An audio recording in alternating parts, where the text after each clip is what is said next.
Here. Commissioner Donaldson. Here. Commissioner Jeffrey. Here. Commissioner Martin. Here. Commissioner Sherman. Here. Vice Chair Flores. Here. Chair Hoff. Here. All 7 commissioners are present. Please Hello, join me hello, in the hello, Pledge hello. of Allegiance. These are not on. To the flag of the United States of America and to the republic for which it stands, one nation, under God, indivisible, with liberty and justice for all.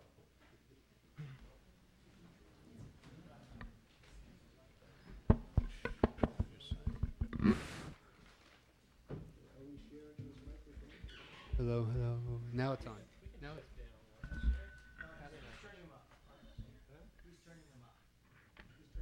We seem to be short I think there's only 6 microphones on the Pardon me? I think there are only 6 microphones.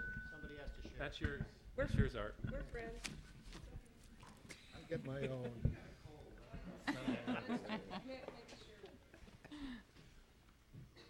Okay.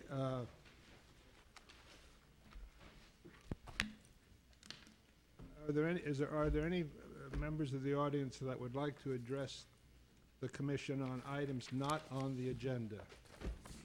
If they're on the agenda, you'll have your time when we deal with that specific item. If you are, please come forward, limit your comments to 3 minutes, state your name, and sign in when you're finished. This gentleman here had his, yes, go ahead. I'm not sure if this is on the agenda. I haven't seen the agenda, so. but Please speak into Speak the into microphone. please. I doubt that it is. I would like to make a request that at the intersection of Frontage Road and Powell Street, where the Shell station occupies part of the parcel there that's designated as regional retail overlay, that overlay be removed. That is on the agenda. Excuse me, that's on the agenda. So That's the could you general please plan. hold your comments until we get to the general plan? Sure thing, sure thing. Then I'll be glad to listen to your comments at All that right, time. thank you. Thank you. Did you have a comment? I am unable to stay for the agenda item I'd like to talk about, which is the transit center as a project. And I know it's at the end of your agenda, and I can't do it. Is there a chance that you have so few speakers I could do 2.5 minutes? Okay, go ahead. I'm the chair of the Bike Ped Committee here in Emeryville. My name is Scott Donahue, and I'm also a small business owner. What's your name? Scott Donahue. Okay. We sent the project on with a few minor changes, and we are concerned with pedestrian and bicycle access, and the project is pretty good. We had some suggestions, but I'm concerned about it as an overall project. I know that the toxins are going to be less of a problem than before, so therefore it might be able to be scaled back a little. Because their toxins removal is not such a big deal, not as onerous, and maybe therefore the project doesn't require to pencil out to be so big. Also, I'm concerned about the parking garage and ugliness as a factor. Parking garages tend to be the ugliest structures in our contemporary building, with one exception, and that is in Emeryville, and that is a part of the Novartis complex right now, and the remarkable architecture on that parking structure, if you're interested in having a parking structure there, should be studied, in my opinion. That parking structure that Legaretta designed really does it all. It has beautiful proportions facing the street. It has great color day and night, and it's just, if you have a parking structure there, the tendency is just to build them as cheap as you can, but it really makes a long-term difference. And also, I think that Wareham is a property owner who's done a lot for our city. However, I think you have to judge each new project for what it is and not for the past of who is doing it. Because there's certain things about this project that I don't think are going to be a winner, like the public, I don't think is going to use the podium public area as it's designed. I think it just won't be seen or available. And it's just, you know, this property owner has done a lot for our city, but at the same time, it's your job to look at this individual project. Thank you for letting me speak on this. I really appreciate it. Thank you. Are there any other the public that would like to speak? If not, we'll go on to the rest of the agenda. Oh, I'm sorry. We have action recap from our planning director. I have to excuse myself. I left my glasses in the car, and I can't read without them, so I'll be right back. Good, we could take all the votes while you're gone. Please go ahead. Well, this is your item. I mean, if you want to, if any commissioners have any corrections or changes or additions to the action recap. I had one addition on the study session for Ambassador Housing. There's a list of commissioner comments, and there's a concern about massing concerns, that it's too much, but my concern was specifically about the transition to the smaller buildings adjacent to the property, and I just wanted to make sure that that was added as a point that was clear. Okay. Are there any suggestions? Do we have to formally adopt that? Well, usually when you would move to adopt the minutes, it's as corrected. Okay, well, I move to approve as correct. Second. without exception, they're approved. Now we have the director's report. Sorry, I got ahead of myself. That's quite all right. Okay, just to let you know what the city council's been doing, and since you last met, the council met on August 4th and August 18th. On August 4th, they heard the appeal of 3 Triangle residents of the project, of the Adeline Market project that you approved on June 25th. After hearing testimony, the council voted unanimously to overturn the commission's decision and to uphold the appeal and to deny the project. And a resolution to that effect was approved by the council at their August 18th meeting. Also on August 4th, the council appointed Paul Travis to fill a vacant resident seat on the Park Avenue District Advisory Committee. And they set the grand opening ceremony for the Doyle Hollis Park for Sunday, September 6th at 1 p.m. I believe I sent you all an email about that. On August 18th, the council held a study session on the Transit Center project, and later in that meeting, the council approved an environmental escrow agreement, which will facilitate the cleanup of the site. As you know, the commission will be holding a study session on that project tonight. And also on August 18th, the council approved the first reading of an ordinance which would extend the term of the existing development agreement with Madison Marquette for the Bay Street project by 5 years to October of 2014.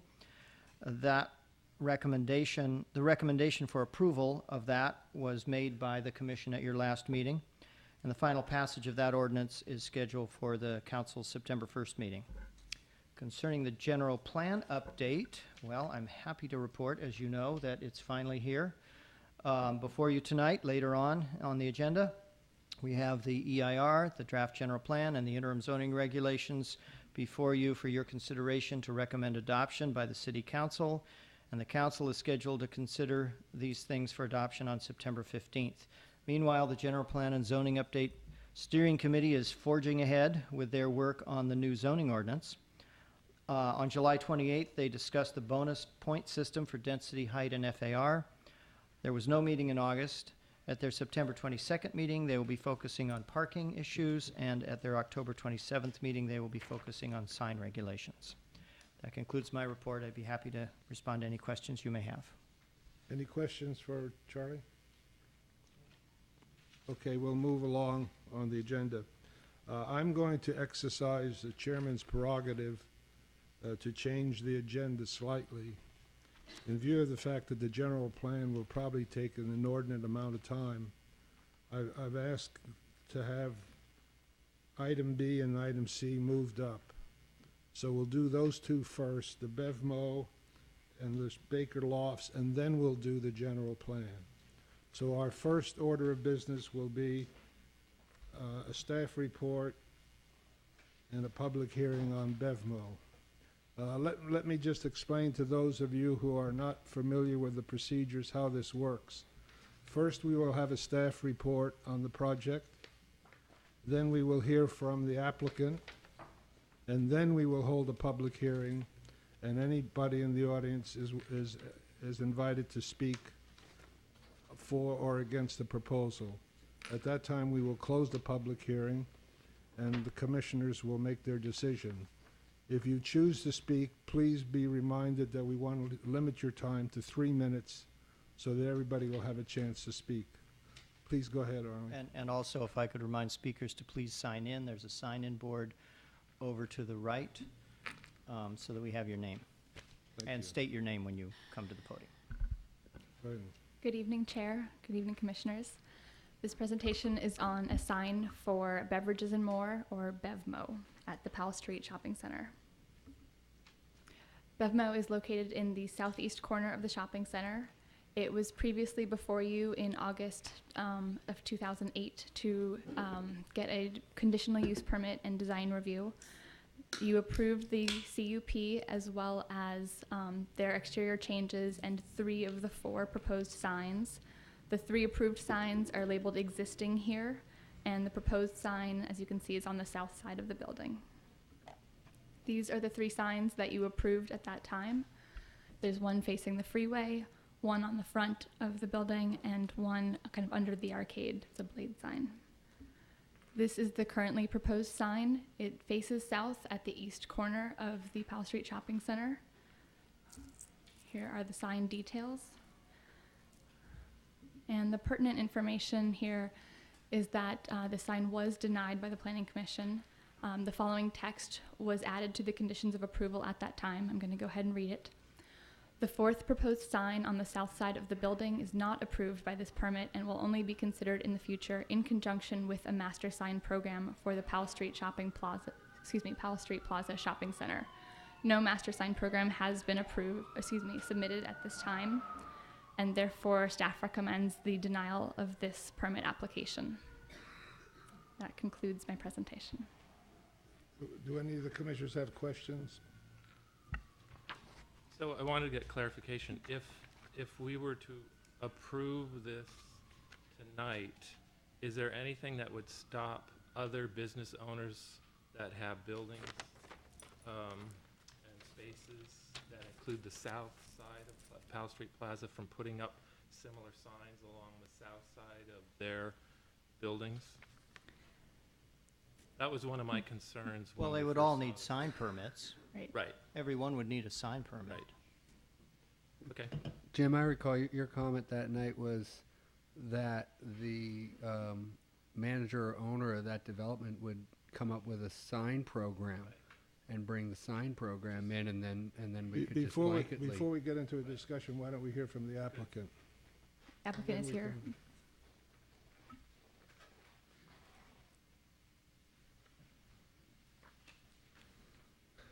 Hello, Commissioners. My name's Eric Marquardt. I'm Vice President of Construction for Beverages and More. Our reason for requesting this is there was a previous sign for Ethan Allen in the same spot that we were requesting just to replace with our sign at the time. One of the problems with Powell Street Plaza, as you may or may not know, is several tenants have gone dark through bankruptcy and whatnot.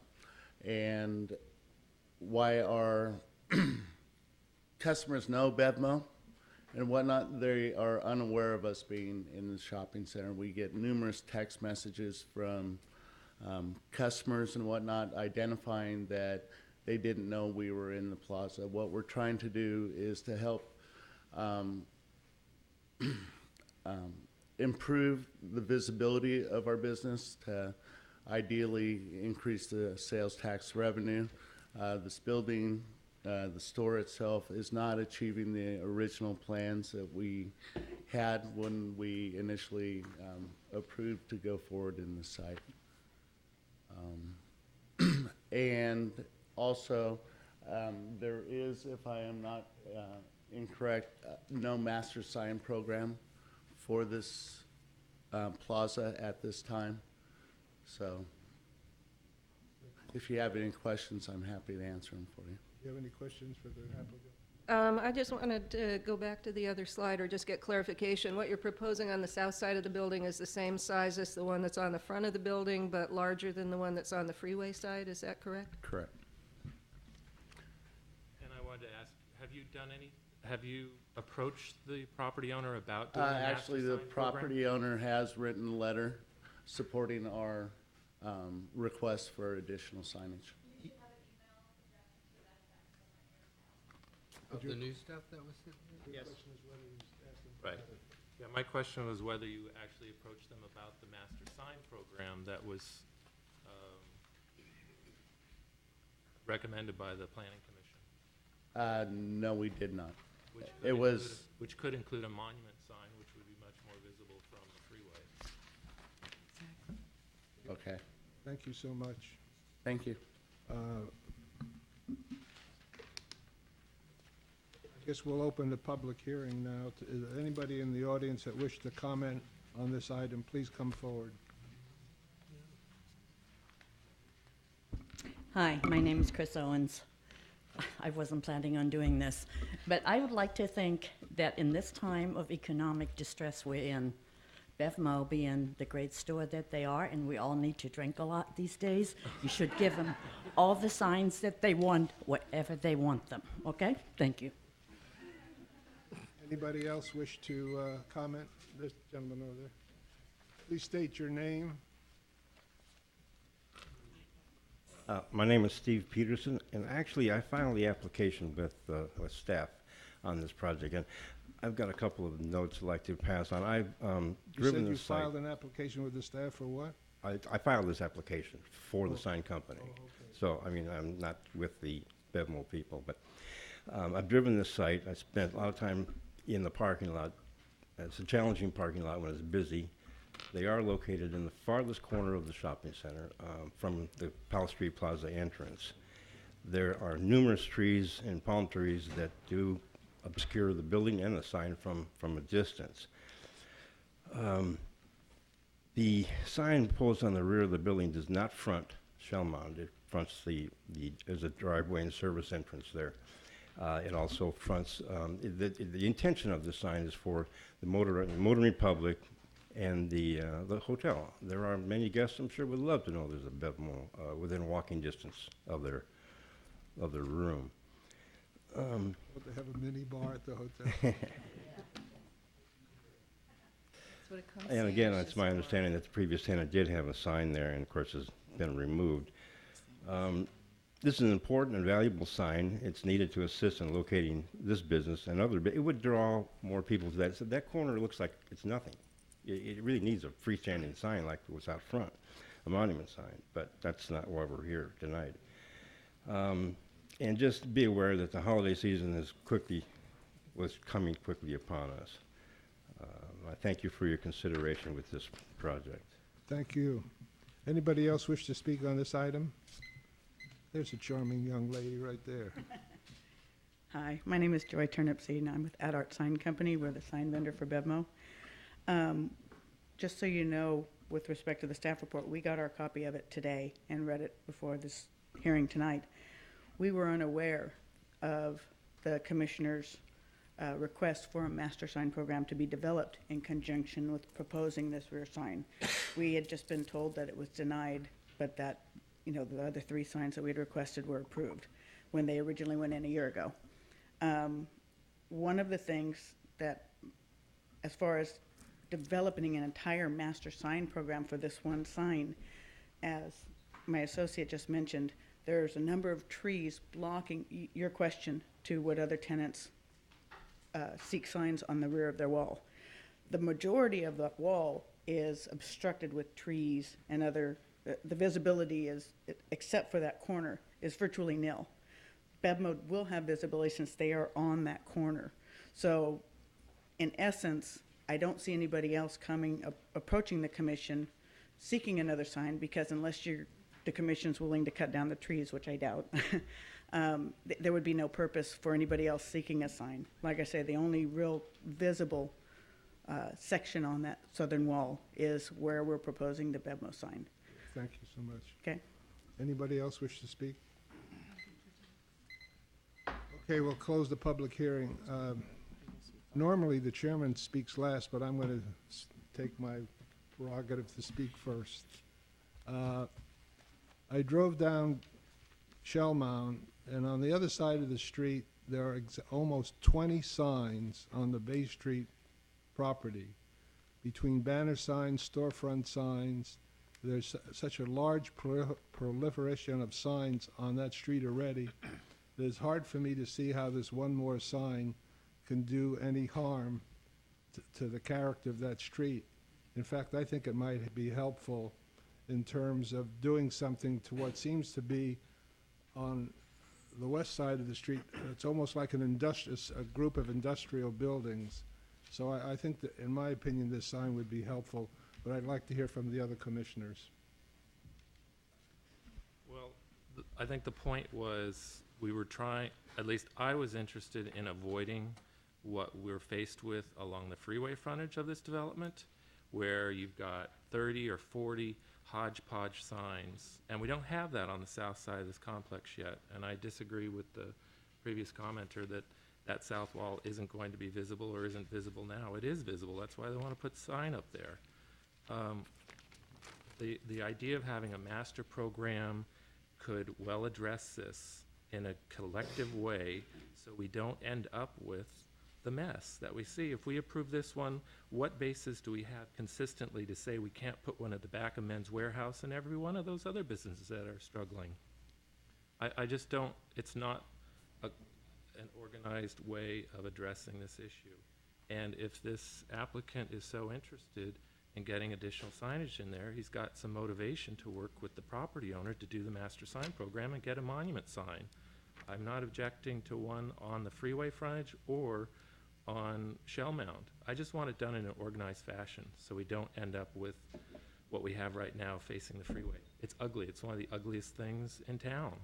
And it's not okay, and I don't want that expanded to the south wall here. Well, the freeway signs are in place, and they are fairly consistent along the freeway at the same size and elevation, and there was a sign in this place before, so I see no reason why it shouldn't go in again. There's no reason that you can't adopt at some later date a general plan, but this was an existing sign here.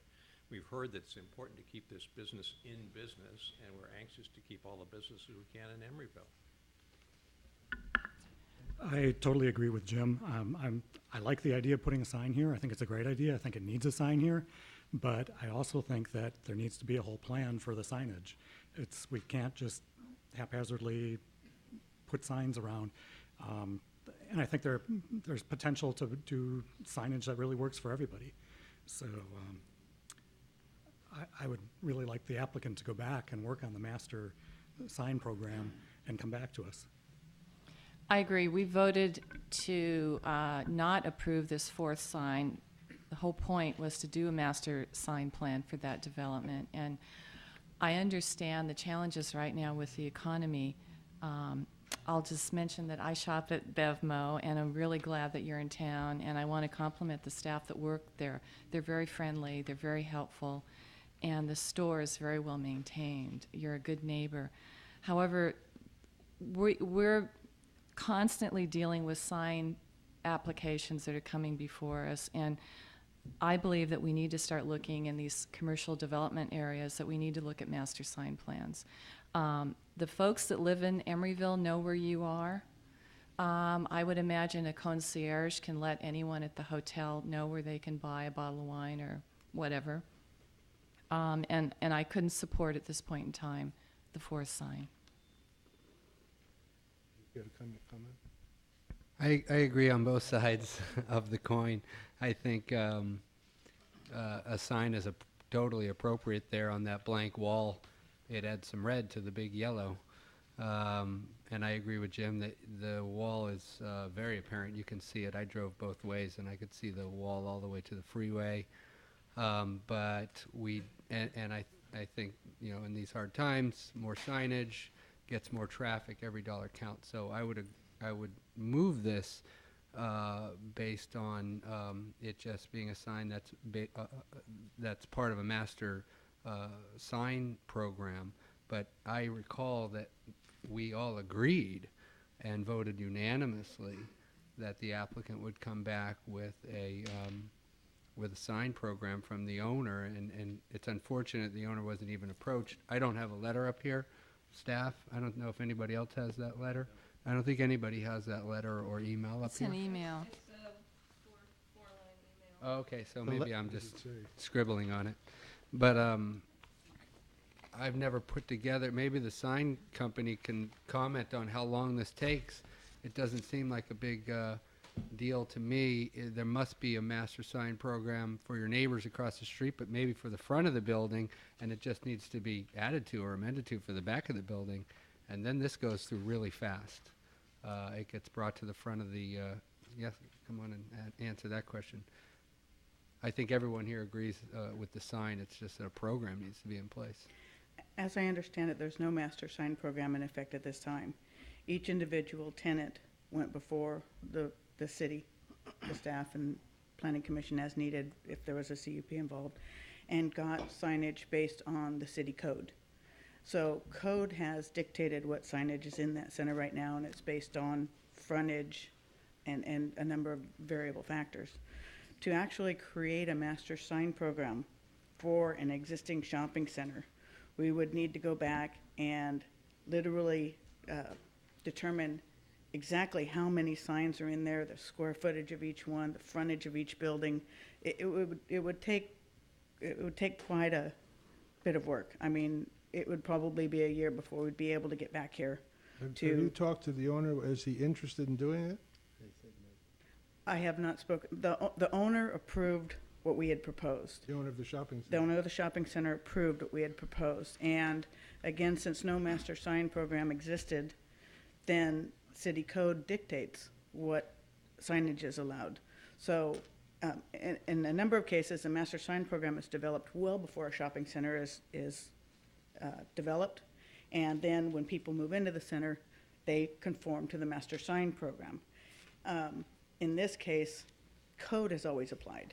So, again, not being part of the CUP at the last time, we weren't aware that you were seeking a master sign program, and the sign that's being proposed is in accordance with the city code, which is currently mandating the signage in that center. And again, to create a master sign program for a center of this size, it would be quite an ordeal. It would probably take a year before we'd be able to get back in front of you. Thank you. So I My have a last question. comment is that you should have left the Ethan Allen sign up and then come in here for a replacement sign. It might have gone through a lot easier, and it's funny, but I think it's true. So is it true, staff, that there's no master sign program, and if so, how did the monument signs get up on Powell and Christie? The Powell Street Shopping Center is one of the oldest shopping centers in town. It was approved and built back in the mid-'80s, before the existing zoning ordinance was in effect. And as far as I know, there's no use permit for it or anything. We haven't been able to find a record of one. And we have thoroughly searched our files looking for some kind of a master sign program. Have not been able to find one. There are master sign programs in effect for the East Bay Bridge Shopping Center, for Bay Street, for the Promenade, for the Andante project up on San Pablo Avenue. Some of you were on the commission when some of those master sign programs were approved. In pretty much all of those cases, the master sign programs were approved before those buildings were tenanted. So she is correct. It would be kind of going in after the fact and doing an analysis of all the signs that are currently in place. But the owner has no obligation to submit a master sign There's program. no code requirement that they must do that. I'm not finished.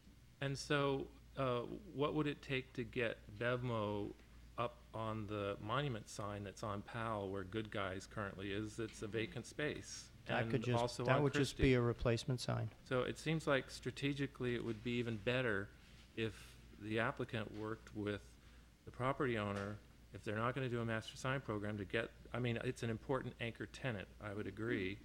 And there are opportunities there. There was actually a change to that, the tower sign that is next to the freeway that has, well, it used to say Circuit City on it. When Circuit City moved in, They wanted a sign on there, and it had said Powell Street Plaza on the north and south sides. And they just wanted to replace that with Circuit City. We felt it was important to maintain the identity of Powell Street Plaza, and we were rather surprised that the owner wasn't concerned about that. But so at our request, the Powell Street Plaza designation got put on the east and west sides of the tower, and the Circuit City got put on the north and south, and I'm pretty sure that came before the commission as a sign permit.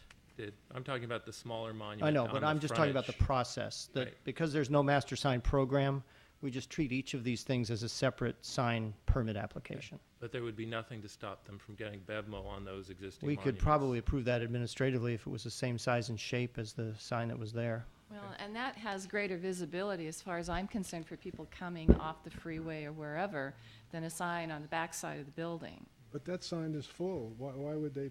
No. Good Guys or Circuit City is a major sign. No, on the monument sign, there isn't any room for another sign, is there? Because it says Good Guys and Circuit City on it. On the monument sign. Pretty sure, yes. Monument.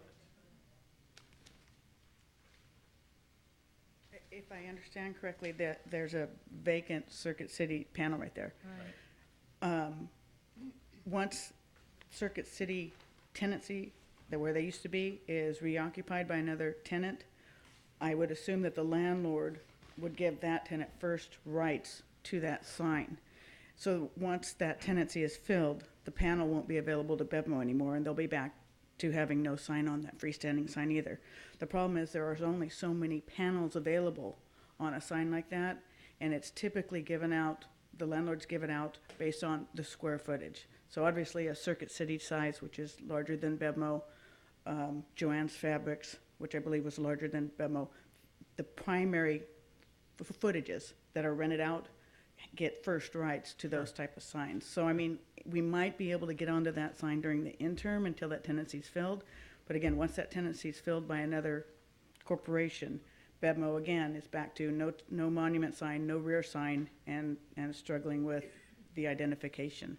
And again, what's being proposed is within the ordinance. I mean, we followed your code, you know, and we didn't propose anything outrageous. We proposed what the code would allow, and the code dictates the center at this point in time. And like he mentioned, it's the oldest center. To go in after a center's in existence and create a master sign program is a huge ordeal. We have done it in the past. It's taken 1 to 2 years to do it because you have to go out there, and then in the meantime, as you're developing it, tenants change. So it's a huge, huge ordeal. And in the meantime, BevMo is left with the struggling visibility. This came before us a year ago. The commission identified that they were requesting a master sign plan. This is not the first time the applicant has heard about this. They heard about it a year ago. Okay, this is, I wasn't at that was at the CUP hearing, not necessarily the sign permit application. I understand what you're saying, but I just want to point out that I was not, that was the CUP hearing for the conditional use permit, which is. It included the signs. Correct, it included the signs. It was a package deal at that time, I understand that. Thank you for your Again, but I comment. didn't know. Thank you for your comments. Chair Did Hoff? you want to weigh in on this? Oh.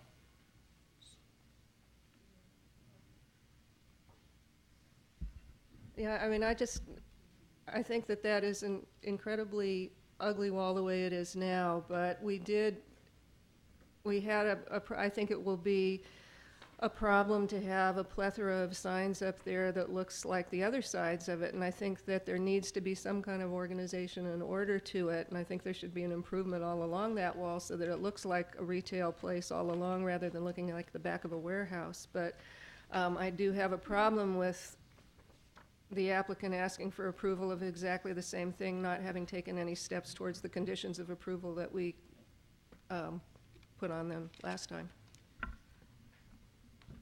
So I'll make a motion that we deny the request. I'd like to make a comment. In my mind, that BevMo sign, just looking at the sign itself, is not inconsistent with the amount of signage on that street. I think it actually adds something to the street rather than detracts it. I think it's really bad for us to hold this applicant hostage for something that we want the owner of the property to do. We should have done that when he came in with his application. But because we have no means of enforcing a regulation for sign control, we're going to hold all these individual store owners hostage and make them do it. Why would the owner do it? The owner has no reason to do that. So I feel strongly that we should definitely approve this sign. Counter motion? Jim has made the motion. I'll I second. You're moving the motion to deny. Well, there are 2 seconds.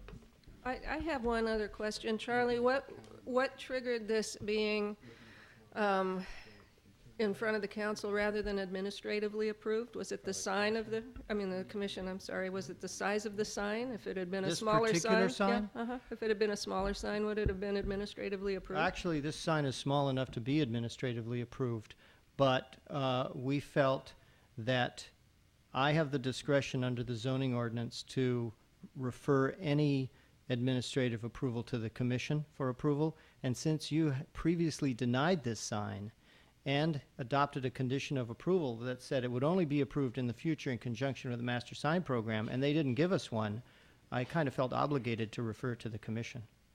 It's less than 50 square feet, which is the threshold for staff level approval. You could have approved the sign administratively. Well, I could have, but I sort of value my job. I would like to make a substitute motion that we approve the sign. I'll second that. Would you call the roll on the substitute motion? Okay. On the motion to approve this sign, Commissioner Cardoza, Aye. Commissioner Donaldson, No. Commissioner Jeffrey, No. Commissioner Martin, No. Commissioner Sherman, No. Vice Chair Flores, No. Chair Hoff. Aye. 2 ayes, 5 noes, the motion fails. So we're back to the original motion unless there's another substitute motion. Can we have a roll call on the original motion, please? Okay, and just, so this would be on the staff recommendation, which is to adopt the resolution that is before you denying the sign. And just to make it clear, an aye vote is to deny the sign. A no vote is not to deny the sign. So yes is no and no is yes. Okay? Got that? See. All right. Commissioner Cardoza. No, I think. I think that's right. Commissioner Donaldson. Aye. Commissioner Jeffrey. Yes. Commissioner Martin. Aye. Commissioner Sherman. Aye. Vice Chair Flores. Yes. Chair Hoff. No. 5 ayes, 2 noes. The motion is approved. The application is denied. This decision may be appealed to the City Council within 15 days. Thank you for your patience in coming to visit with us.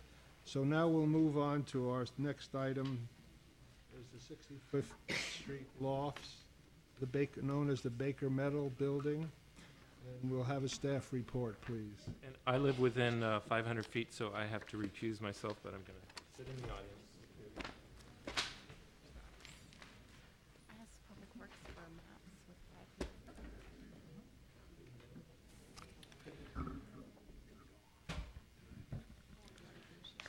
Good evening, Chair Hoff, members of the Commission.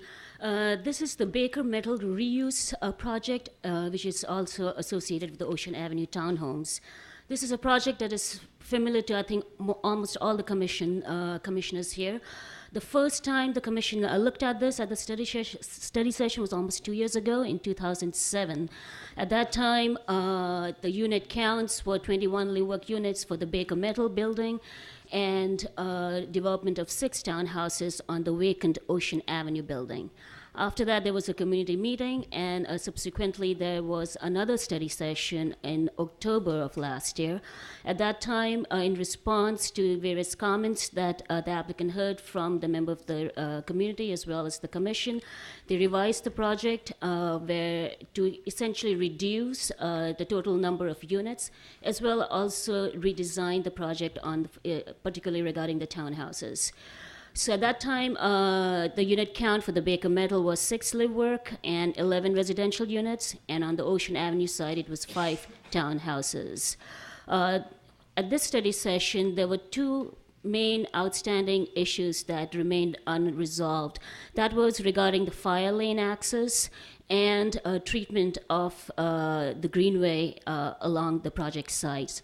This have been addressed at this point, and therefore it is back to the Commission for consideration of the entitlements. So the current proposal is 7 live work units on the Baker Metal building and 10 residential units. And on the Ocean Avenue side, it is 5 townhouses. This is the Baker Metal building, the reuse. Just to get you oriented, it's 65th Street right here and Greenway. Peabody Lane runs to the rear of the building. It's about a third of an acre, and you have 2 live work units facing the Greenway, as well as a cafe, which is about 600 square feet, which would also work as a community space. The bottom floor will be used for parking. The lobby to the building will be through the Greenway, which is indicated right here. What you see this is the way the fire lane access has been resolved. This is to the satisfaction of the fire department, and essentially it's a hammerhead that will be using the Baker Metal building and then going out. This is the second floor plan of the Baker Metal. At this level, there are 5 live work units, 2 residential units, and on the east side, you have small storage units. And this is the third floor, an addition of 8 residential units, and again, you have some storage spaces. This is sort of the elevations that are proposed. You have essentially glass and aluminum windows, you have corrugated metal, and at the bottom, you have concrete. This is the Greenway. This is the elevation as seen from the Greenway, and this would be what would be seen from Peabody Lane. And this is the perspective. In terms of conformity to zoning standards, the uses are permitted in the IL zone with the conditional use permit. In terms of density, 45 units are permitted by right, which can be increased to 60 units with a conditional use permit. They're proposing 29 units, and therefore the project complies regarding the density. In terms of floor area ratio, what is allowed is 0.7, what is proposed is 0.69, so it falls right under what is allowed. In terms of height, the allowed height in this area is 30 feet. However, the proposed, or really the existing height is 43 feet 10 inches, and this is not changing, and it's considered as a legal non-conforming.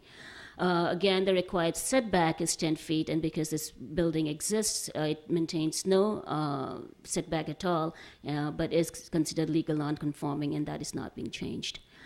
In terms of parking, the way we are calculating parking is in front of you, and the required is 25 spaces, which includes the visitor parking spaces, and what they're proposing is a couple more than the required. This falls under the North Hollis plan, and there is a setback requirement regarding 15 feet average from the Greenway. There are small portions. This is the existing building, and what you see in red is what exists. And as you can see, it's sort of, some of it spills over the property line, and it's right along the property line. The green areas are going to be demolished and replaced with this additional new floor area, so to speak. So technically, the new floor area needs to maintain the 15 feet setback from the Greenway. However, given our desire to see the reuse of the Baker Metal building and the fact that they're not increasing the total floor area from what already exists, I think a certain amount of flexibility to the guideline may be needed here. Moving on to the Ocean Avenue side, this is a vacant parcel. It's about 8,500 square foot. What they're proposing is 5 units. It faces Ocean Avenue here and Peabody Lane here. So essentially the vehicular entry for units 1 to 4 will be from Ocean Avenue through the driveway here. This is a garage for the first unit facing Ocean Avenue, which is a 1-car garage. And the other, these are 2-car garages, which will access through Ocean Avenue. And this is again a 1-car garage, which will be using this driveway. The unit 5 here is a 2-car garage, and we'll be using Peabody Lane for entry and exit. In terms of pedestrian entries for the units, Unit 1 and 2 will be accessing through Ocean Avenue. There are gates here. And whereas 3, 4, and 5 will be using Peabody lanes. This is the second floor plan. The unit size varies from a little over 1,200 to a little over 1,400. It is 2 stories. In terms of height, the way the building is designed, it is lower facing the Ocean Avenue, which is at about 19 feet, and it increases as it goes to the north and reaches just below 30 feet. These are the elevation. This is the elevation showing the Ocean Avenue. What you see in yellow would be wood siding. The remainder, this is the east elevation, would be corrugated metal. The unit facing Ocean Avenue, this is the garage door, and that would be frosted glass. This is sort of the remaining elevations. And this is the perspective of the Ocean Avenue townhouses. In terms of landscaping treatment, what you see here is essentially portions of pavement and a building that will be removed, what you see in blue. There will be 3 trees which will also be removed, and the circles are the trees which are remaining. This will be treated with this landscape plan. This overhead doesn't really give you all the various details, but essentially the landscape plan has been designed by the same architect to design the greenway, and that was the whole idea, so that there should be a seamless treatment of the greenway with the area here. In terms of Ocean Avenue townhouses conformity, the uses are allowed by right in the RM district. This is in the RM district, or medium density residential district, where the density that is allowed is 20 units per acre by right, which can be increased to 35 units. The proposal is 5 units, which calculates to 20 units per acre, which is allowed by right. Floor area, this is within the 0.5 floor area, which can be increased to 0.75 with the conditional use permit. What they are proposing is just little under 0.74. In terms of the floor areas along Ocean Avenue, there's a range. There's a minimum of about 0.14 to a high of about 0.72, and it averages out to a little over 0.3. In terms of height allowed, it's 30 feet. The proposal varies from 19 feet facing the Ocean Avenue and increases to just under 30 feet. The proposal complies with the parking requirements as well as with the setback requirements as shown on the slide in front of you. So with that, the staff is recommending approval for the use permit. The use permit is needed for use, which is live work, multifamily residential, and the cafe retail space. Design review for both the buildings, as well as removal of 3 street trees. I do have a material and boats for the project, which I'll just bring it in front of you. What she said? Oh.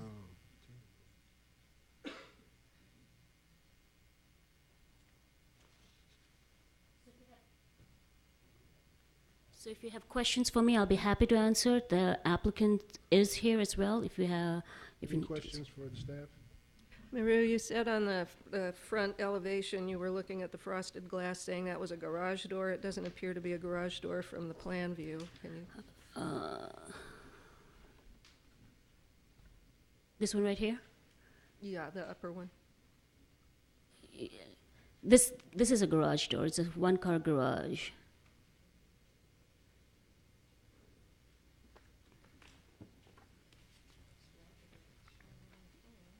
And here's the plan view. That must be the back of the garage, because I think the door faces north. Right.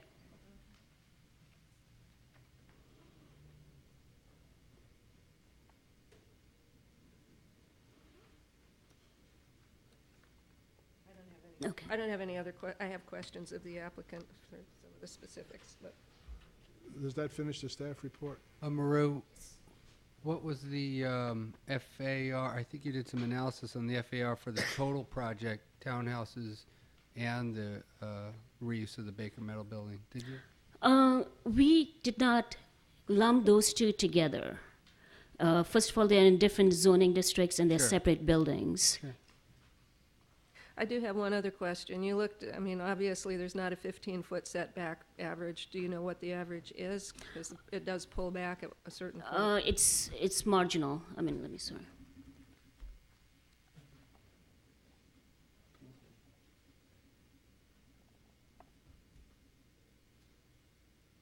It's right at the property line. If you look at this building, it's almost maybe a couple of feet. And it looks like, from my measuring on the plans that we had, it looked like those entries where it looks like there's a walkway in front of entries along the greenway. They don't look like they are more than 2.5 or 3 feet wide, but I think the applicant probably has more information. I'll wait.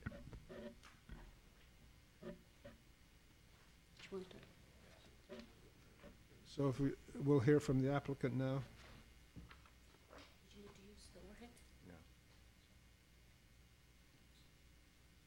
Planning Commissioners, my name is Phil Banta. I'm the architect for the project. And I want to start out by thanking the staff, planning staff, for the many hours they put in, providing us guidance and assistance in this process, and also thank the community for the input that we've received from them over this long process of arriving here. We are really pretty excited to be here, finally, and we are happy to be presenting you a project that uses the heritage of Emeryville to reinvent something into a product that will work for this century. And at the same time, we think is going to really activate this stretch of the Greenway. So we're very happy about that. I know you're very familiar with the project at this point. Miru gave an excellent presentation. I have no major items to add to that. I would prefer to respond to questions that you might have to me, just to keep the process moving along. Thank you. Do you have any questions for the applicant? Yeah, a couple of questions. One of them is that the garage, there seems to be a question whether it's a garage door facing ocean or if that's just translucent glass on the back end of the garage. The access to that garage is from the interior drive court there, and the door, or rather the window, is a translucent window properly described. We will probably purchase a garage door because it's less expensive to do that, and that's designed to allow sunlight to come through, but not visibility necessarily, to hit the concrete floor and use it as a way to just get a little bit of passive solar heat in there, because we're looking at using a thermal radiant floor system. Okay, and then can you describe how the trash chutes work? I look at the ground floor plan, and it doesn't seem to line up with the chutes. And it looks like there are two separate chutes, so there's one for recycling, one for trash.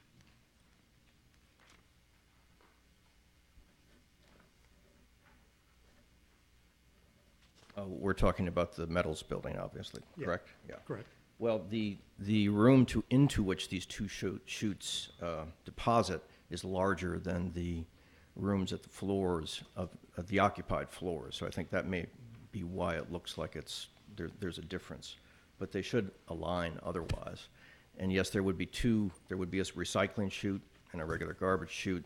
There would be two carriages down below, or two bins down below on wheels that would receive the garbage from above. And there is sufficient space for that? It's hard to tell without actually scaling out the drawings. It seems... Based on our discussions with the waste management company, that should be sufficient. There should be like your normal rolling dumpster. They have narrow dumpsters which are designed for this purpose, and that's what we'll be using here. Okay. One other comment is you've got the bike room with the bike racks. Maybe a suggestion might be to investigate looking at actual bike lockers. And then there seems to be like a dead space adjacent to the main entrance off of 65th. And I'm looking at page 6 of the site plan, next to the first handicap parking. And what we've done at Pacific Park Plaza is have bike lockers, and we put them kind of any place that we could actually fit them. And that might be an area that you could actually put some bike lockers. And I would encourage you to use bike lockers instead of the bike racks, because I think it really, for me as a biker, it gives me a sense that my bike is secure and all the lights and paraphernalia that hang off the bike are secure.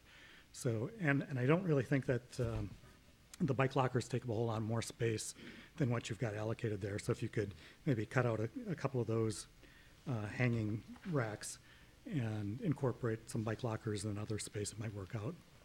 I think that's a good suggestion. Otherwise, I really want to say this is I really like the looks of this. I really like that you preserve this building in such a cool way. I think this is really a fantastic project. Thank you very much. Any other questions or comments? Yeah, I do. Could you talk, please, a little bit about the relationship between the entryways and the greenway there? It looks like there's some pedestrian access that is going to further impinge on the greenway because it doesn't look like you have sufficient room for ADA clearance. It looks like you have some structural columns that are on the pathway there where the entries to the entries are. Yes, we have the live-work unit to the north and the live-work unit to the south. Mm-hmm. We do have, our plan is to access, Mm-hmm. for the one from the north would require an access from the greenway. Very, very similar to what the units are across the greenway from us, where you have pathways leading to those front doors. So that would just be for that one unit. And then the other live-work unit down to the south actually will have a walkway large enough to access, not on the greenway, but within the property limits of the project. Mm-hmm. Can the live-work units access the garage from inside the unit? I don't see doors. We don't have an access set up for that now. I think it's a great project. I do have one question, and there is a little cafe on the ground floor, which I think is wonderful that you've incorporated that. How are trucks that are coming, UPS, trucks that are coming to serve the cafe, where are they going to park? Well, I think probably like a lot of restaurant facilities around Emeryville, which are small, they'll be necessarily parking in the street to make their deliveries. This is a 600-foot cafe. There's probably not going to be a lot of trucks for this particular cafe. It's not to say that there won't be some.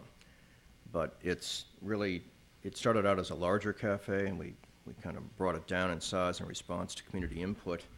And now it's also going to double as this community space. Yeah, I'm just wondering, because with the number of units and the lobby, which I like having the lobby off of the greenway, I think that does a really nice job to activate the greenway. But I know in my building over at 1500 Park, UPS or FedEx, they've got a load, and they've got their dolly, and Park Avenue is a nice wide street, and it's a little bit easier in terms of maneuvering your cars around.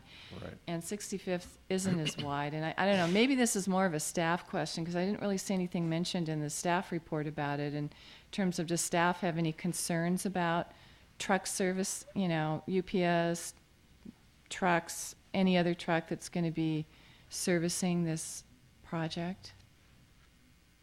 I mean, it is an issue in many other areas of the city, like Horton Street, for example.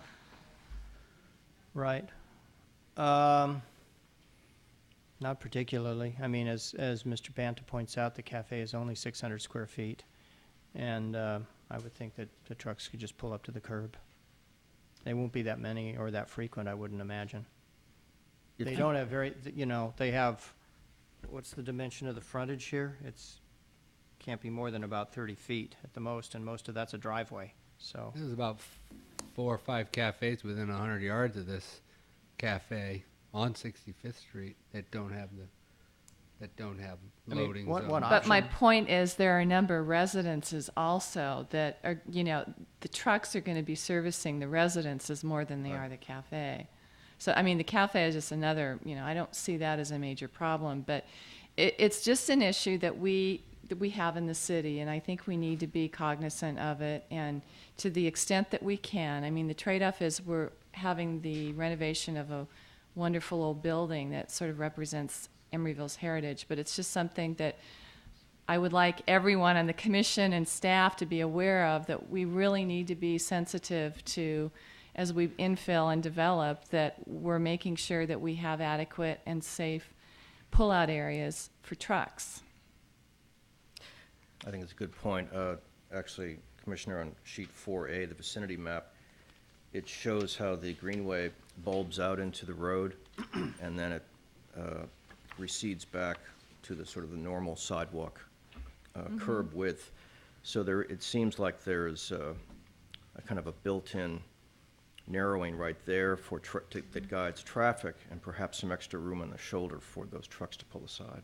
Okay, well, that'd be good. There's some proper signage. Yep. You know, and that's probably more of a city issue in terms of curb striping than it The is. bike lanes on 65th Street, I believe, stop at the Greenway. Mm-hmm. They go from the Greenway west to Shelmont Street. So east of the Greenway, which this just happens to barely be, there are no bike lanes. Okay. Well, it's just something to keep in mind. Thank you. Can you tell me what, there's a little structure that's at the driveway off Peabody Lane towards the townhouses, a little rectangular box of a structure. What is that? This little thing. It's right at the end of the line of buffer planting. What sheet are you looking at? I'm looking at, well, it shows up on L4, it shows up a little bit on the sheet that's on the screen, a little piece of it. It's on the other side of the driveway from the Unit 5. It might be the garbage. Oh, okay. No, it's not a garage, it's, The long, the narrow, the Yeah. small narrow Oh, one, that's the trash. for the trash enclosure.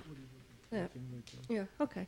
Can you speak a bit about the infiltration planters, the plan for that? Because you've got 435 square feet on a 1,000-foot deck that's supposed to be planters for the stormwater, and I'm wondering, one of my concerns is that with a single-story building with another 4 feet of solid frontage, we've got a 15-foot wall going up along that part of the greenway, and I would really like to see the railing be something more transparent, but if there's going to be 400 feet of planter right there.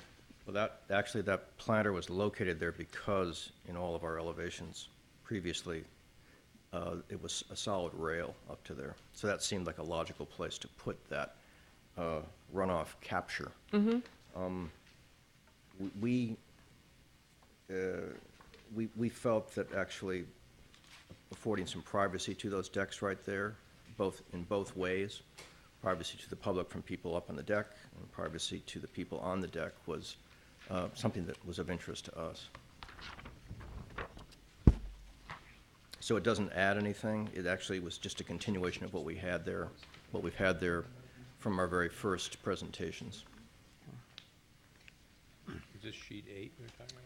Sheet 20, if you have this in your package, shows an elevation, or rather a perspective of that area that you were talking about. I think it steps down because the building is so high already, the existing building. This is kind of a step down, so I think it works well with the existing height.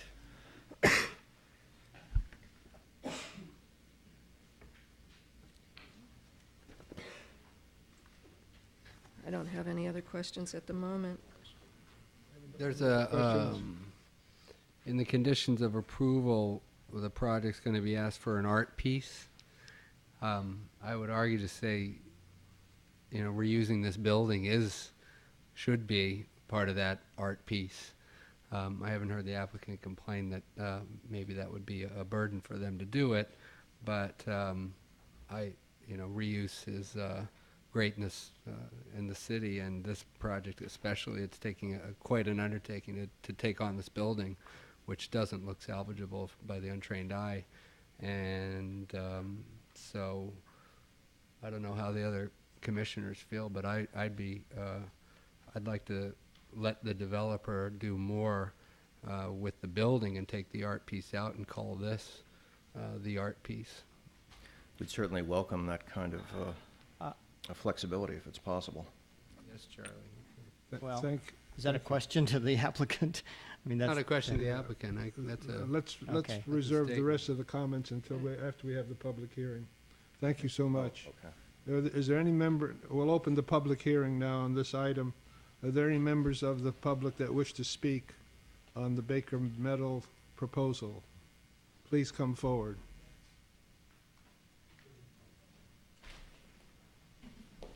Please state your name. My name's Marie Bikert. I live at 6450 Doyle, which is the Doyle Street Lofts, the terracotta buildings abutting the ocean townhouses. And I'm just intrigued by the fact that there is no EIR requirement on this project. I spent 2 years during the Pulte construction with a layer of dust and my windows closed all the time. And I know there was serious remediation done just a block or two away from us at the UC Berkeley warehouse. And I'm concerned mostly for my neighbor who has serious asthma. And I'm just trying to get some explanation as to why there's no EIR required here. Anyone else wish to speak? Ma'am, would you please sign in? Right over there, on the desk. Hi, my name is Keith Bodwee. I live at 1254 Ocean. I hadn't planned to speak about this. I hadn't seen the plans, but I just have to say, for you guys to sit there and pretend that this is such a great thing, that this building is being saved, I mean, it's a joke. It's essentially a new building. I can look at the plans, it looks like a new building.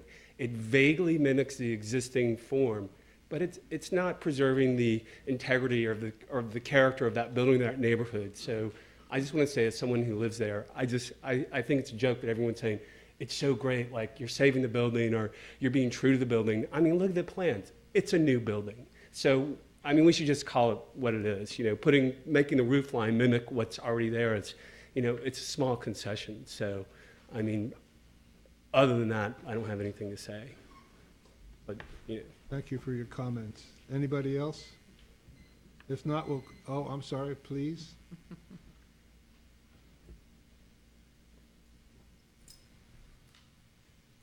Hello, my name's Lee Steinmetz, and I live on 1250 Ocean Avenue. I wasn't planning on speaking about this on this subject either tonight, but since Please we're here get now, closer to the- I had a question about the easement on Peabody Lane.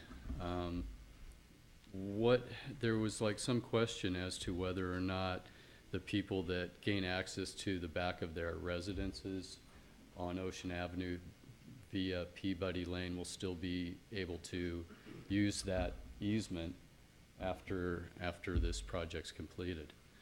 I actually kind of like what you've done with the Baker Metal building, and as far as the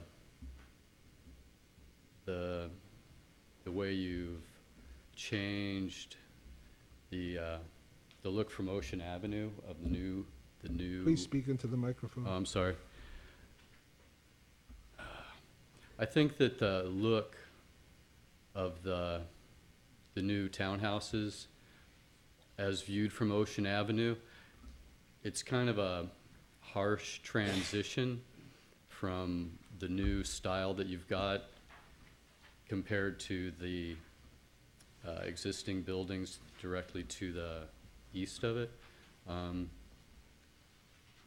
other than that, I think you've done a good job of respecting the current residents on that side's privacy by setting it back and such things. So anyways, I wasn't really prepared to speak about this. And my main concern is about the people getting access to their garages via Peabody Lane. Thank you. Thank you. Anybody else wants to speak? You look familiar. Yeah, I couldn't keep quiet. Jim Martin, 64th Street. So I'd like to acknowledge all the hard work the applicant's done in this application. I haven't talked to Zan Walker, who's got the little cottage to the east of the townhouse units. I assume everything was resolved to her satisfaction. I think the mass of that part of the project works now from Ocean, which was a big concern. What you're really going to see from Ocean seems to be a single-story building that has a wood front and actually landscaping, which is, I think, great. And reuse of the building, I have to agree with Keith, it's probably going to be a new building, but they have mimicked it, and I think it actually will be an outstanding building. I think people are going to look at it and say, wow, that's a really interesting building. A couple things, I'm glad Lee brought up the issue about Peabody, because there's very little about that in the staff report and clarification. That was a big issue that neighbors had all along. It'd be nice to understand whether they're going to be allowed to have access to that. And I'm a little disappointed. I mean, there is a guideline in the North Hollis plan about a 15-foot setback, and there's very little, if anything, in the new building that's being added onto the existing building, provides some relief there. And so we're going to have that building pressed up. He's actually got additions that right where the bocce ball court, the bedroom to unit 301 is going to be right over the bocce ball court. I guess they're going to be aware of it when they moved in there, but it would be nice to get some kind of a relief there between the greenway, that it actually complements the greenway. Then the last point is about, well, 2 points. One, the landscape plan along 65th Street. There are actually at least 3 other oaks that were planted as part of the greenway improvements that are right near the building that aren't on the map. They have to be, I think they can be preserved, but they're not recognized on the plan. It's important that those be protected as well. And then finally, the addition in the southwest corner where he's got the live-work unit, there's very little, it appears to have very little window space there. And if we're going to have a 15-foot wall on the greenway, I'd like to see at least some more window space.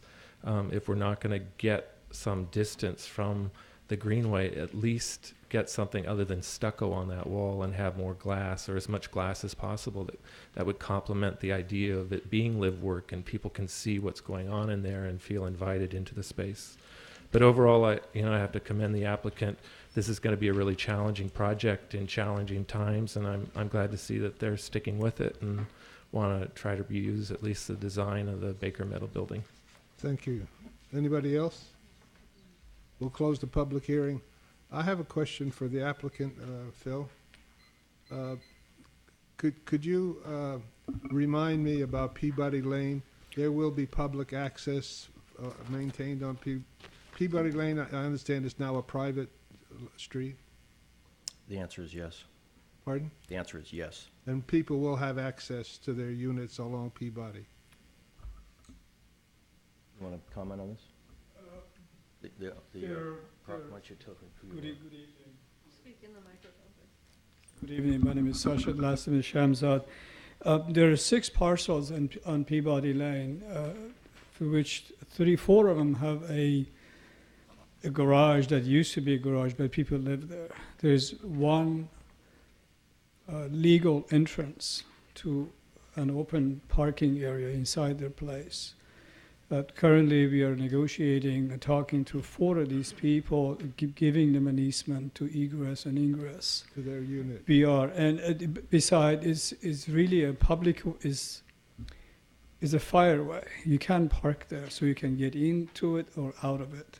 So if you don't have a garage, you have no reason to drive in there, but you can walk in there and walk out of it. So. But the simple answer to my question is people will be able to drive to their garage on Peabody Lane. If you have a garage, of course. Yeah, then you have to get an easement to do it. And we're open to all the proposals. Thank you. Yep.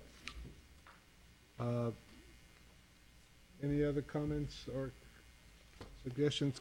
Can I have a motion to approve this project by somebody? I will move to approve. I think it's the best project I've seen this year.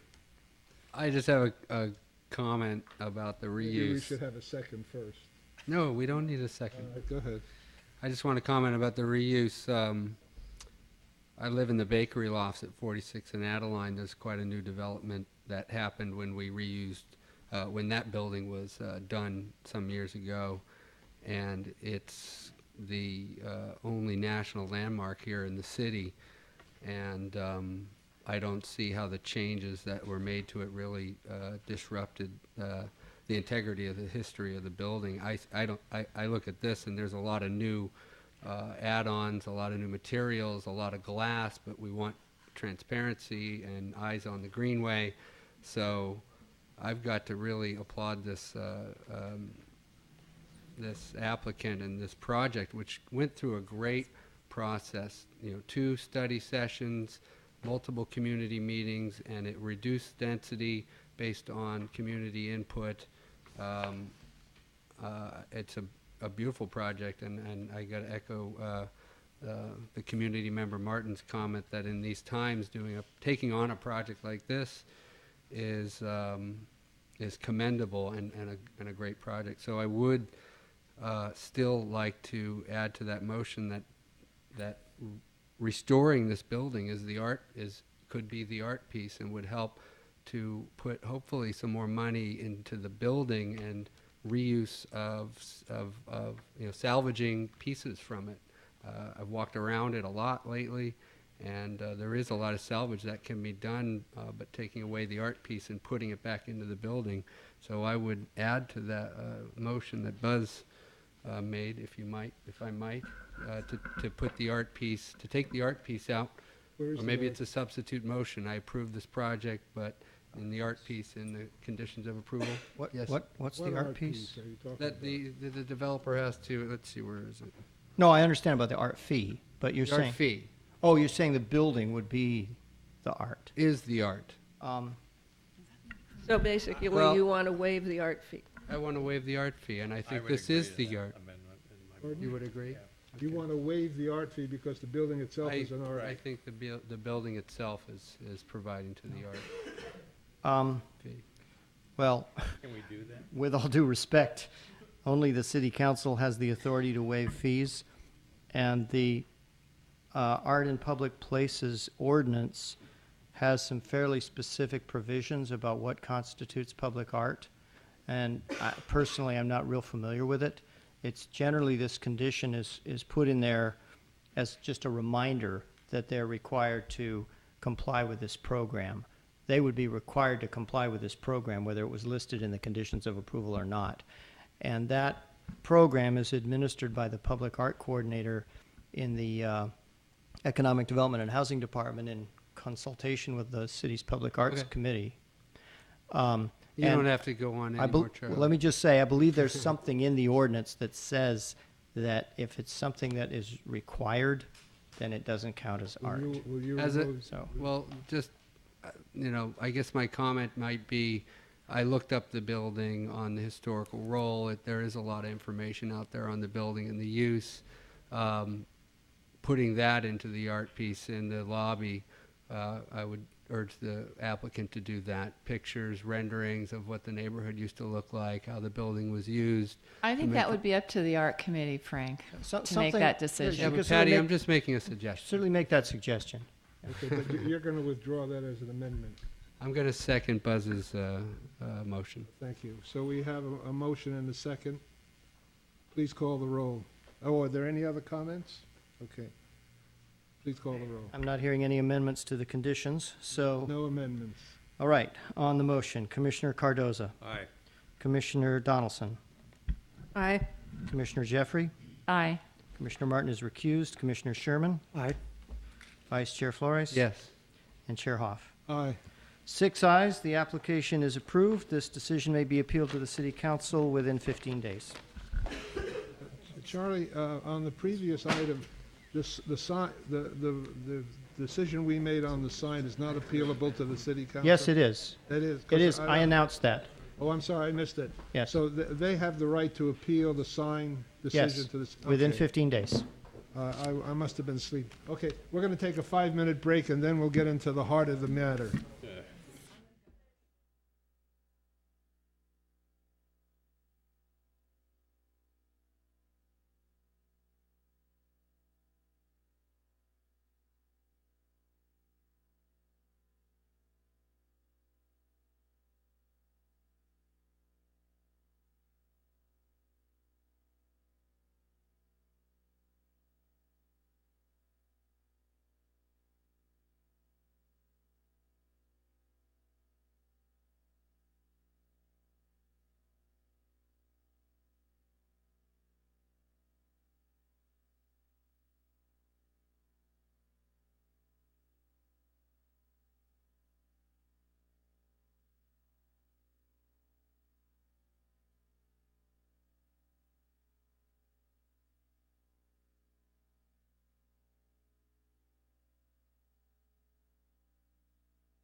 sorry to interrupt your social hour, but we want to reconvene the meeting. Michael had those, and I was like,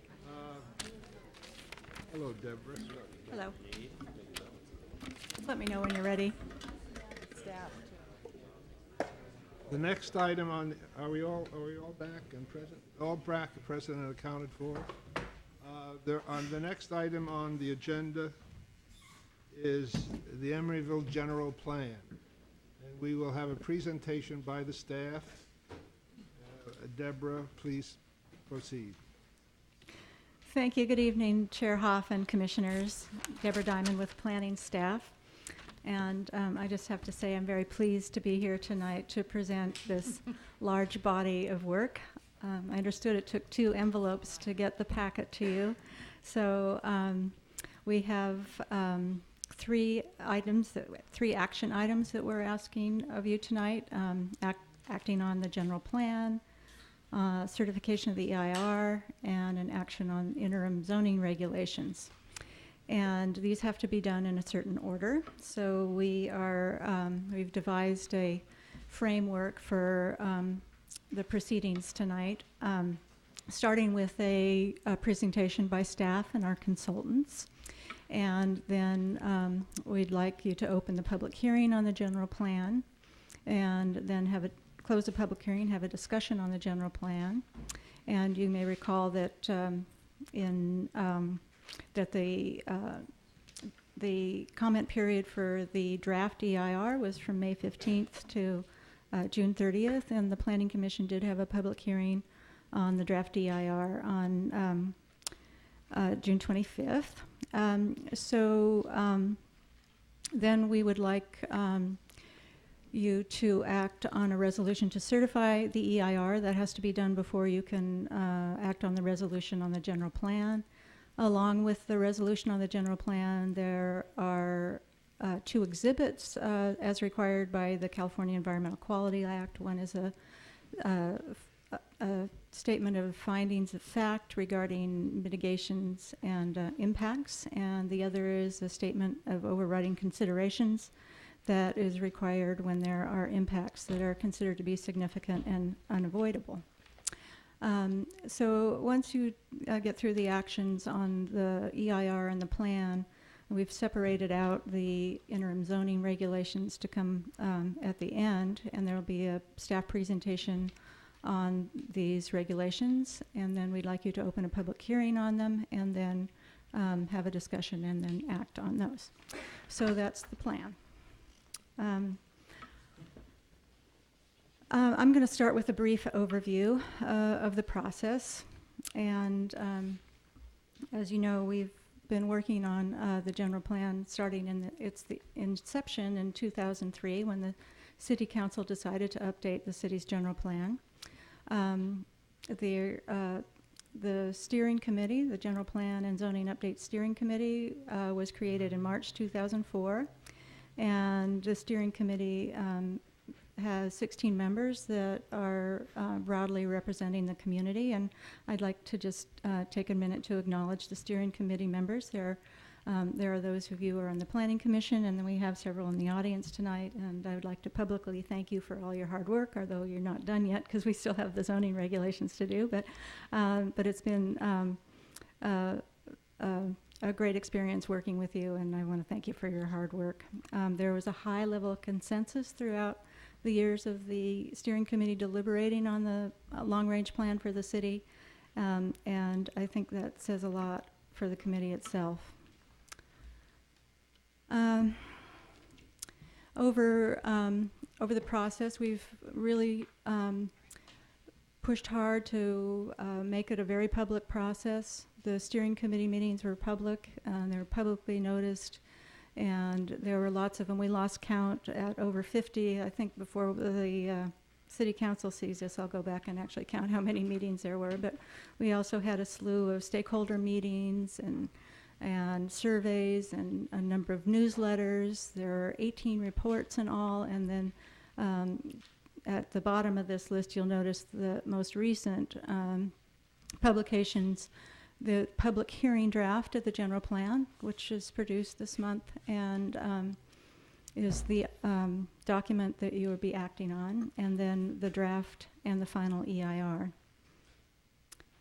We had community workshops. I believe there were 7 of them total at key stages in the process, and there were 3 joint City Council and Planning Commission meetings on the plan.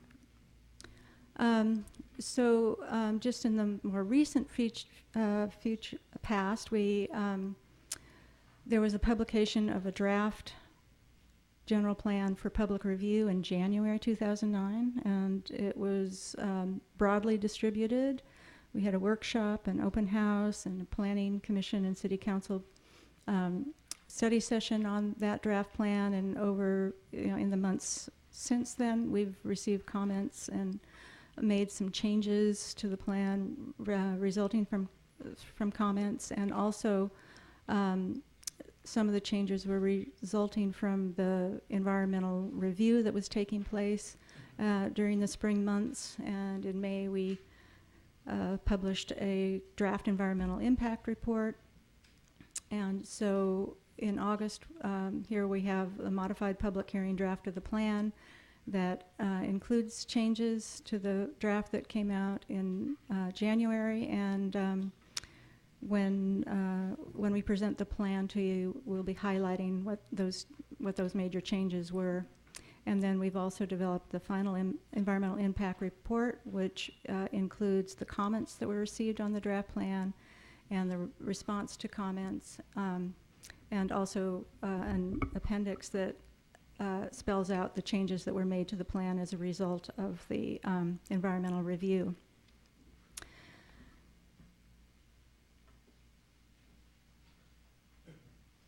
So at this point, I'd like to introduce and turn it over to our consultants. Rajiv Bhatia of Diet and Bhatia will be presenting the plan to you, and Jeannie Eisberg of Diet and Bhatia will give a presentation on the EIR, and then I'll be back. Thanks, Deborah. So we have a short presentation for you, as Deborah said. For the general plan piece, very sort of a quick overview of the different chapters, focusing a little bit more on the changes that have happened in the plan since the time you last saw it. You had a fairly detailed and extensive presentation by actually Deborah earlier this year on the plan itself, so I'm not going to belabor every element with you here.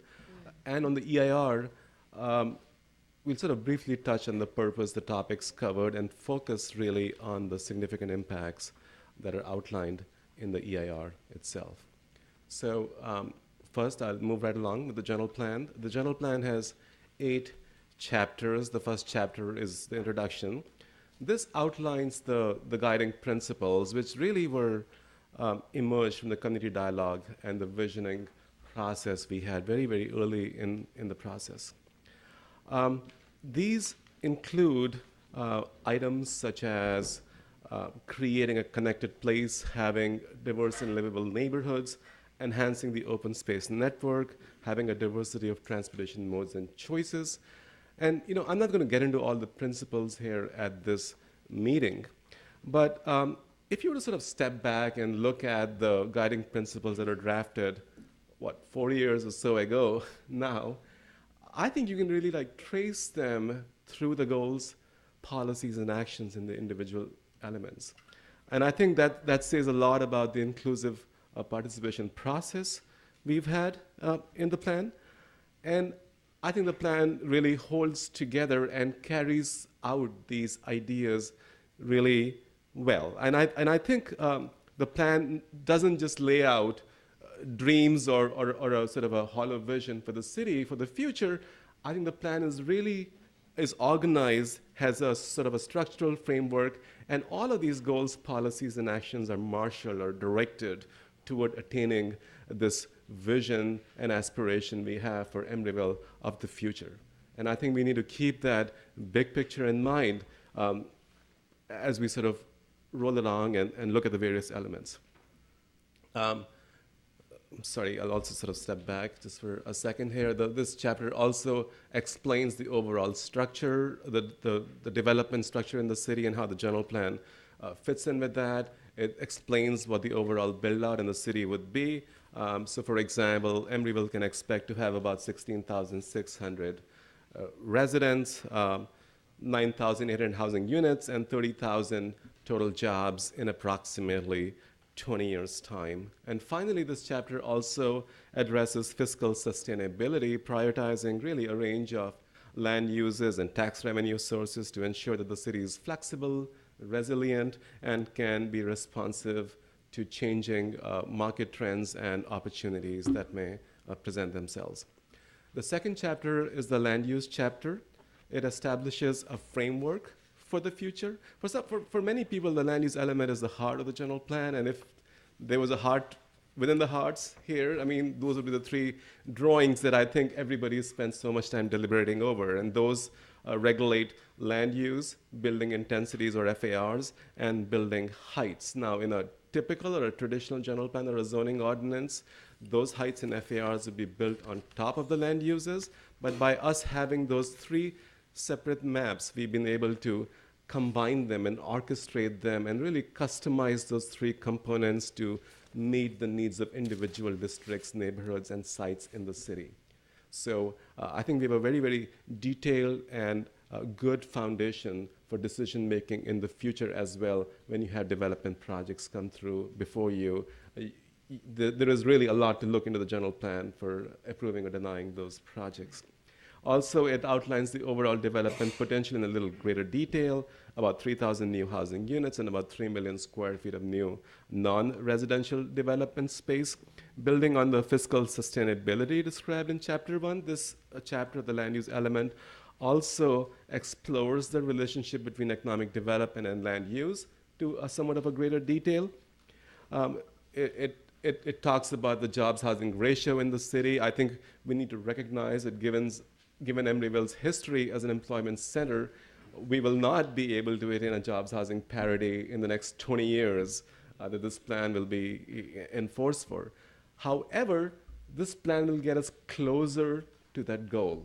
So I do believe we are marching toward a sustainable goal, toward a target of ultimately at some point in the future having this parity, but I think we'll certainly get closer to it than where we are today in the future.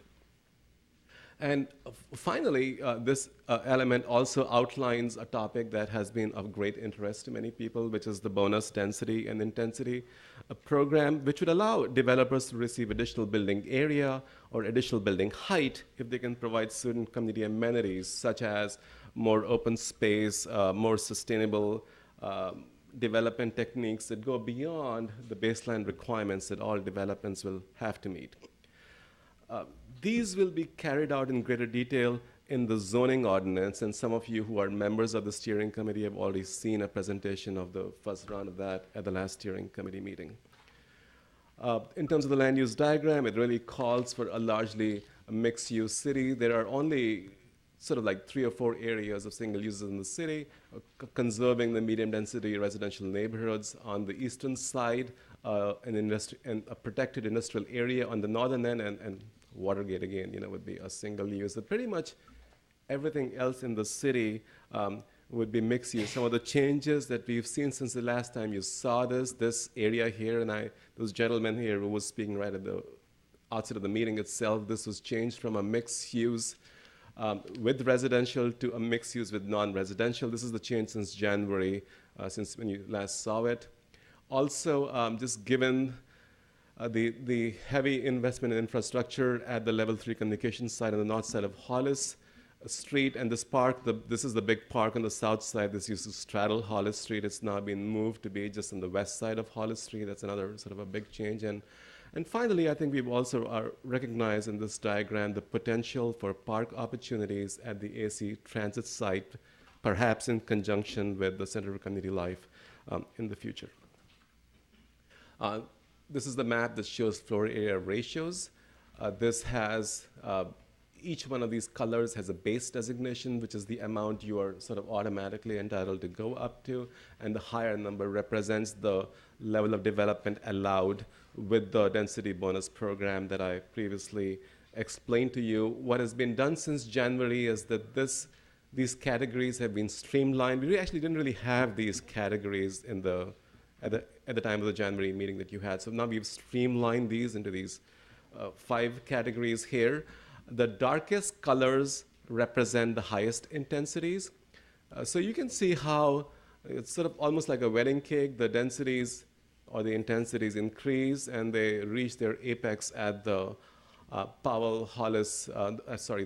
the Powell Christie core area over here, where the FARs would go up to 5.5 at the base. Now, these FARs do include any substantially above grade parking. This map represents the final version approved by the steering committee. However, as you may recall, at the meeting on the draft EIR that we had, several of you planning commissioners, including Commissioner Martin and Chair Hoff, were interested in knowing about the suitability of the base FARs for the eastern neighborhoods, and staff did a fairly extensive analysis, including looking at what's existing out there, projects that have been approved and projects that have been denied. And that analysis is one of the reports that was given to you in your packets in advance.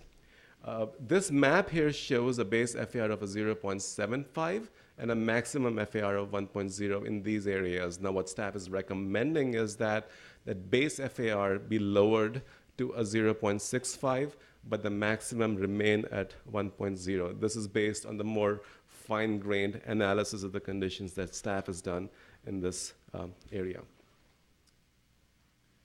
Also, in this map, we have highlighted the PUDs with approved FAR, so there is no confusion about where they came from.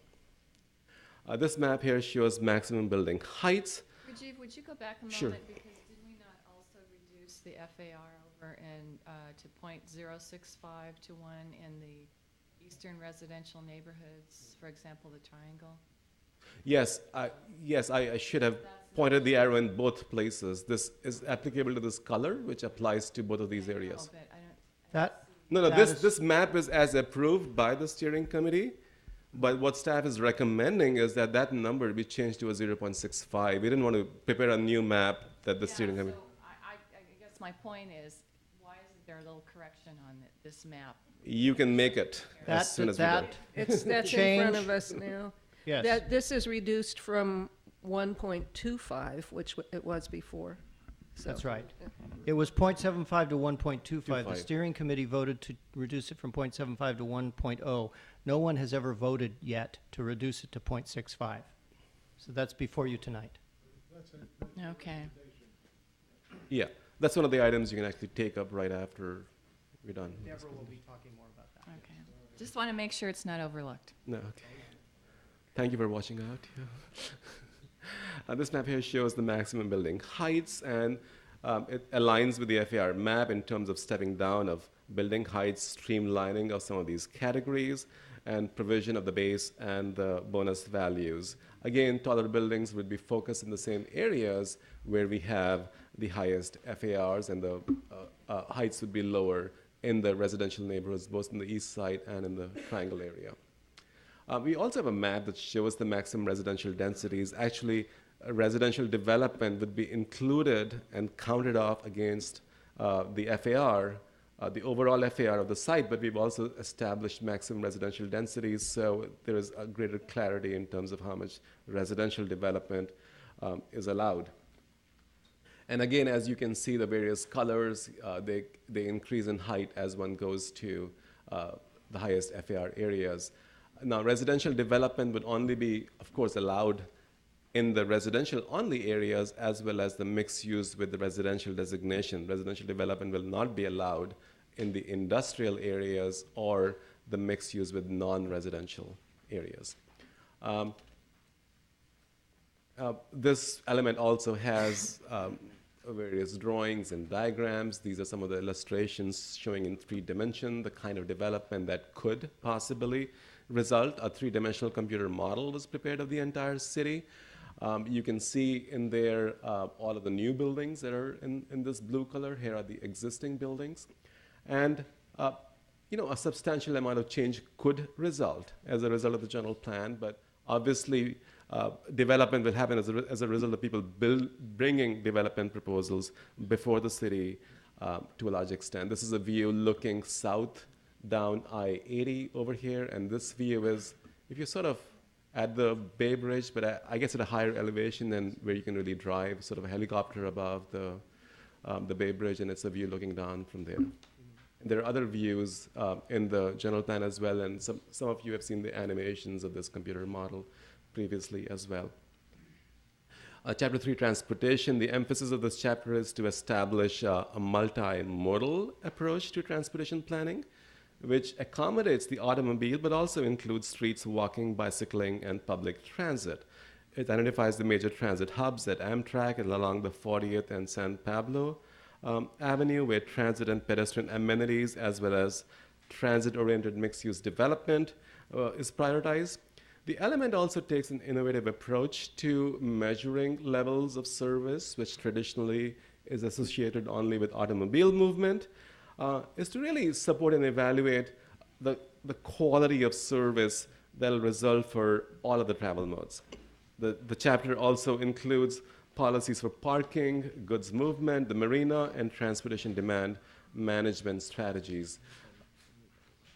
Here is the overall circulation diagram where all of the various modes are included. I know it's a complex diagram to follow here on the screen, and the element actually does break it down by various components. So if you're just interested in bikeways and what the connectivity is, you can see it a little easier there.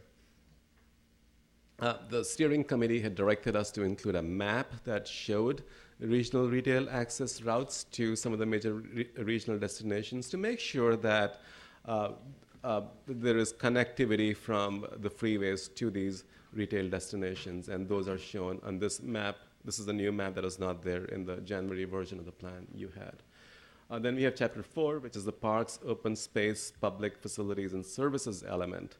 Parks, as you know, are a major area of emphasis for the general plan. The general plan will increase the city's park availability from approximately 15 acres presently to almost 44 acres in 20 years' time, a tripling of the park acreage in the city, which is huge. And this is to make sure that we are creating a livable city, livable neighborhoods as we're increasing population. So overall, parkland is one area of emphasis. The other is also locating these parks in a manner that everyone can get to a park in no more than 5 minutes from where they live. And then there is an overall system of greenways and connecting streets and green streets that link these park amenities to the neighborhoods. And all of those specific locations, the sizes, the green streets have been debated and deliberated upon extensively, showing how critical those amenities are to people in Emeryville. This chapter also addresses other items of public facilities and services, such as educational facilities, the Center for Community Life, police and fire services, and so on. There are several simulations, photo simulations in the plan. This is one of the ones along the 53rd Street East-West Greenway. This illustrates how in future the utility lines, for example, would be removed. There could be landscaping and lighting improvements, a bike boulevard along 53rd Street, as well as a proposed creek feature that'll celebrate Temescal Creek, which will actually continue to flow in the culvert below it. But this is just an example to show how these kinds of connections will be generated, connecting the neighborhoods to the parks. Here is an illustration showing the park, the big park in the north side along Hollis Street. This is across the street from, this is the recently completed park. This is across the street from it. This is 62nd Street, I believe, over here. And so, removing the utilities again, extending, putting new streets, new trees, new lighting along the street, extending this park for 2 of these big blocks all the way to 64th Street, putting bus transit lanes, signage and other improvements, showing, what the overall eventual form of this area could be. This is the overall diagram for the parks, open space, and public service. As I mentioned to you previously, we are looking to add 2 new large parks, one in the north side and one on the south side, with the goal being that practically everybody should be able to walk within 10 minutes to one of these parks, a big park, and within 5 minutes to smaller neighborhood scale parks, which will result from development, individual development, such as if the Powell Street Plaza is redeveloped, then we're looking to get a park out there for that. What we have done in this map, as I explained to you, this park used to previously straddle both sides of Hollis Street. It's been now moved to the west side of Hollis Street and made a little longer.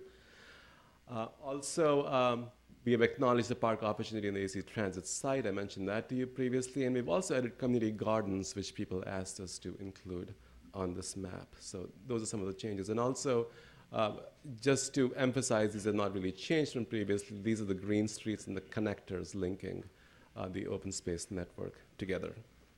Chapter 5, urban design. It's not a state mandated general plan element, but it's very critical to Emeryville to attain its ideas for creating a livable community. And also, improving overall mobility around the city. This chapter describes the city in terms of its overall structure and identity, its division into districts, neighborhoods, the street grid and other connections, the relationship of buildings to the skyline, the streetscape, and the cultivation of neighborhood centers to promote walkability. We have 4 neighborhood centers in the city, which will serve as focal points for retail, community services, and other amenities. Pedestrian priority zones will be located around major activity centers, including these neighborhood centers, schools, and parks where pedestrian safety and mobility will be a top priority. We have some other examples of the kinds of changes that could result. This is the East Bay Bridge Shopping Center, and this shows how this area could unfold over time by allowing, for example, landscaping and a new plaza here on this side, replacing the surface parking with a parking structure with retail at the ground level below it, keeping the streets safe and interesting for pedestrians. Then there could be additional residential and non-residential development and keeping some of those stores, including a big box store like this out there, perhaps by even having some additional development adjacent to or even above it. But really capitalizing on the possibilities that might exist in the future by allowing new development, but creating a more connected, livable neighborhood, a mixed-use neighborhood in that area that will also be close to our transit hub. Similarly, there are examples along Sherwin-Williams side. What could happen? This is the idea of taking a linear park a la South Park in San Francisco, having different types of development around it, including having new sort of small cafes to provide vitality to the streets, having different kind of a street paving and configuration to create a pedestrian-oriented zone in this area, and showing how ultimately this area also could be transformed in line with now these heights, these FARs, these bulk and so on, they all precisely match the designations in the general plan. So we work very hard to make sure that they do indeed reflect that. This is not a specific development proposal. You can get a different design for the area, but our goal has been to simulate or try to capture the essence of those policies and relay those in the form of these diagrams here. Chapter 6, which is the conservation, safety, and noise, it covers a lot of ground. Typically, those are 3 separate elements in the general plan. The conservation element, the conservation component of this element is designed to protect, preserve, and enhance natural resources, including air quality, water supply and quality, and habitats. Cultural resources address both historical and archaeological resources in the city. And the safety element addresses the geology, soil, seismic hazards, flooding and drainage, fire hazards, and also state-required evacuation routes and safety standards. As a compact mixed-use city with multiple transportation corridors really traversing through the city, Emeryville presents a challenge in locating residential development, for example, adjacent to these major noise corridors. So noise is sort of a big issue. And what we've done as part of the general plan process is we've mapped both existing noise based on surveys, sound surveys that we did in the city, as well as looking at traffic volumes, and did a future noise contour projection. Now, this is critical because these noise contours, which describe different levels of noise, will be used as a basis by the city to approve or deny projects. So if you are in a highly noise-impacted area where there's a matrix in the general plan that says you cannot have residential uses in that high noise zone, then if your site traverses different zones, even though you may have a residential designation, you will have to locate your residential component outside of the noise zone, as well as there are requirements that are actually state mandated requirements of having more specific noise studies that should be done if you have a noise sensitive project located in an area of high noise. Now, what has changed in this drawing since the last time you saw, I believe it was Commissioner Martin who specifically requested that we relook at the noise contours from the railroads, and we did. And what we found is that we had failed to penalize the nighttime noise, which is typically penalized by 10 decibels. So our noise sub-consultants, they went back and they've corrected this map. So there are sort of higher levels of noise now reflecting along the railroad corridor. What we've also done is, since the distance to 70 decibels increased substantially from the railroad line, we've also now drawn in a 75 decibel line so you can see where that lies. That's the sort of the big change in the noise element. Finally, of the topical elements, there is Chapter 7, which is sustainability. This identifies ways in which Emeryville can reduce its contribution to global climate change, minimize its reliance on fossil fuels, and decrease consumption of natural resources. This chapter references and provides a summary of the city's leadership in these directions. It also, both in sustainability, brownfields remediation, stormwater management, things like Emeryville Go Around, and the climate action plan that was adopted by the city actually in November of 2008. As a multi-dimensional concept, sustainability is actually woven throughout the general plan in the various elements. So when we talk about transportation, we talk about sustainable transportation. Sustainability is not a standalone idea. However, this element provides a centralized reference place for the goals and policies that pertain to sustainability throughout the plan. So this sustainability chapter examines all of the different topic areas and which are listed over here: energy, waste, land use, and water, and so on, and describes both existing and proposed strategies that the city will pursue in the future. Finally, we have an implementation program, which is Chapter 8, which includes actions for implementing the general plan. It lists agencies responsible for implementing the general plan, describes the regulatory system, the zoning and subdivision regulations, and building and housing codes that, for example, need to be consistent with the general plan. Most importantly, this chapter includes a complete, comprehensive list of every implementing action that the city will need to take to implement the general plan. There is at least one action for every policy that there is in the general plan. It identifies responsible agencies and the schedule and timeline for completing of that action. This may include large and new items, such as preparing design guidelines, which, as you know, will be forthcoming with the zoning ordinance itself, or a new parks master plan, which is the city's already initiated. Or there could be smaller action items, such as urging transit agencies to provide bike racks and vehicles. But we've captured all of those implementing actions, grouped them by themes, and put this in the implementation program. This is one of Charlie kept wanting us to do it, and we did do it. And it was very interesting to us that, as we were working through it, several city departments wanted to take on more of a responsibility for more of the actions. So to us, it showed a sort of a buy-in happening from city departments in the general plan as well. That's the general plan presentation. I'm going to very quickly introduce the EIR first slide while Jeannie is walking up here. The overall purposes of the EIR are to really meet the CEQA requirements by evaluating physical impacts of the plan, the general plan, and its alternatives. It's really about, the EIR is an informational document. It is meant to inform you as decision makers, the public, about the consequences of acting on the plan.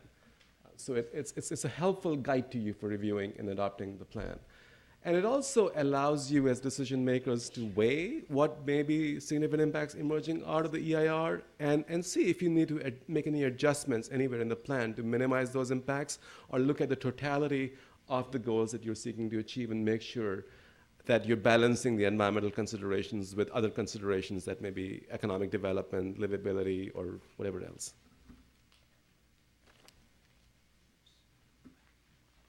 Okay, so briefly, these are the topics that were evaluated in the EIR. CEQA presents a series of topics that might be appropriate, and these are the ones that were deemed salient for this project in Emeryville. As Deborah mentioned, the draft EIR was submitted on May 15th. The Planning Commission held a hearing, as you know, on June 25th, and the 45-day review period ended soon thereafter. And we collected comments that were received from various public agencies and companies, organizations, individuals during that 45-day period. So the most essential component of the findings that came out of the draft EIR were these significant and unavoidable impacts. And these are impacts that couldn't be mitigated to a level that was not significant for a variety of reasons. So we identified significant and unavoidable impacts in these 4 topic areas. In terms of traffic, we found unacceptable level of service at 10 intersections at various times of day. 8 were in Emeryville, 1 in Berkeley, and 1 in Oakland. And this included 2 intersections that were already operating below acceptable conditions. Unacceptable LOS was also found on freeway segments, including Interstates 80 and 580 and Highway 24. Increased automobile congestion that would lead to increased travel times on transit, such as AC transit buses and the Emery Go-Round. So general plan policies sought to reduce these impacts through increasing alternative modes, creating transit priority streets, but they weren't able to rectify them to a point that the impacts would be less than significant. Basically, there still will be congestion. Second, in terms of noise, there will be an increase in ambient noise, mostly as a result of this increased traffic on roadways, in particular on I-80. And again, general plan policies such as citing residential portions of mixed-use projects away from the highway improve but do not eliminate this potential impact. And as you notice, in the final EIR, additional noise policies were added to try to mitigate this impact further. Third, in terms of cultural resources, development could result in demolition of historic resources, and the state court has ruled that such impacts cannot be mitigated to a less than significant level. So that's how that impact ended up as significant and unavoidable. Lastly, air quality is really a consistency issue. Air quality impacts are evaluated based on the Bay Area Air Quality Management District's Air Quality Plan, which is the 2005 ozone strategy. And that strategy uses ABAG's 2003 projections of population, and those population projections are lower than the population projections that the general plan has identified. So essentially, because of that inconsistency, we had to identify this as a significant and unavoidable impact. And actually, going forward, in ABAG's 2009 projections should help rectify this, because those projections are higher. So in response to this, staff have prepared a statement of overriding considerations, which was required for these significant and unavoidable impacts. This is shown in Exhibit B, and this describes the findings where specific economic, legal, social, technological, or other benefits are seen to outweigh any of these unavoidable adverse environmental effects. The second set of significant impacts are significant and irreversible environmental changes, and these may include impacts to non-renewable resources, meaning physical features that can't be renewed, such as land or waterways, which can only be used once. So air quality fits into that category, as well as energy consumed during construction activities. And again, these impacts can be reduced through general plan policies, but they can't be eliminated. So the final EIR represents the draft EIR and the response to comments that we received during that 45-day period. And the purpose of this is really just to refine the environmental analysis in response to the comments that we received. So the final EIR contains the 5 chapters listed here, an introduction, the comments on the draft EIR, which are numbered, and then responded to in Chapter 3, the response to comments. Subsequent revisions to the EIR are shown in Chapter 4, and then the revisions to the general plan in an appendix, and also in the hearing draft that you have today. So I'm going to send this back to Deborah.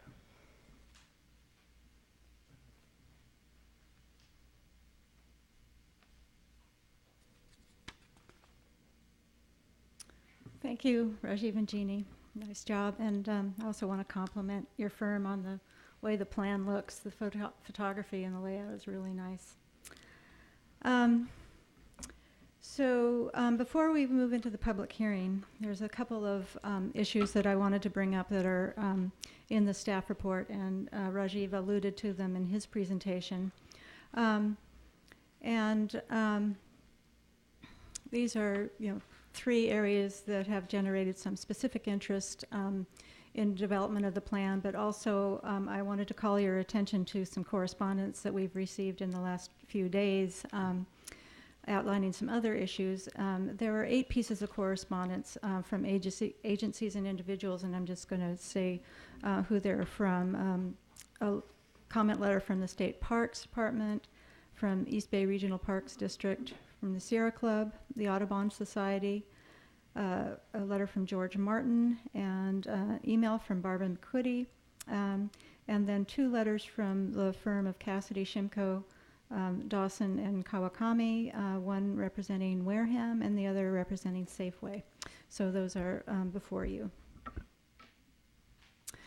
This issue regarding the northwest corner is the one and only area where the steering committee couldn't come to an agreement. Basically, the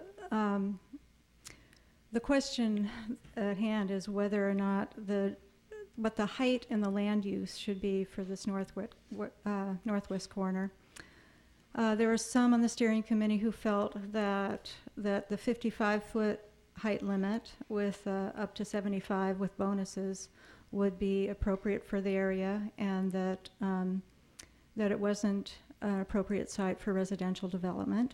And then others felt that a 75-foot base height up to 100 feet with the bonus would be appropriate in the site, and also that residential development would be appropriate here.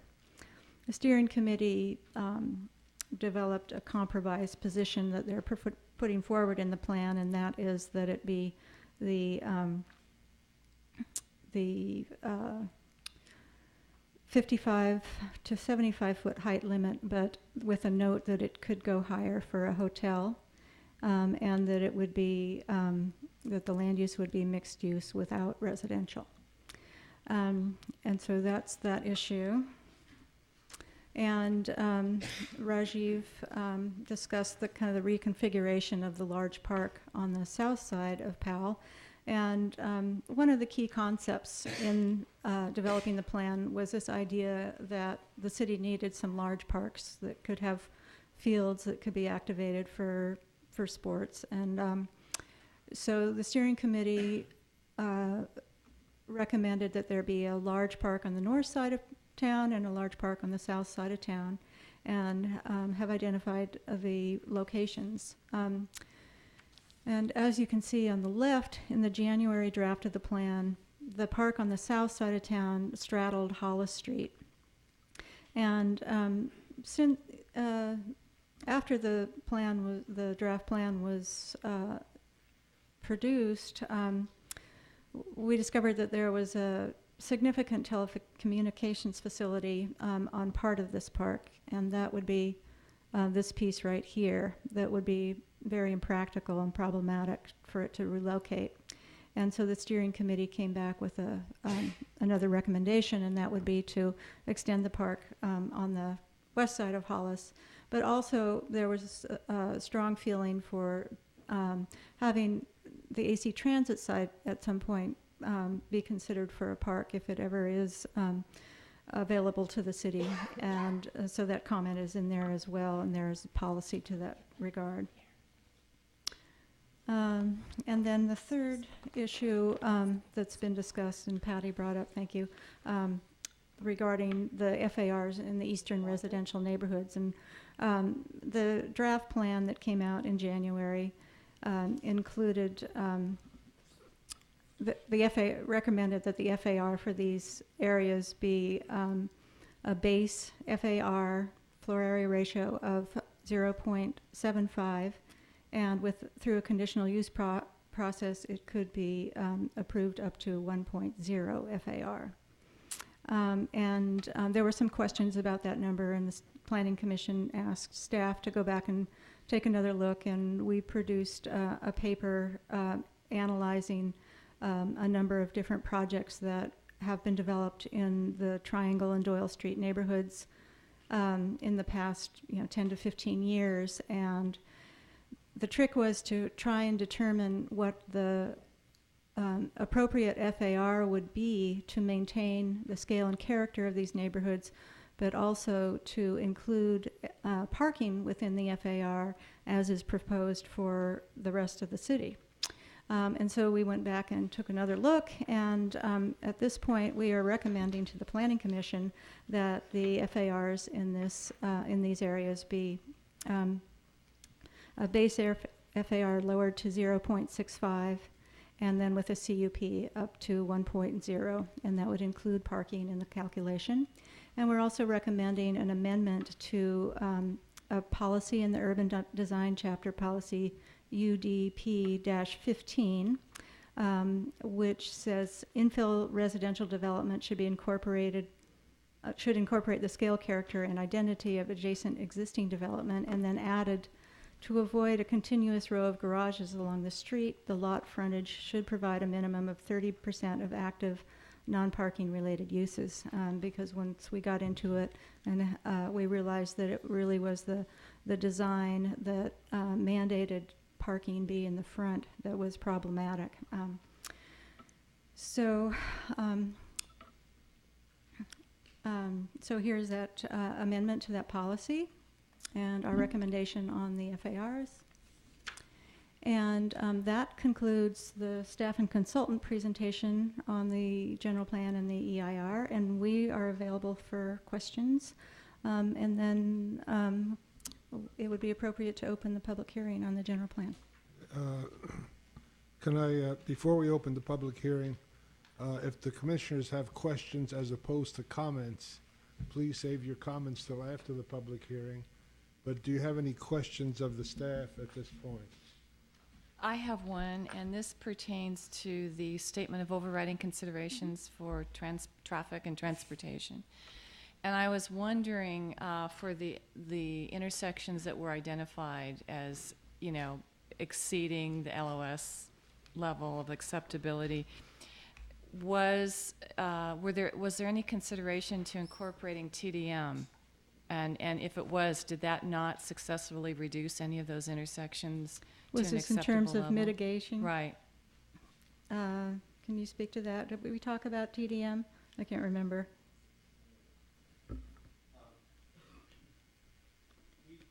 Actually already had, to a certain extent, some TDM policies, and once we went through the analysis, we identified certain other things that needed to be done. For example, one of the things that came out was that the city should be doing a very focused transit study, to be looking at transit-only kind of lanes, and those could be parking lanes that may switch during the peak hours to being transit-only, and then other times be. So there are a slew of recommendations like that have been made and now incorporated as general plan policy. Because our goal, as Jeannie explained to you, has been to create a self-mitigating plan. So to the extent we found these so-called mitigations, we incorporated those as general plan policies. But despite doing all that, looking at TDMs, looking at specific land uses around these, we could not for those intersections. They still would remain at an unacceptable level of service. Okay, I guess then this is a question for staff, and it'll only be a little bit longer, Art, because I really want to understand this as we move forward. And I guess this is probably an Abby question. If it is likely that TDM will not effectively reduce some of the traffic impacts at these intersections, can we still support a nexus to require that a TDM be prepared on a project-by-project basis? Well, project-by-project basis, really the EIR is a program EIR. Right. So when individual projects come up, they will have individual environmental, whether it's CEQA or EIRs. Yeah, but I understand that, but I guess I'm just sort of wondering, we're looking at TDM as a comprehensive TDM program as a bonus. Right. And, it's just something I'm throwing out there that perhaps now isn't the appropriate time, because I think we need to. Maybe I can try to consider address it. that question just a little bit. Because I'm a just little clearer. wondering, Yeah. if we're Okay, identifying this TDM to give a bonus and it's really not going to do any good, why are we doing it? TDM is a complex subject because the state also has a law that actually restricts local agencies' abilities to do certain things over and beyond. Things like parking cash-out programs and so on, you have to find and make a nexus with the conditions we have. What this general plan will not lock you into any position that you otherwise would not already be in. In other words, this general plan does not limit your abilities to be doing anything else that you otherwise may want to do. In effect, it goes through what would traditionally be considered like a TDM approach, such as requiring bike parking spaces and shower facilities and so on. The general plan actually has policies to require those, and the zoning ordinance is building those in.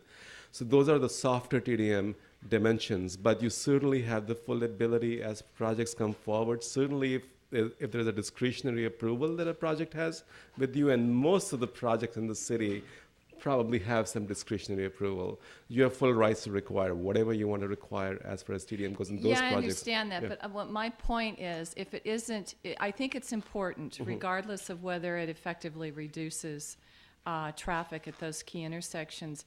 However, I'm thinking of it in terms of we are considering for the zoning, and this is jumping ahead a little bit, but it does relate to what we're talking about tonight. If we are considering bonuses to allow additional FAR and additional height, those bonuses, the whole intent behind the bonus was to give more to the community in order to allow the additional height and the additional intensity, and for residential, the density. So, I'm perhaps TDM isn't one of the bonuses. Well, actually, the TDM will have an impact. Just because it doesn't reduce it to below a significant level doesn't mean it's not actually helping to alleviate traffic congestion. And if you were to impose a requirement on a development, you may well impose it on the entire development and not just on the bonusable piece.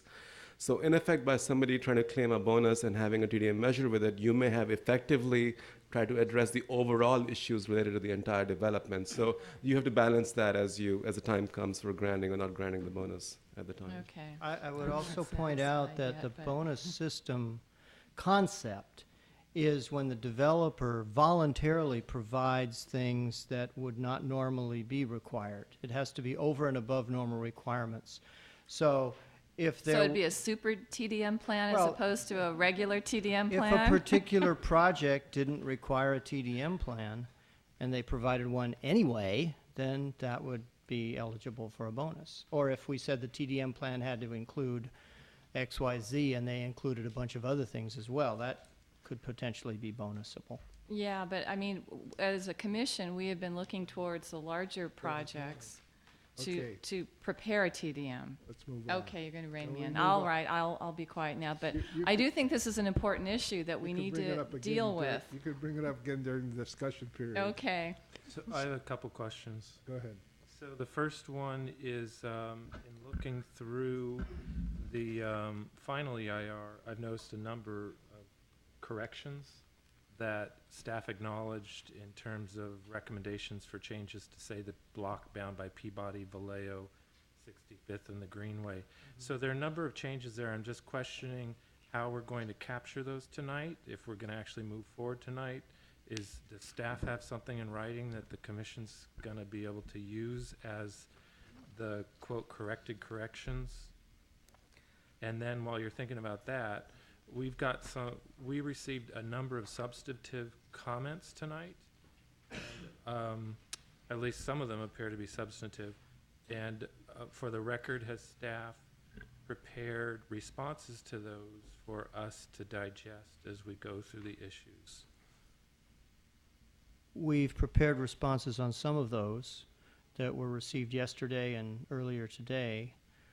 The latest comment letter was received less than an hour before this meeting began. So we have not been able to prepare a response to that. We reviewed it, and we can give you a verbal response. I guess my question is, how were you going to present that information we got today and your recommendations to the commission on how to deal with it? I would say that the comments that you received over the last couple of days via correspondence should be construed as comments for the public hearing. People can comment at the public hearing either in writing or verbally. You're not required to respond to every comment. These comments, or any comment really, you may. They're for your information, they're for you to take under advisement. You can deal with them as you see fit. Weren't those comments having to do with the Jim, general plan rather than the EIR? There were a mix. Some of them were, and some of them were about the interim zoning regulations. Yeah. Which we're acting on tonight as well. Right. They are all, I would take them all in the vein of just as you take public testimony at a hearing before you make a decision on the project before you, you take into account the comments you've heard verbally and things you've received in writing. I would say it's the same thing. You just take those comments into account when you make your decisions. Yeah, I think it might be useful to the commission as the evening wears on that you actually perhaps summarize those and give us, for the record, your position on how we should deal with those. Well, it's kind of hard to pay attention here and be reading and responding to letters at the same time, but we'll do Jim, the best we can. I know you'll do a good job. I don't quite follow that because the staff is not required to respond to all the public comments. I agree with the planning director. If any of the commission members feel that any of those letters or comments are worthy of comment on, then you should bring it up as part of your comments. I will. And we can discuss them. Yeah, my point is that I'm not sure the entire commission's had a chance, and so if staff could summarize those and Well, give their recommendations. staff hasn't had a chance to digest them all either. Okay. And some of them just arrived. Okay, I wanted to raise that. Okay. So we'll. Oh, concerning your other point about the changes to the final EIR, to my knowledge, we have not identified any corrections other than the ones that you have identified. Yeah, do you know where they are? They're on page A-3 in the EIR. And this is the summary of the revisions to the general plan that were made between the January version and the August version. And the attachment to your staff report, attachment 6, which is also the same summary of changes, is identical. So you'd make the same changes in that as well. And that was where Commissioner Martin refers to the block bounded by Peabody Lane, Doyle, Vallejo, and 65th Street, the block that the Baker Metal project that you just approved is on. On page A-3. Well, I'm sorry, where are you in the, what page? Page are you on? A-3. It's in the final EIR. Final EIR, page A-3. The building heights, page 216, which is the second big section on that page, it says that the building heights on that block were increased to 55 to 75. That's incorrect. It was increased to 30 to 55. It was increased from a straight 30 to 30 to 55. And then similarly, two sections below that, page 218, the updated residential density figures on the same block. It says there, it's the middle bullet, the third bullet down there, that the density on that block was increased to 85 to 100 units to the acre. That's not correct. It's 50 to 60 units to the acre. And I would note, though, that the maps in the general plan are correct. It's only this update page in the EIR, and that's a separate handout that is not correct. So the plan itself is correct. I'm not aware of any other errors. It's the area on San Pablo, between San Pablo and Adeline. There was a, yeah, is it this? I think this is incorrect.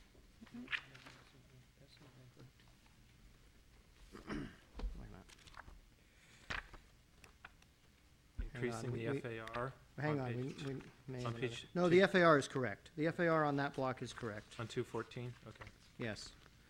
The density is correct. That's the only reference there, I see. I think that area is right. Okay, okay.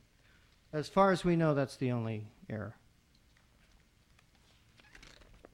Are we good to go? That's why I brought the brownies, I know. I'm sure we'll have some other comments from the commissioners in a little while. But right now, we want to open the public hearing on the general plan and the EIR. And I want to remind the public that we are not discussing the zoning ordinance. The zoning ordinance will be taken up as a subsequent matter after we approve or disapprove the general plan.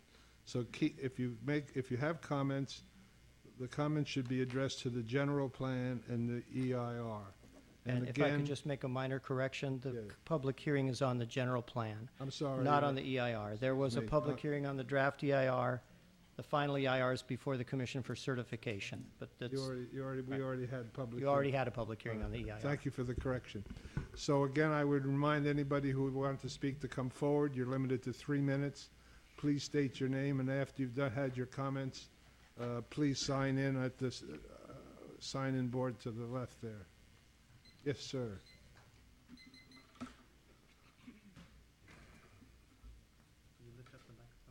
Yep.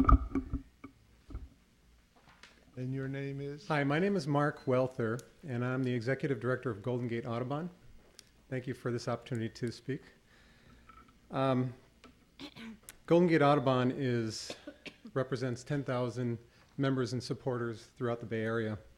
And our mission is to protect Bay Area birds, other wildlife, and their habitat.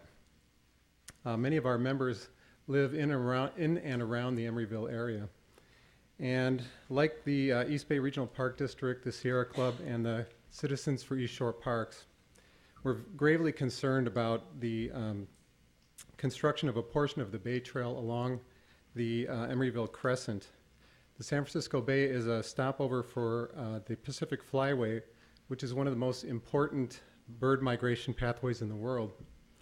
And tens of millions of birds migrate through and overwinter in San Francisco Bay. And they rely on places like the Emeryville Crescent for roosting and foraging and nesting. And in fact, the Golden Gate Audubon spends much of our time identifying small pockets of land like the Emeryville Crescent for preservation and restoration. The EIR itself points out that the crescent is already habitat for endangered California clapper rail, California black rail, and the salt marsh harvest mouse, as well as many species of concern.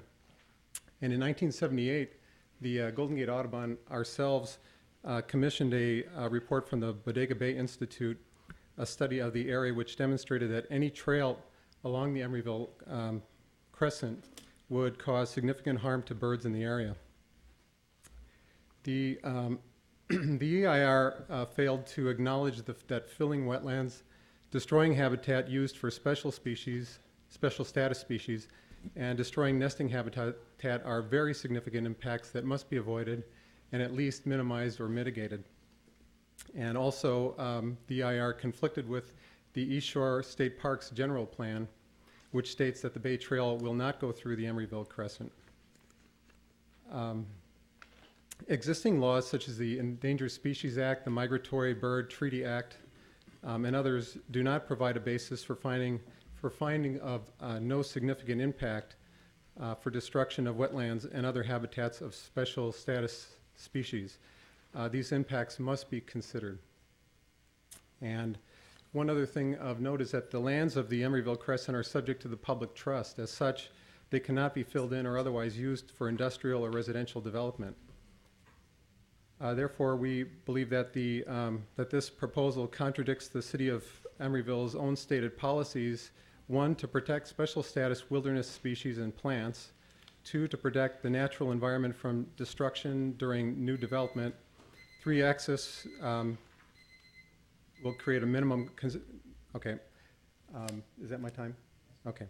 I just want to conclude by saying we ask that the city remove provisions from the general plan and the EIR related to placing the Bay Trail in the Emeryville Crescent, and we also ask that Section 3.4 be reviewed and rewritten to fully consider the impacts of to sensitive species, wetlands, and bird nesting habitat. Thank you. And I've been authorized to say that the Sierra Club also opposes this. Thank you very much. Yeah, please come forward. Would you sign in, sir? Betty Burry, and I'm calling to ask you to consider an amendment to your plan, specifically for Horton Street. I already live on the Horton Street, which is a one lane in each direction, already crowded with trucks because there's no room for them to park, and we already have an 800-car parking garage on our street, plus the Amtrak station, plus the parking beyond What part that. of Horton Street do you live on? At the terraces? The terraces. Okay. Yes. And in the plans that you have, it appears to me that you're not considering that as an area of potentially high congestion. It already is. High noise already is. And the project that's being planned for that is going for the other side of the Amtrak station, of course, is going to be given a special over 100-foot height limit. And it's not going to be a 100-foot height limit for a theater or a library or a hospital or something very useful to Emeryville. It's going to be for a parking garage. And we don't need another parking garage on our small area. You And know, so if excuse me. Yes? We're going to specifically talk about Emery Street West. Mhm. So, you know, if you wanted to be more specific, you could comment at that time. You should limit your comments now to the general plan and not to The the general specific, plan and not to in- the specific project. I think she Certainly, is I talking am. about, she's talking about the height I'm limits in talking the general about the plan. height limit, which is zoned just for that area at 100 feet. All right. No other area on that street. And So you're objecting so to the I'm height objecting to the height limit, which is a special height limit just for that area, much higher than the previous plan and out of character with the area that we have, and will increase traffic, congestion, noise, and all the things that your plan is supposed to try to work hard to prevent. So thank you for listening, but consider us at Thank you. Horton. Would you please sign in? I already have. Oh, thank you.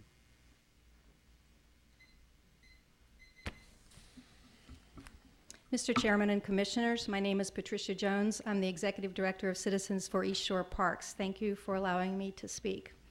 As you may know, Citizens of East Shore Park was instrumental in the creation of the East Shore State Park. So any development that would impact habitats in the park are of great concern to CES. We and fellow environmental and agency stakeholders such as East Bay Regional Park District and the Sierra Club are disappointed that we were not included in the aforementioned stakeholder outreach. When questioned, we'd been told that the general plan would not impact East Shore State Park. In our brief and very last-minute review of the general plan, we must oppose the proposed spur trail that will be in the tidal marsh area of the Emeryville Crescent. I'd like to say that one more time, in the tidal marsh of the Crescent. While CESP is a strong proponent of trails and shoreline access, and I personally ride my bicycle to work, this trail, as presented, would be detrimental to several endangered species and other species of concern. We do not feel that the general plan or the EIR addresses concerns mentioned in the Bodega Bay Institute that was conducted by the Golden Gate Audubon. We also oppose this trail due to the proposal to fill wetlands to create the trail. This would be a significant impact. CES concurs with the letter you received from East Bay Regional Park District stating the many ways in which this plan conflicts with the East Shore State Plan, General Plan, and with various BCDC regulations. We ask that you remove the proposed spur trail in the East Shore State Park from your general plan. Thank you very much.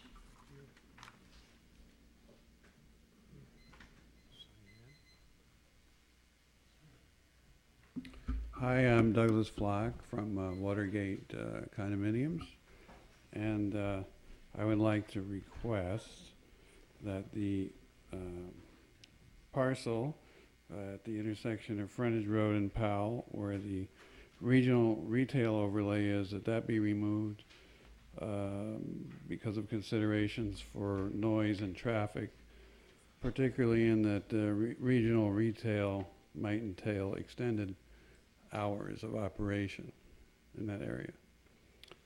Also, I'd like to suggest referring back to the earlier presentation about the general plan in relation to the Home Depot area, that maybe you might put an underground connector from that to the parking garage if there's enough room underground to allow the contractors to move back and forth. Because otherwise you may kill off that business without that. They do need to move a lot of heavy stuff and bulky stuff. So, thank you.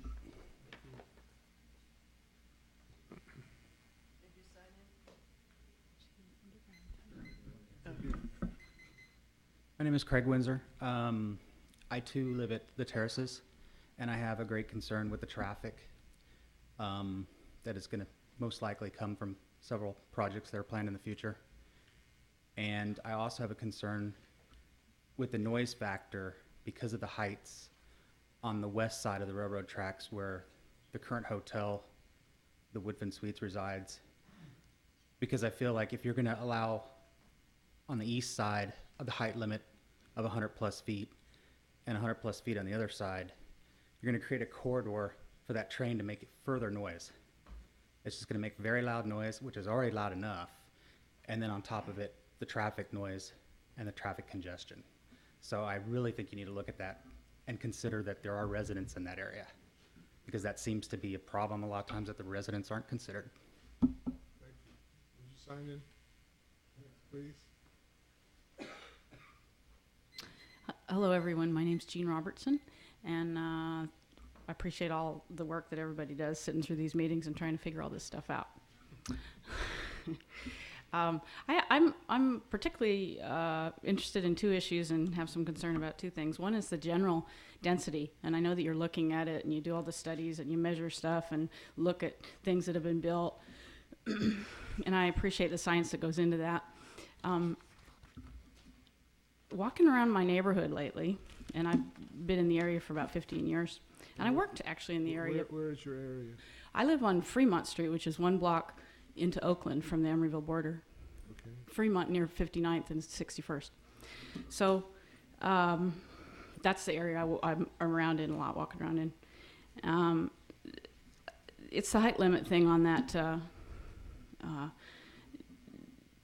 little special place near the Amtrak station. And I know that we're going to look at that in detail, and I will comment then. But I want to say I'm definitely opposed to having a special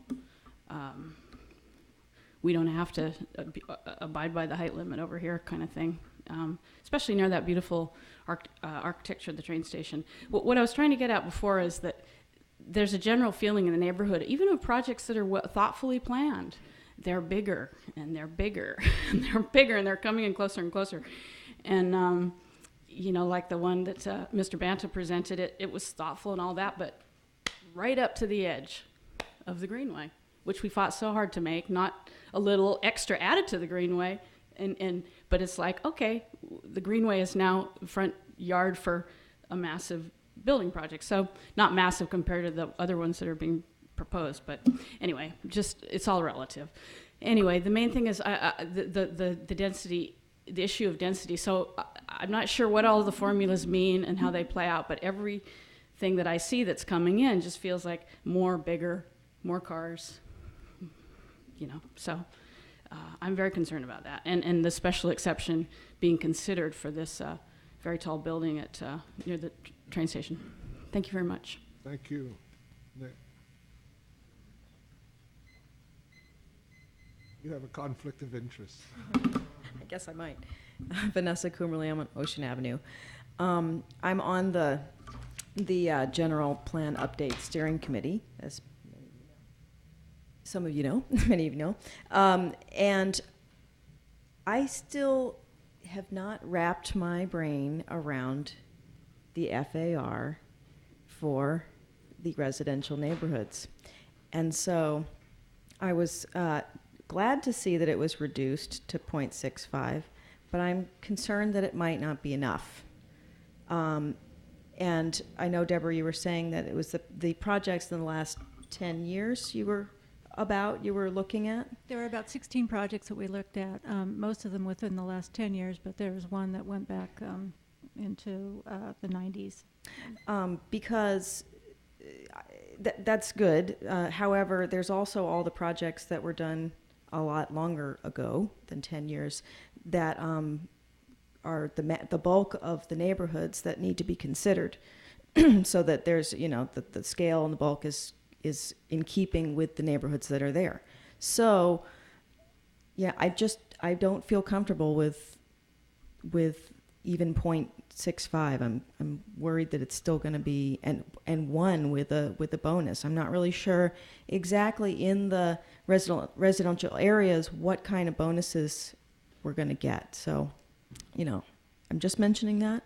And also, I too, and I said it during, our meetings, am not excited about this 100-foot designation for the transit center. So just wanted to say that. Thank you all.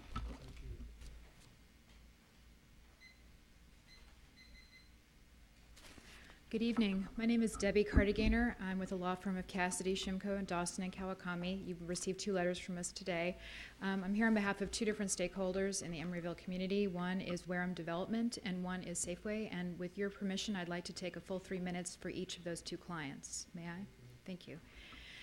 First of all, we'd like to compliment the city and the staff on a really great, well-thought-out plan. It's clear that it's going to be a very ambitious and wonderful blueprint for future development for the next 20 years in the city. The staff did a great job, and obviously a lot of work has gone into it. That being said, we also have submitted 2 letters. I have copies of those letters, additional copies here. You all have them. Okay, great.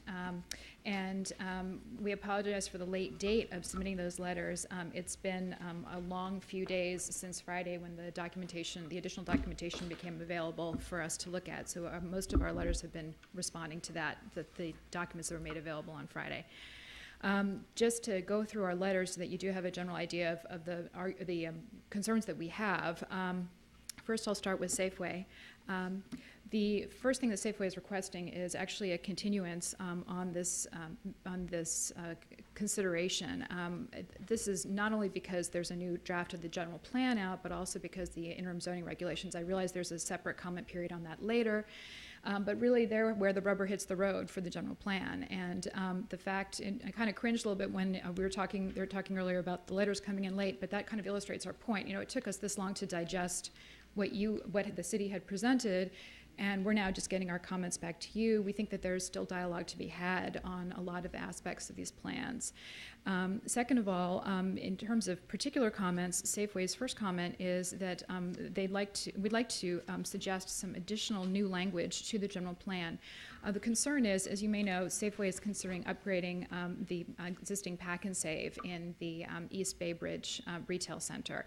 It'd be changing it to a Safeway and doing some significant upgrades to the exterior and interior of the store.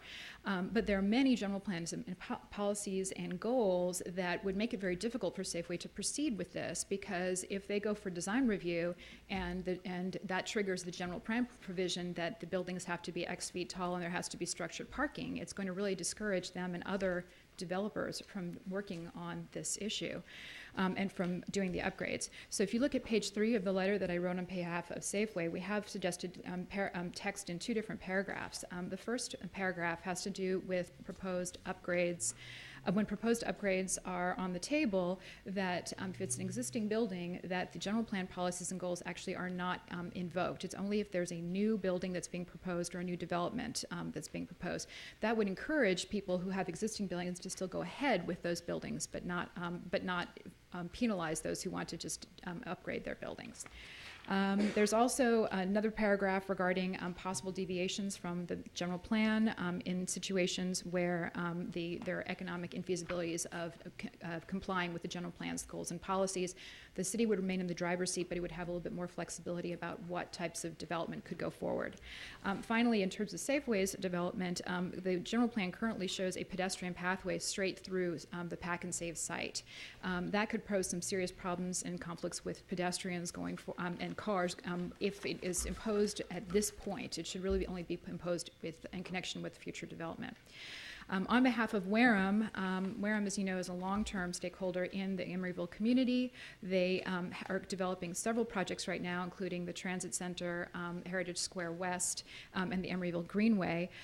They have been involved in this process for a long time now and have made a lot of comments along the way. Probably their primary comment with respect to the general plan is the calculation of FAR.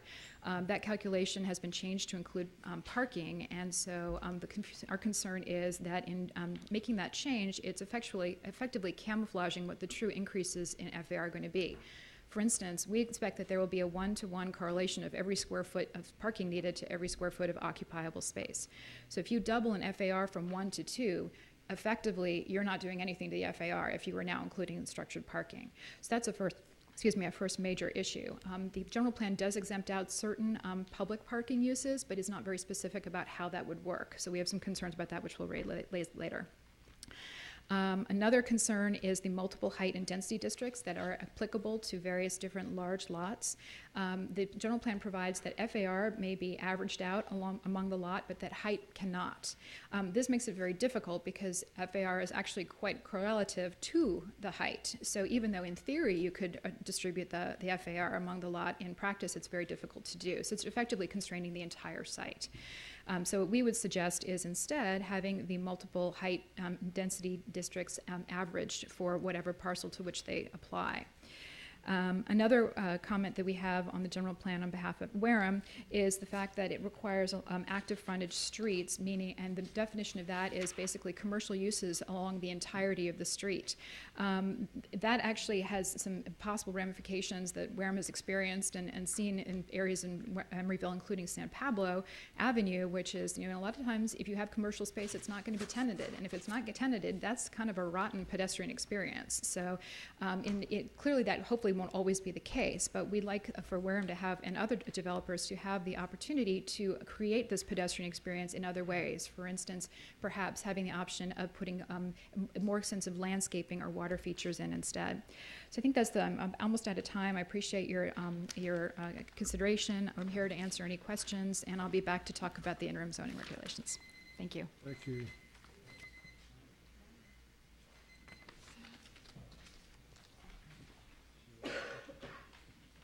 My name is Frederick Schrag. I work at Emeryville, and I'm speaking here on behalf of John Nady, who owns 2.2 acres, the northwest corner of Emeryville. The Nady building was built in 1960. He purchased it in 1990, and of course the tax revenue are based on the assessments on those figures. Currently it's zoned mixed use, which would allow the 2.2 acres to be developed in 300 residential units. Mr. Nady would like to develop that lot for residential uses with offices and retail on the ground floor. And of course that would result in increased tax assessments to the city of Emeryville. Now the draft general plan, as you know, the committee is divided on whether it should be residential or non-residential in that area, and also the height limits. As submitted to you by the director, or the planning director, it's right now submitted as non-residential mixed use with a height of 55 feet or 75 feet with bonus, except if there's a hotel there, the recommendation by the staff is a 75-foot limit or 100-foot with bonus. The rationale for having non-residential there is noise from the train tracks and the highway. This site is west of the train tracks. However, the general plan makes accommodation for mitigating noise by things such as triple, double, or triple pane windows, closed windows with air conditioning, etc. So to have a general plan that eliminates the possibility of residences in that area, it doesn't allow for mitigation. It eliminates mitigation by eliminating the residences. That doesn't seem accurate analysis to me. Also, Another rationale was that the staff wanted to have a hotel in that area because of the increased taxes from the hotel tax. Well, it would be nice perhaps to have a hotel there. In the 20 years since Mr. Nady has owned his 2.2 acres in the northwest corner of that northwest corner, he's never been approached by anyone who wanted to build a hotel there, but he has been approached by people who wanted to build residences there with commercial and office use. So the city is more likely to have increased revenues from a new higher tax assessment from residences and office use in that area than just the bare hope of a hotel being constructed there. The best and highest use for the Nady site would be a high-rise residence with commercial on the ground floor. May I go on briefly? Yes. It would have world-class views of the Golden Gate, and it's just adjacent to the Berkeley Aquatic Park. That would be the best and highest use for the site.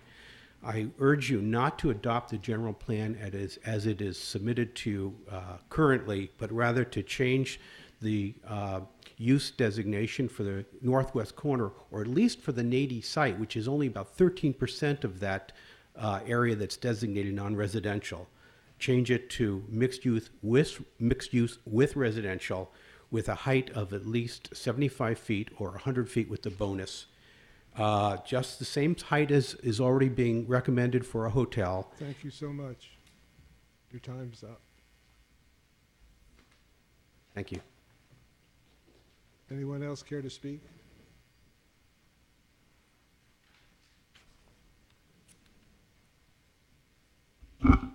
Good evening, Chairperson Hoff, members of the commission, staff, audience. How many people at home are watching tonight, I wonder? I think it's time that somebody thanked the steering committee. We have Patty, we have Gail, we have Art, we have John, we have Vanessa. Is Vanessa still here? Miguel? We have Miguel, we have Chris.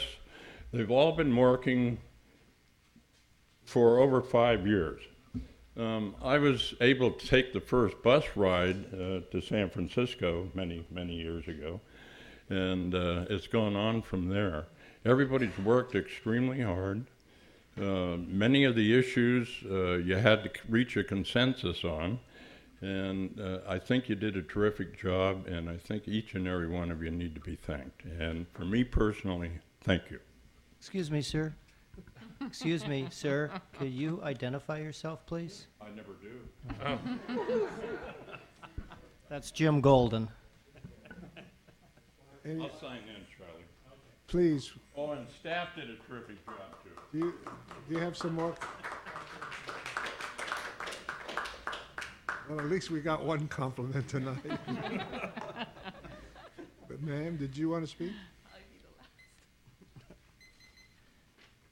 Yes, my name is Julie Murphy. I lived in Emeryville for 4 years now on 64th Street, 1281 64th Street.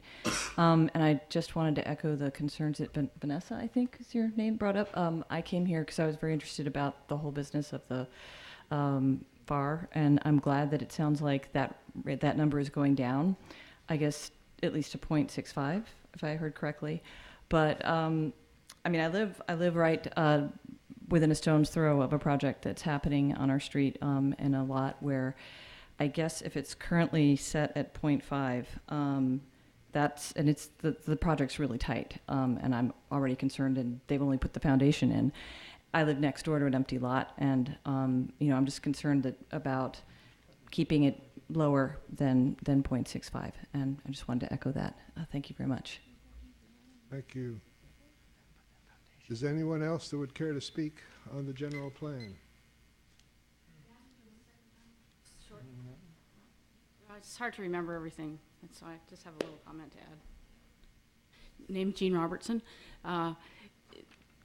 Just wanted to emphasize how much use that neighborhood gets, and the greenway and the park, and there's a lot of people walking their dogs, and every single big project that goes in with more cars and more density, There's more people using that little threads of green space left. So I do have a lot of concern that as we allow for more density, we have some parks. I don't think the amount of parks is, it's good that it's increasing, but I don't think it's increasing in terms of the amount of density we have. And it's just the use of the greenway. It's and the park around there. It's going to get a lot more. So I think if it seems to me that so often projects are approved with bonuses and with extras and with conditional conditions. So if we're raising the bar of what's it's being lowered from 75. Pardon? Could you please shorten, because you really had your turn and we Okay, have to thank move you. on. You want more parks. I want the issue of the density to really be reviewed and maybe reduced from 0.65. I think they've done a good, Thank you. thank you.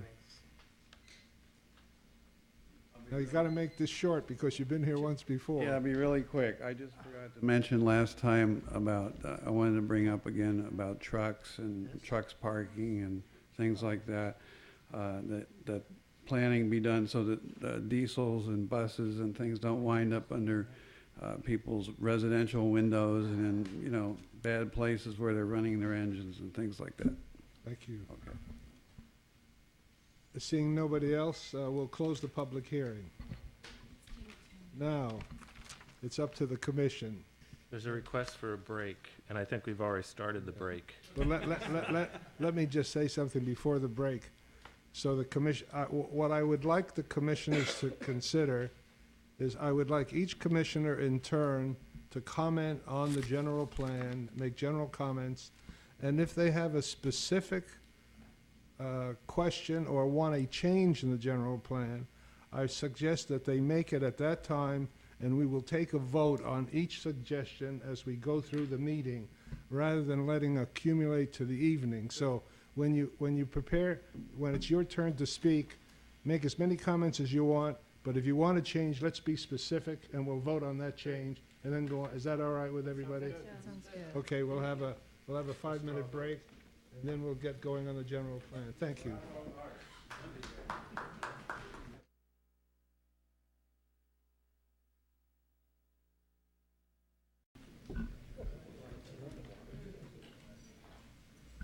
We'll reconvene the Planning Commission meeting, and Mr. Bryant has some comments he wants to make. Thank you, Chair Hoff. I'd just like to briefly respond to some of the comments that you've received this evening. As Deborah indicated, you have received letters or emails from the State Parks Department, the East Bay Regional Park District, the Sierra Club, the Audubon Society, Barbara McQuitty, George Martin, Cassidy Shimko, Dawson and Kawakami on behalf of Wareham and Safeway, and you've also heard a number of comments tonight. I do want to, where is it? I do want to briefly address the issue of the trail along the Emeryville Crescent. As you know, I prepared response emails to those letters that you received, and you have received copies of those emails as well. And I just want to hit a few of the highlights of the response that I gave to those issues about the Emeryville Crescent. First, the city and you all are well aware of the history and the issues and the controversy concerning that trail, and many of you and other elected and appointed officials in the city and staff have been involved in the East Shore State Park general plan process, and several people on the council and commission were in Emeryville in 1987 when the Shoreline Protection Ordinance was adopted. So we're certainly well aware of that. But concerning the issues about that, and also the woman from the what's it called, Coalition for an East Shore State Park, mentioned. I think it's important to note that that trail is simply a line on the map at this point. It's not necessarily in tidal area. It's not necessarily on landfill. It could be on the freeway shoulder for all we know, if we can get Caltrans to give us a little land. We don't know where it's going to go, We're just saying there is a desire to have a trail in that vicinity. And I would like to point out that there are some specific policies in the draft general plan that address this issue. And just a quote from my email response to these letters, we certainly have no intention of pursuing such a trail along the Emeryville Crescent if it would in any way harm the adjacent wildlife habitat. In this spirit, I would like to point out two policies in the draft general plan, one in the transportation chapter and the other in the conservation chapter. TP18 in the transportation chapter says the city's Bay Trail alignment is as set forth in figure 3-3. The spur trail along the Emeryville Crescent shall only be constructed following an environmental study to ensure that any impacts on the adjacent wildlife habitat of the mudflats are adequately mitigated. And then policy CSNP 22 in the conservation, safety, and noise chapter says provide visual and where practical physical access to the Emeryville Crescent in a manner consistent with the protection of this fragile ecological system. Improvements to the Bay Trail and the Emeryville Crescent must be consistent with habitat protection. So just to point out, we don't intend to do anything that would be detrimental to the Emeryville Crescent. And, you know, but we still feel, or at least I should say the steering committee feels, that that is a valuable link in the Bay Trail. We recognize that it's inconsistent with the East Shore State Park General Plan, and I think in implementation of our general plan, we would work to try to rectify that inconsistency. And Charlie, if I can also add, we actually added two new policies, which are CSNP-23 and 24. Those are mentioned on page A8 of the final EIR. Those also specifically address the trail issue and how to avoid impacts to the habitats. Okay. They also appear in this document on page 6-29 on the general plan itself. You talked until 22. There is 23 and 24 also not that were inserted in there. Oh. Okay, let me read those. CSNP 23, where new trails, this isn't specifically about that trail, like the other two policies are. But 23 says, where new trails or other improvements are proposed in the vicinity of the baylands and essential habitat for special status species require adequate avoidance and mitigation necessary to protect sensitive resources.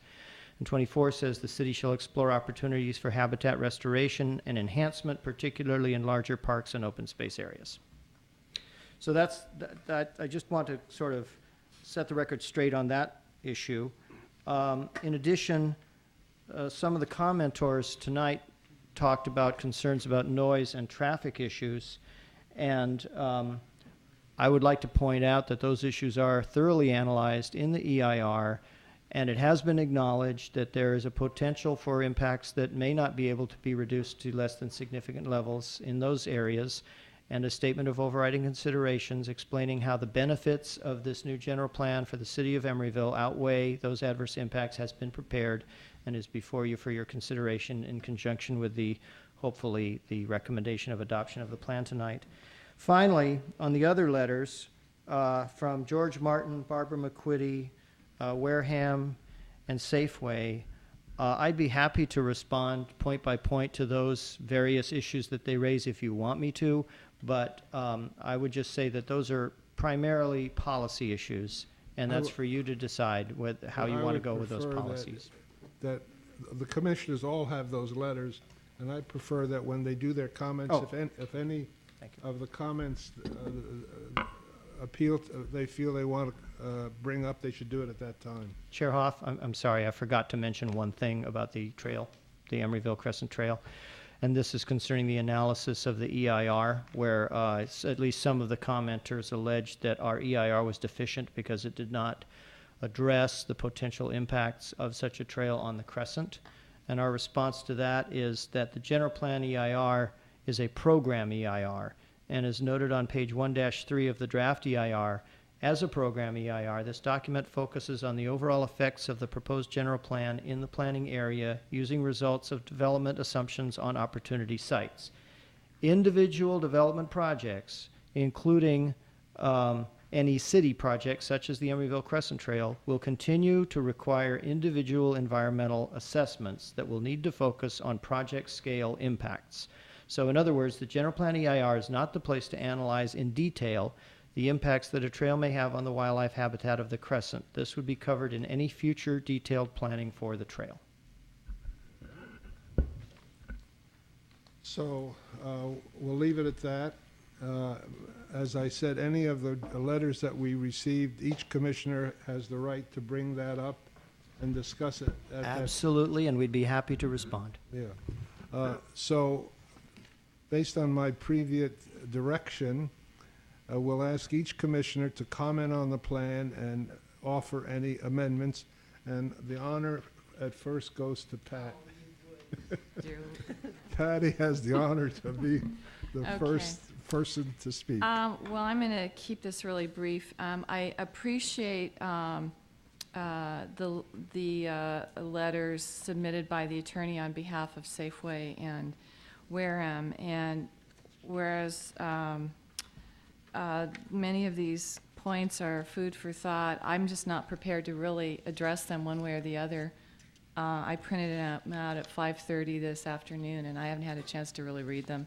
So I'm not going to comment on that, except to say that they do seem more policy directed, and it appears that many of these comments are getting into some of the zoning and site-specific issues, and I don't think that that's what we're here to discuss tonight. I do want to speak to 2 points.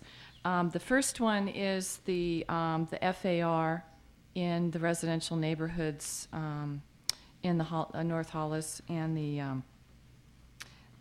primarily the North Hollis and the Triangle area. And several of us, myself, Jim Martin, and Gail Donaldson, met with staff to calculate out the FARs at the 0.75 base rate, and we all concluded that 0.65 was the way to go. I think we need to go lower than that, and that the base should be at 0.5. That's my own preference on this, and I'll just sort of leave it at that. I believe there might be others that feel that way, but that's all I will say about that at this point for the Commission's consideration. And then the other point is the transit center site. I do not support that site, specific site, being carved out for a higher FAR and higher height than what that ribbon is generally proposed for. We had lengthy discussions about this during the steering committee sessions. There were a number of people that strongly supported carving this area out, and there were a number of us that did not. I think it defeats the purpose of what we're trying to do in terms of a gradual step down to show sensitivity to the neighborhoods. And I strongly recommend that we change that height and FIR to be consistent with the rest of that area. With that, I'll pass it on to Jim. Now, wait a minute. Well, Based on my suggestion, are you prepared to offer that as an amendment, and we can discuss that as a specific change in the plan? Yes. Okay. The first one is FAR. Well, which one? Well, let's do the FAR in the neighborhood. 0.65 to 0.5. So you're making a motion that we change the FAR to 0.65 and 1.0. A recommendation for consideration of the commission. So I don't think it's a motion at this point. But it has to be. That's the way we're going to go through. Okay, then I'm making it as a motion. So we can amend the plan as we go along. Is that No, but you said 0.5. Chairperson said 0.65. 0.65, I'm sorry. I said 0.5. He wants it lower. I want it 0.5. lower. That's what it is now. No. That is what it is If I may right now. clarify, the 0.5, the FAR currently does not include parking. Maybe I should explain this a little bit. Currently, the FAR in the eastern residential neighborhoods is 0.5.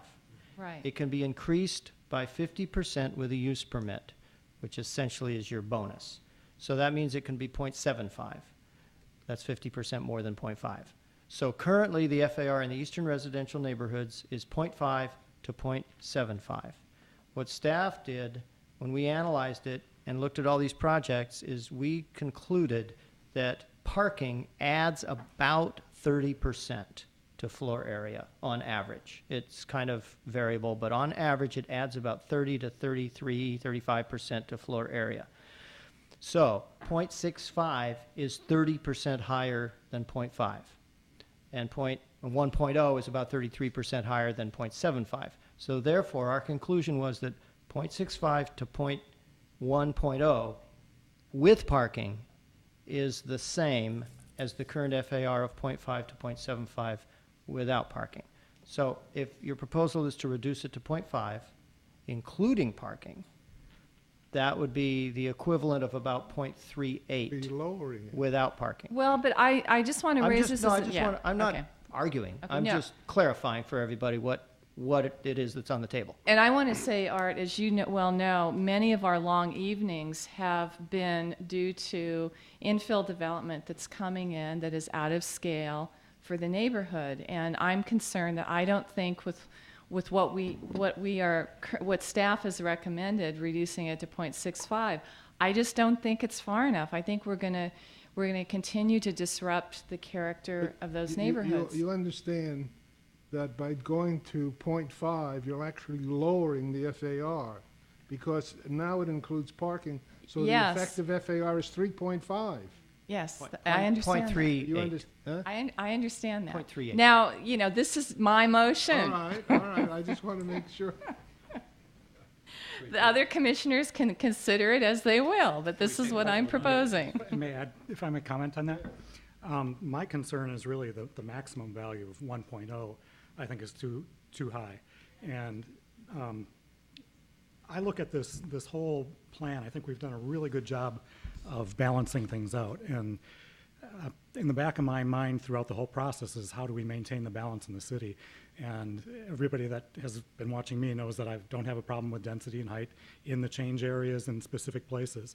But I also feel as part of that balance, the other side is that these neighborhoods are really very special places, and they really do need to be preserved and protected. And I feel like some of the stuff that's been built there recently has really been overbuilt for the areas. Mm-hmm. And I think of places like Santa Cruz and the Oakland Hills, post-fire Oakland Hills, where the same footprint was used, but these massive structures have been built on them.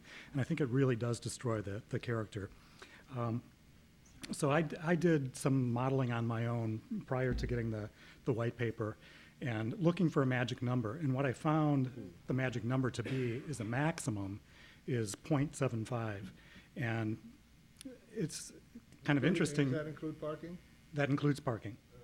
And I guess I'm not as concerned as what the lower number is, but I really don't want to see us exceed that 0.75 as the maximum number. And interestingly enough, the project that we approved tonight, if you look at the townhouses there, the FAR was 0.75. To me, that is like, I wouldn't want to see any more structure on that lot than what that was. So I think that's a good example of... But that did not include parking. The FAR? Right. That did not include parking. In the current zoning ordinance, FAR does not include parking. That project you approved tonight was approved under the current zoning ordinance. So the 0.75, 0.74 of those townhouses did not include the garages. So what would that FAR be with the garages? Does staff know that? We didn't calculate that. About 30% higher. But I think in other areas that I've looked at and done be the 1 modeling, point. the 0.75 was the number that... Well, really- 30% more than 0.75 is about Little over 1 1.0. point. It's about 0.975. 33% more is 1.0. It seems to me that under our present requirements of 0.5 and 0.75, we've had reasonable development in the area. It hasn't been excessive, but it hasn't been restrictive. To make it even more restrictive, I think it would not be wise. So by going to 0.65 and 1.0, we're really maintaining the same FAR as we have there now, but including parking. But my point is, Art, is it's creating problems now. You think We have problems with All right. infill development, and as I said, we're here till midnight sometimes because of that concern, and there's privacy issues. May I make a suggestion? May I suggest that you seek a second to Commissioner Jeffrey's motion? If there is a second, that you vote on it? What's the maximum value? Well, I would amend it to also say that the maximum is 0.75. I would second Those that. both So it'd be include- point, So- including So basically, parking. it'll be the same as it is now, but it would include Exactly. parking. How Right. about .75 with, Art? Would you, I would appreciate if the audience behaved themselves. No cheering or whistling. So let's clarify your motion. You want the FAR to be not more with parking. The base to be 0.5 with With parking. parking, and the maximum to be 0.75. Okay, is there a second? I second that. Second. Does anybody want to weigh in on the I would make a discussion? substitute motion of .75 with no bonus.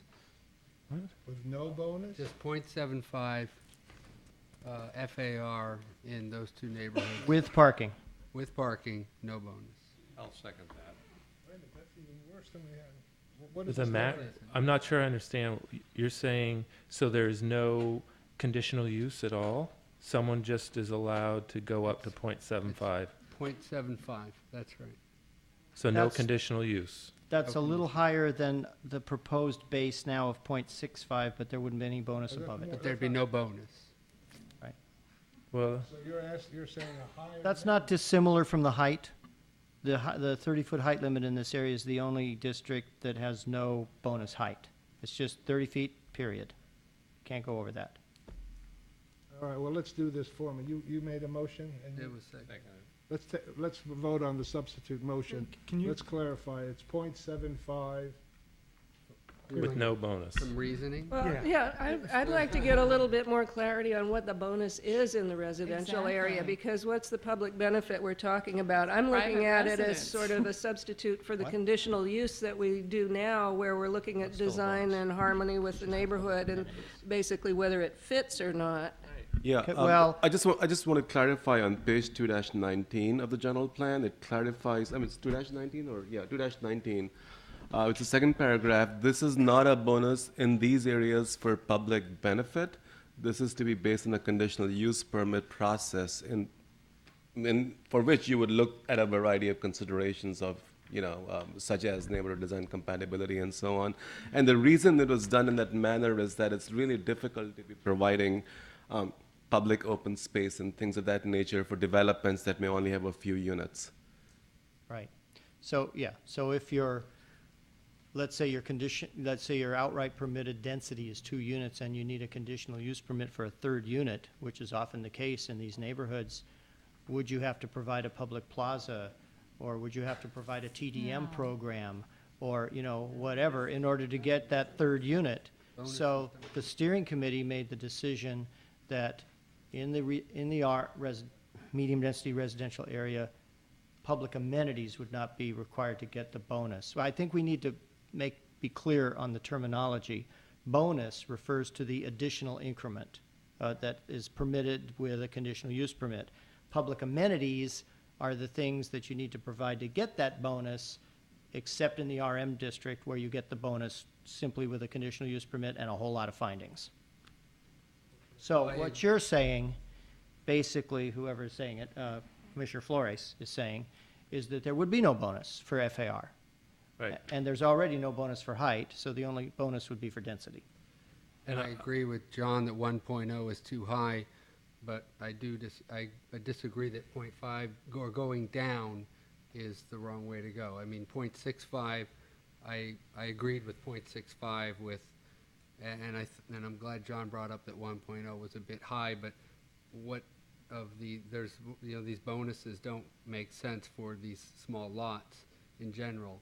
And, I live in the Triangle neighborhood, and there's not a lot going on there. Salem Court is something I don't necessarily like, but in general, I don't see a lot Let's of... see where we are. What is your suggestion? I just made a substitute made a motion substitute for motion. .75 with no bonus. But I'd like to make a comment on that motion. And I understand your concern about the fact that there really isn't an appropriate bonus. But what it gives us as a planning commission, this conditional use process, it gives us the opportunity to hear from the applicant, to hear from the residents. And it has, as a practice, forced an applicant to meet with the concerned neighbors and develop a solution. And setting a single limit there with no conditional use eliminates that process. And I think that process actually, it's a compromise, but it's comes up with sometimes anyway, it's come up with an innovative design that people can live with. And I think the application we saw tonight was one of those things. When you look at what happened with the townhouse component to the Baker Metal project and how it shifted over the last 2 years, that would not have happened with what you're suggesting. And I think it's a mistake to get rid of that conditional use process before we take the vote. I agree I'd with just that. like to, well, that's not entirely correct. I just want to point out that the FAR bonus is not the only thing that triggers a conditional use permit. At least under the current zoning and the interim zoning regulations that we'll be presenting to you later this evening is based on the current zoning. Any residential development of 3 units or more requires a conditional use permit. And it doesn't matter if it has bonus FAR, bonus height, bonus density. It's just the use of 3 units or more requires a conditional use permit. So you're still going to have the conditional use permit no matter what you decide about FARs and heights and density. That was not the case for the Maroney project on 64th Street, which is, as far as I'm concerned, it had an FAR of 1, which is completely out of scale Well, with that's what's proposed true. on That was a FAR. 2-unit project. 2-unit project, and it was completely out of scale with the neighborhood. Well, Number one okay. was too low. For projects that Two are of units. 1 The or FAR. 2 units that are, would seek a higher FAR, that is true. Yeah, and that's part of All what right. we face in the infill Let's project. see if we can get some order out of this chaos. So we have a, We have a substitute motion that says the FAR in the residential area shall be .75, Including parking, no bonus. including parking, no bonus. That's correct. Right. Let's take a vote on that substitute motion. Commissioner Cardoza, Aye. Commissioner Donaldson, No. Commissioner Jeffrey, No. Commissioner Martin, no. Commissioner Sherman, No. Vice Chair Flores. Yes. Chair Hoff. No. Now we can 2 go- ayes, 5 noes. Good. So I'll Fails to make another pass. substitute motion. And I don't think there's anyone who's been more critical of infill developments in Emeryville and the challenges with trying to come up with a reasonable compromise. And given the extremes that we're facing on this commission here, I'm suggesting that we have a lower end set at .6 and an upper end set at .9. That still gives us the 50% increase that allows for the bonus. It's not what Patty's suggesting here, but it does give the commission, continues to give the commission flexibility. And it's a little bit less than what staff's recommending. I've done the calculations, as John has, for trying to fit a garage space in there. The increase to .75 is excessive.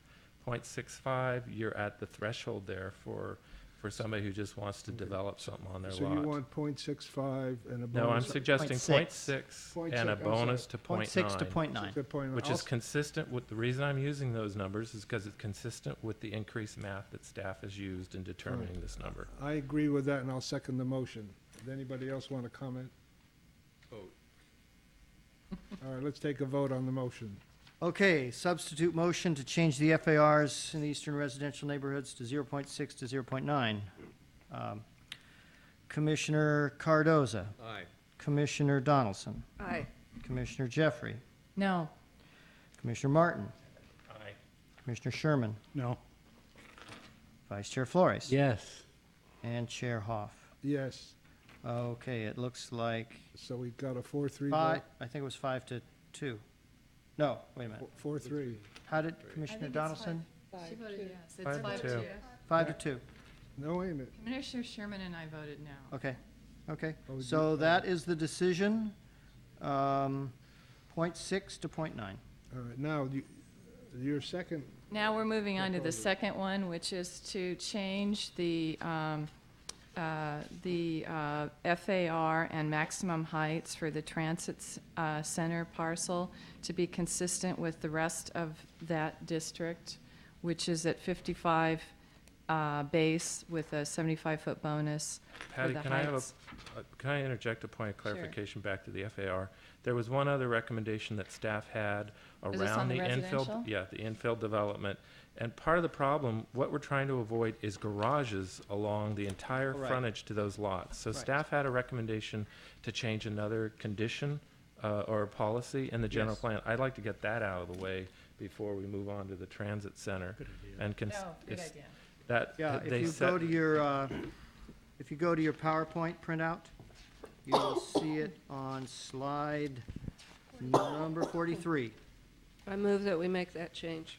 I second it. Without exception, it's done. All right. Good.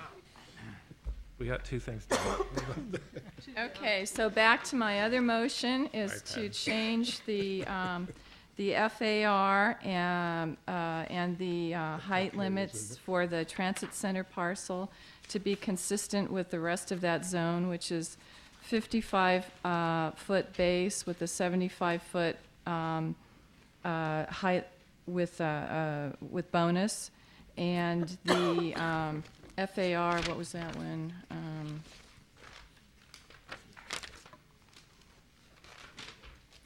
It's at 5, isn't it 5? 75 to Yeah. I have it right It's here. at 5.5 and 8, and to reduce it to 4.0, 5.5. Right. Okay. Thank you, Rajiv. This is for transit center? Yes. So before we have did you make a motion on that? Yes. Before we have a second, can I ask a question of staff? Just a minute, it's 4.0 to 5.5? Yeah, from Yes. 5.5 to 4.0 is the motion, yeah. Okay, fine. And, excuse me, the height, you're saying bump it down to 75 to 100? No, to 50, what it is for the rest of the district, which is the 55 to 75. Well, there's a Actually, in that ribbon, band, it's 75 to 100, yeah. No, it's 75 to 100. there's a band adjacent to the Oh, I'm railroad sorry, that's 75 to 100 foot. Okay, so I 75 to really 100 give Jeff a feet, heart attack. and 4.0 to 5.5 FAR. Right. and, Right. 75 to 100 height. And there is no residential density on that site. Okay. So I have a Do you question want to to, include residential density? No. Well, no, because There isn't the any allowed. land use there does not allow residential. The Is it- what? the The toxic- land use designation there does not allow residential. But that can be changed. So well, that would be. I'm not proposing That would to be a change change to it. the land use designation. All right, fine. So can I have a question to staff before we have a Please. second? So, in looking at this general plan and thinking back through the history the last couple of years, and the reason the majority of the steering committee was allowing what I saw as an exception to this transition, we heard two explanations for why this was appropriate. One was the cost of the remediation, and two was the fact that it was going to be a transit center, and you'd have the first floor 20 to 30 feet in height, accommodating buses and uses that weren't necessarily related to the rest of the development. In looking through the entire general plan, I see two references to transit center. One is on the figure 2-2 on page 2-11, where there's a map of land use that identifies the transit center. And then the other is a single policy that calls out on page 2-22, policy LUP19, under policies for specific areas, that calls out the area around the Amtrak station shall be developed with pedestrian and bicycle amenities and transit supporting uses. But there's nothing else in the entire general plan that I have found that speaks to what the transit center is, what we're trying to accomplish there, and the expectations the city has in this special designation. So my question to staff is, am I mistaken in what I've looked through in the entire general plan? Is there a definition for what the transit center is and what we're trying to accomplish there, other than giving this applicant the extra height, FAR, and development potential? Well, backing out the second half of that question, I would say I don't believe there's any further discussion in the general plan of the transit center than what you've identified, unless Diet and Bhatia folks can correct me. I can't find it readily. I No, don't know. I yeah. think you've hit it. Yeah. That's what there is. Okay. And so then again, the assumption is we were going to get something, which is why the steering committee was allowing this higher building height and higher FAR in relation to everything else east of the railroad tracks? I think that's accurate. I think Okay. at the time, Jim, there were comments that there was extensive remediation necessary, and apparently that's changed. Okay. Okay. Well, with that, go ahead, Deborah. Well, there was also the amount of parking that would be required of the transit center, replacement parking. For the current Park- surface parking area there. Well, I would be willing to modify my motion to something where we have like a footnote, a star, like we did with the northwest corner, where define what the transit center is, and if the proposed transit center complies with that definition, then they're allowed the additional FAR and the additional height. That's providing a benefit to the community. But I would be willing to make that compromise. But defining that similar We need to define what the transit center is and is not. And as another example along that same line path, Patty, we've now identified an option for the larger park site, larger southern park site on the AC Transit Center site. So there is this idea of doing something more with the land use plan and identifying something particular with a location. But doing that with no definition for what the expectation is there, and at the same time adjusting the building height and FAR, in my mind, is inconsistent planning. We need to think about how we're being consistent in this plan. It's one of the things we tried to avoid in the last general plan, this idea of trying to understand, well, why did they stick that out over there, and why is this over here? This seems like we're doing the same thing without any definition in the plan for what the city's going to get out of it. So your suggestion that there be some further definition of what the transit center is as an option for that location, recognizing the history of discussion that's gone into it, I think is a good one. But I will second Patty's motion that we adjust the building height and the FAR to be consistent with the rest of the designation on the east side of the railroad tracks, and include an additional designation for the identified transit center site, identifying what it is that we want to accomplish there and see as a transit center, and if the applicant presents those things, that they be eligible for that increase that's been suggested so far. What increase are you going to suggest? What's Leave proposed that. now? Leave it as is. No, but if Oh, over 100 feet? Well, the footnote that we would, what is now identified in the FAR and the height, there would be a footnote that would allow that if it meets the definition of what a transit center is. Otherwise, I am recommending, my motion is that we reduce it down to be consistent with the rest of that area.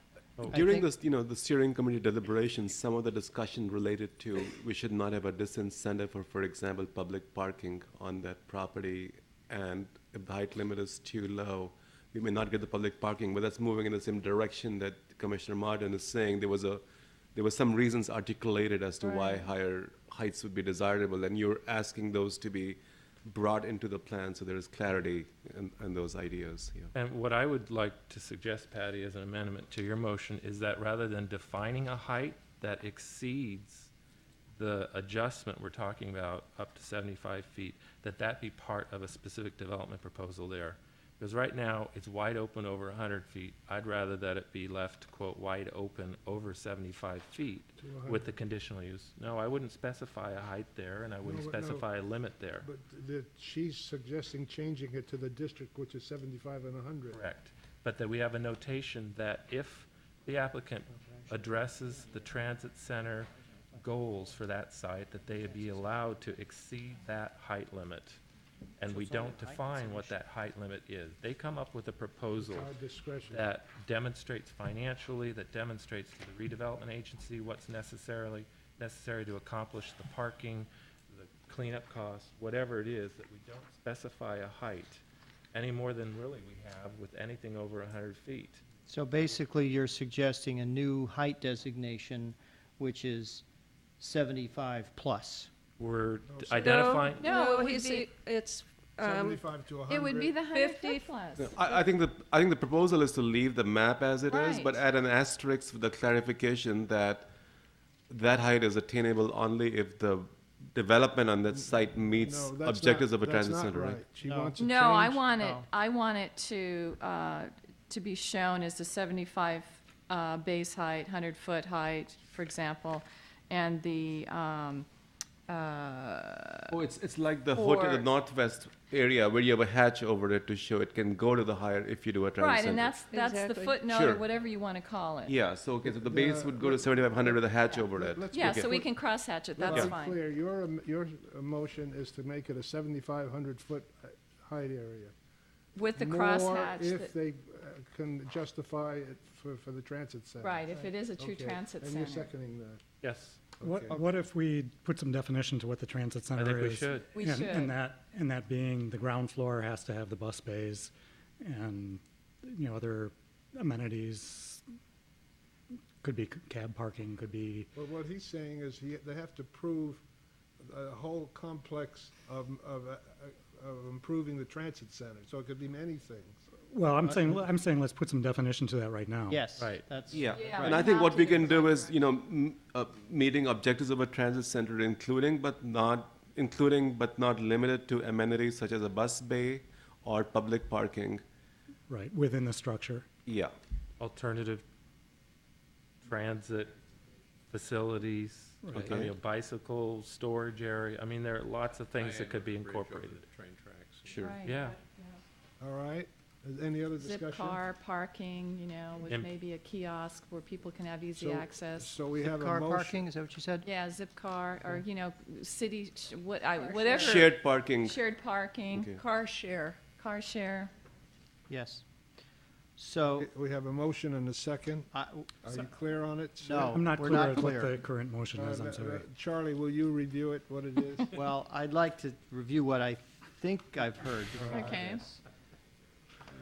Using the northwest corner as a model, the northwest corner is designated 55 to 75. It has a crosshatch pattern over it and then a note that says 75 to 100 for hotel only. Right, This site would be designated 75 to 100, and it would have a crosshatch pattern over it and a note that says 100 plus for transit center. right, and then That as. meets these criteria. Exactly. Right. Okay, and Which is now we need John's to know what the modification. criteria are. Right. Which we started that list. Yes, could you finish it? John, for us? why don't you delineate it, and we'll add it as needed. So, a potential in the future, but bus bays, certainly bus bays, I think the city car share or car share is another one. Bike facilities is another, Public parking public parking, for the Amtrak station. right? Connection across the tracks. Pedestrian friendly. Improved, The Nelson Nygaard memo goes That's- over a lot of that stuff, Yeah, and I think can be a pretty good starting point. I mean, it talks about everything you just mentioned. Pardon? summarize those things, Frank. Bike Get it done. station. It talks about passenger pickup and drop-offs. It talks about bus plaza, the sawtooth not working, but having buses underneath. What is else? The overpass. I wasn't prepared to talk quite about this, but enhanced sidewalks, widened sidewalks, taxi stands. Help me out here, John. Alternative transportation facilities like bike storage and, I don't know, recharging units. I don't know, whatever alternative transportation facilities are. I think these would be listed in like such as opposed to being That's presented good. as a comprehensive Such as list, dot, yeah. dot, dot. So it's And such, it may not all go on the map. I think there may have to be the map may be too cluttered. We may have to find a place in the general plan where we can explain As that, an yeah. additional Yeah. policy. Policy. As a Yeah. policy, yeah. But I don't want the bus bays to be such as, I'd like to have those Oh. as a requirement. Okay. Well, it's still gonna come through here, so you can such as it all you want. Okay, are you Including a comfortable? bus space and other Charlie, transit-related Charlie, facilities look such worried. as. Oh, no, I'm just trying to get clear here. So it has to include bus bays on the ground floor of the building, is that what you're saying? Right. Yes. And in addition, it should include some of the following. Well, I'd like to insert, in addition to the requirement of bus bays, improved pedestrian circulation and activation. Is that another requirement? I would suggest that as a requirement, because right now, well, we'll talk about that later. But I'd like to see that as a requirement there. That's a very good point. That's a little bit hard to quantify, but okay. Okay, so bus bays on the ground floor and improved pedestrian circulation and activation would be required, and then some of these other things would also be necessary. Car share, public parking for Amtrak, connection across the tracks, bicycle parking, storage, bicycle station, passenger pickup and drop-off zones, taxi stands, and recharging station for electric cars. Car share? I said that. Oh, you did, okay. Are we happy with this?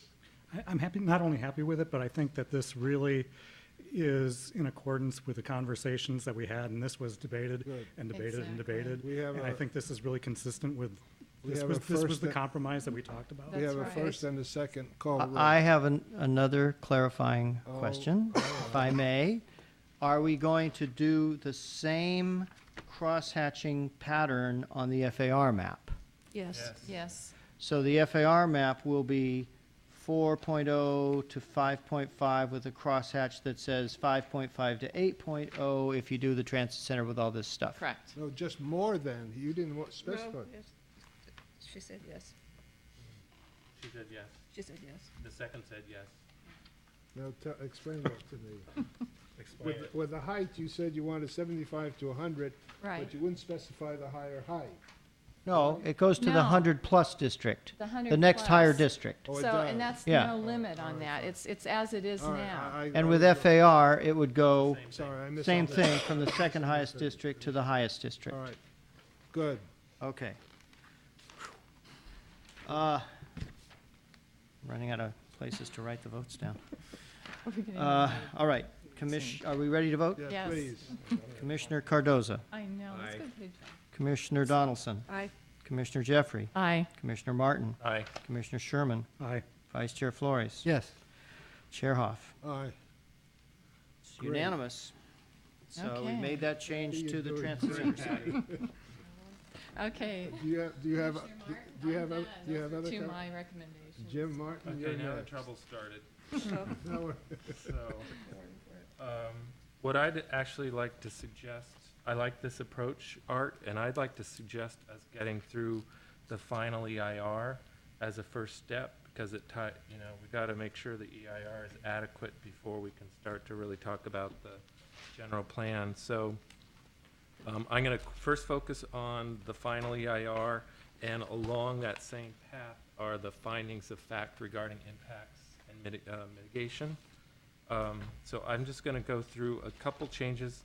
If you remember, when we were commenting on the draft EIR, I had a number of comments. I think, I guess the first thing, since I'm talking, is I do want to acknowledge the great work that the steering committee did, everybody who participated in that. It's a pretty amazing process, and staff and our consultant have been very diligent. So I want to thank everybody who's been involved in this exhaustive process, and hopefully we'll get through this and everybody will be at least comfortable, if not happy, and we end up with a document that's consistent and supportable. So that said, I'll go into the specifics.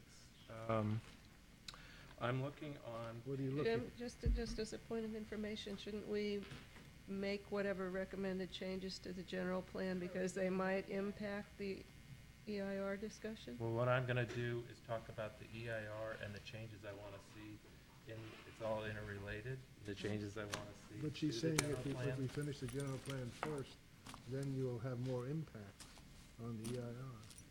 It's all tied together. I didn't feel like staff really fully addressed my comments in the final EIR, so I want to get those out of the way first. So, what page are you on?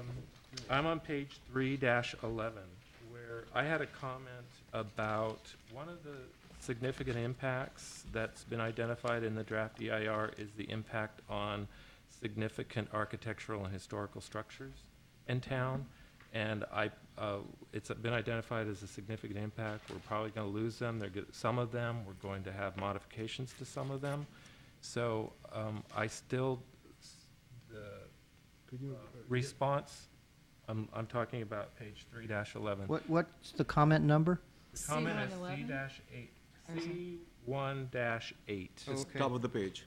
Okay. Oh, that's The not- top of oh. page 3-11, where basically staff explains, well, we have all these wonderful city ordinances. My suggestion at the time is that we have a policy that says we are going to implement our ordinances, and as necessary, we reconsider them if they're not effective. That was my suggestion at the time. Well, the response in the final EIR was basically we have the ordinances and that's good enough. We don't need a policy that acknowledges that it's important to recognize those things. So I would like to go back and say that's not enough. I think we need a very clear policy in the general plan that acknowledges our ordinances and where necessary calls for refinement of those. And I'd like to suggest on page 6-29 of the general plan that we include the following additional policy, which would be 6-29, which is all the policies on resource conservation. And in the middle of the page on 6-29 is cultural resources. I would like to suggest the following additional policy. I'm adding a new number. This is a whole new policy.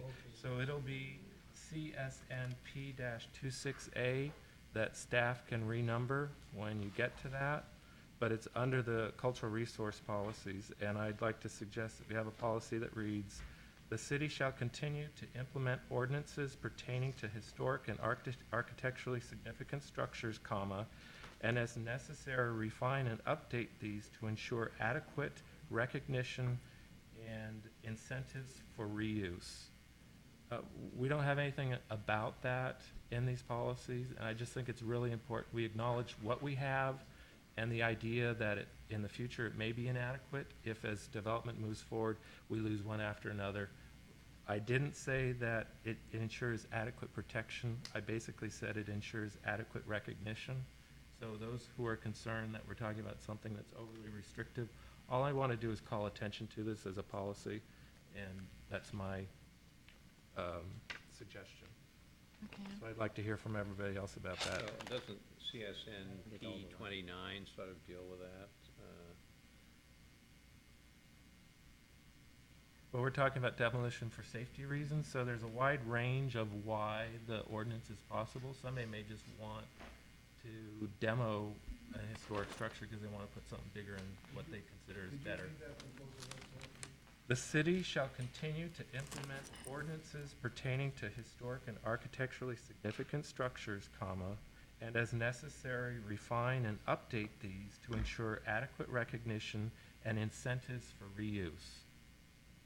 If I may just weigh in, staff has no problem with adding such a policy, but obviously it's up to the commission. Jim, should we vote on these one by one? Because I'm Well, afraid I I think might so. forget some of Yeah. them Yeah. before you get done, okay? Okay.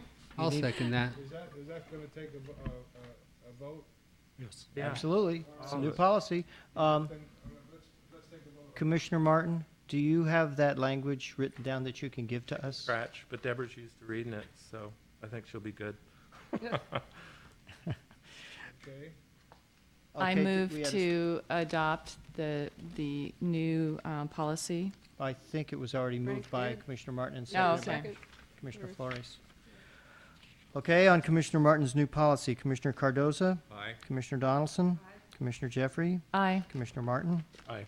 Commissioner Sherman, Aye. Vice Chair Flores, Yes. Chair Hoff. 7 ayes, so we have a new policy. Okay, so then, under the findings of fact regarding impacts and mitigation, I'd like to suggest 2 changes to that. They're on page 15 of 51, under impact 3-2, 3.4-2. You have to wait till we get there. Okay. Sorry, the page number again? 15 of 51, and it's this findings of fact regarding Oh. impacts and mitigation. It's over in your resolution. So impact 3.4-2 reads, new development under the proposed general plan could have adverse effects on nesting birds and nesting raptors. And I think that was one of the issues that we heard tonight, at least with regard to what might happen with the Bay Trail along the shoreline.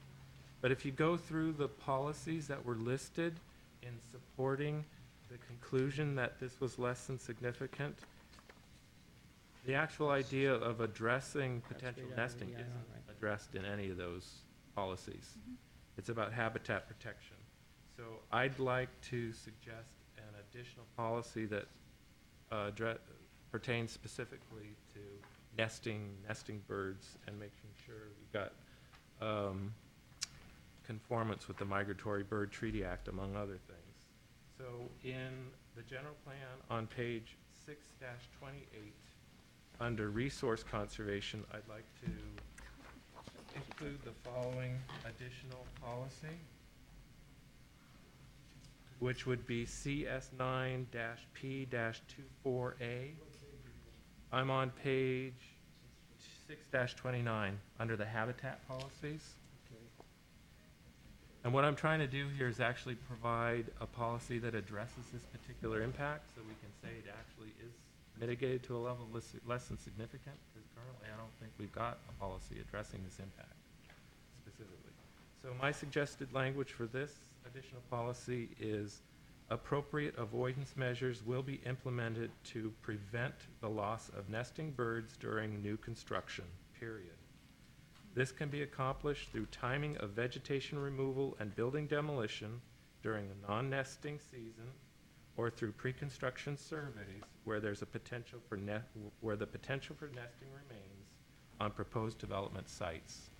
So I'm not suggesting that a site that's already completely developed has to do anything, but where there's a potential for nesting, they should go out and make sure that, in fact, they're not destroying a nest during the active nesting season. That would address one of the concerns that was raised about the Bay Trail. It's not only direct impacts, but there are indirect impacts as well that need to be addressed as part of this impact. So that's my suggested change. I don't think I would that second that. No? I would second that. Any objections? No. we're gonna do a vote. It sounds like you just did. Okay. It was without objection. Okay. And then for clarification, on page 16 of 51 of these finding of fact regarding impacts and mitigation.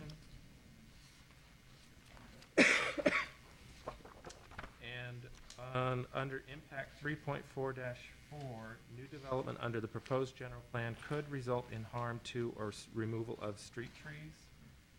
The policy that was listed there doesn't really address street trees, but we already have a policy, CS9-P-19, which if you go back to page 14, reads, the natural environment, including mature trees and landscaping, shall be protected from destruction during new construction and redevelopment. Adequate replacement shall be provided where protection is impossible. So I'd like to suggest that we insert reference to that particular mitigation under that fact of finding, so we actually have a specific support for why we're addressing the impact of development on street trees and other trees in town. Sorry. Not a new policy, it's just making sure under our fact of finding, we refer to that particular policy.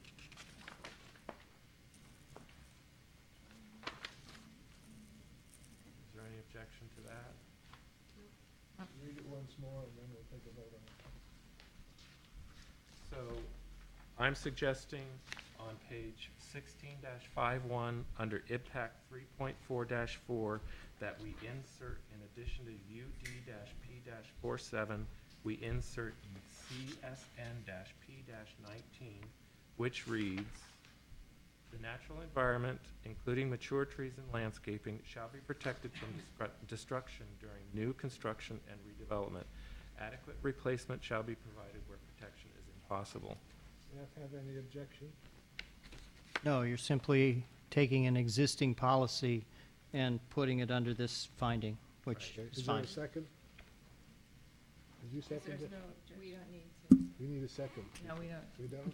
Somebody second it. Objecting. I'll Without second it. Okay. Without objection. Without it's objection, approved. thank you. You don't need a second if it's without, anyway, fine, good. And it seemed like, I don't think we need a vote on it, but staff acknowledged some corrections to the Appendix A of the final EIR and to Appendix 6. Those were typographical Right, errors. so So I'm that's not a assuming there's no policy correction on that. decision, it's Okay. just a clerical correction. So then my last step is to actually go through the draft general plan and the changes there. And some of them related to the transit center. I'm glad we resolved that.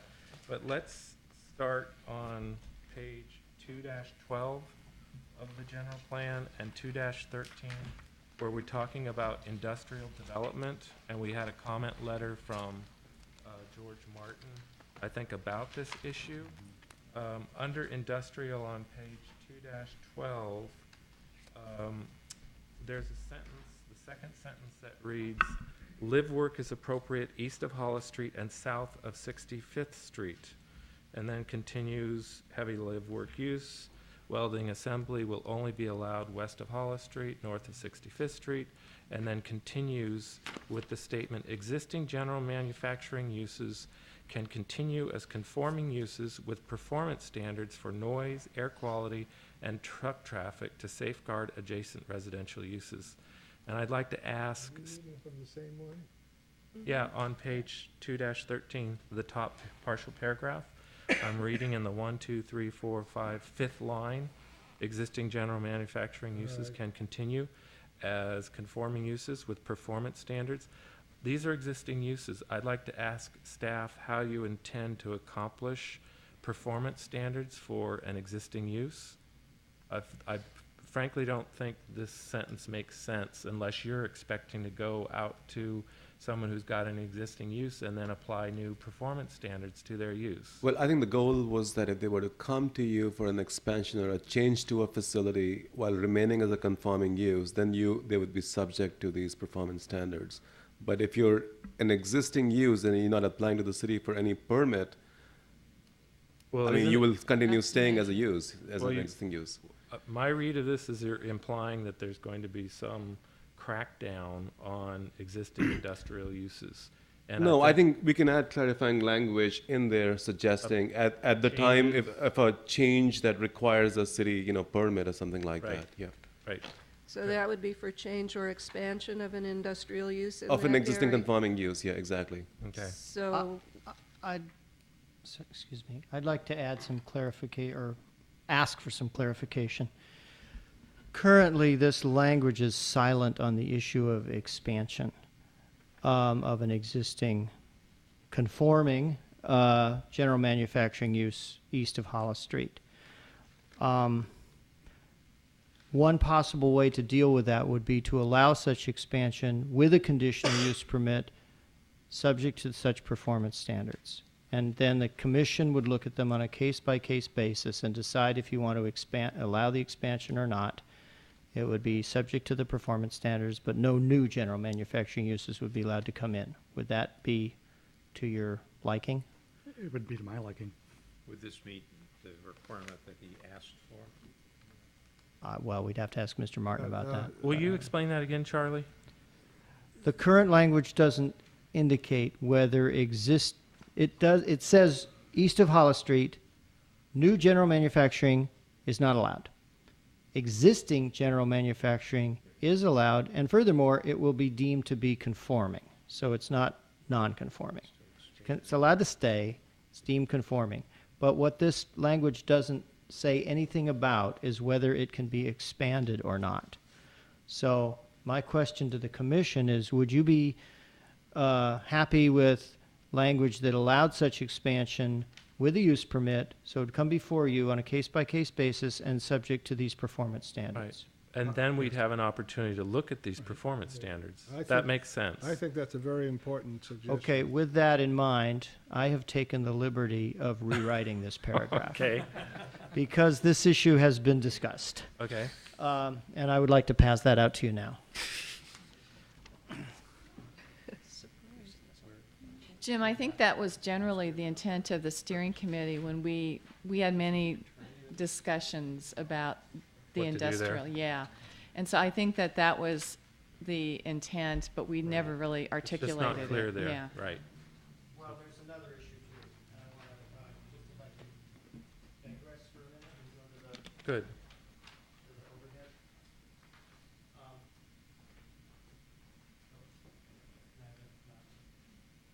What time is breakfast served? Or when are drinks served? After 11:30. They're all gone. All right.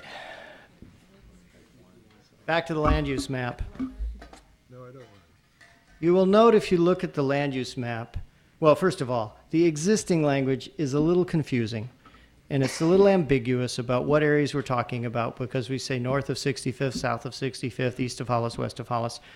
If you look at this land use map, there are actually 3 industrial areas. There's the one up here that is north of 65th Street, and it's divided into west of Hollis and east of Hollis, and those are 2 of the 3 areas. The third area is down here, where the old brick buildings are along Horton Street between Powell and Stanford. And when we said in this paragraph south of 65th Street, we were talking about down here. Oh. And I think that confused a lot of people. Certainly did. It's not very clear. So the first, all this red line stuff in this paragraph, most of that is simply to clarify that. And what we're saying is there's 3 industrial areas designated in the diagram. First, west of Hollis and north of 65th, which we will refer to as west of Hollis. Second, east of Hollis and north of 65th, which we will refer to as east of Hollis. And third, along Horton Street between Powell and Stanford, which we will refer to as Horton Street. And then we go on to simply modify the existing language to reference each of those areas. Light, and we've also added the word light live work here to distinguish it from heavy. Light live work is appropriate in the east of Hollis and Horton Street industrial areas. There's no change in the meaning there. It's just clarifying where we're talking about. Heavy live work uses will only be allowed in the west of Hollis area, and general manufacturing uses are only permitted in the west of Hollis area.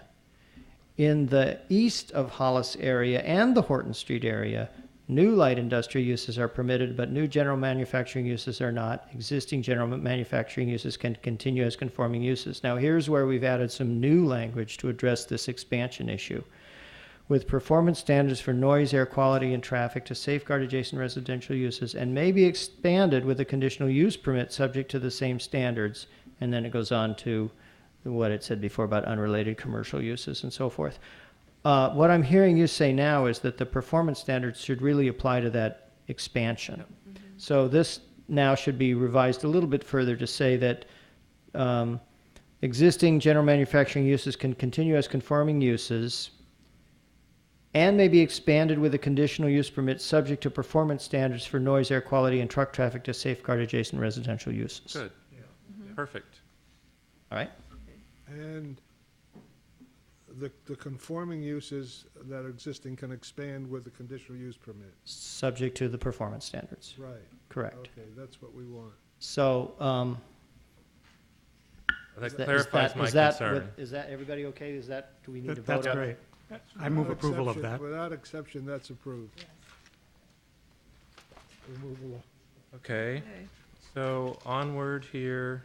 So we've addressed the transit center issue and the building height map. I guess for the record, I'd like to express my objection to the maximum building height in the southwest corner of the city.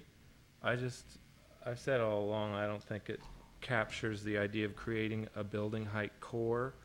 And I didn't buy the argument that the freeway overpass is already close to 80 feet, so what's a high-rise there? But I don't think I'm going to be successful in that, so I'm just, for the record, expressing my objection to that, and I'll let it go at that. Transit Center, we've addressed that issue.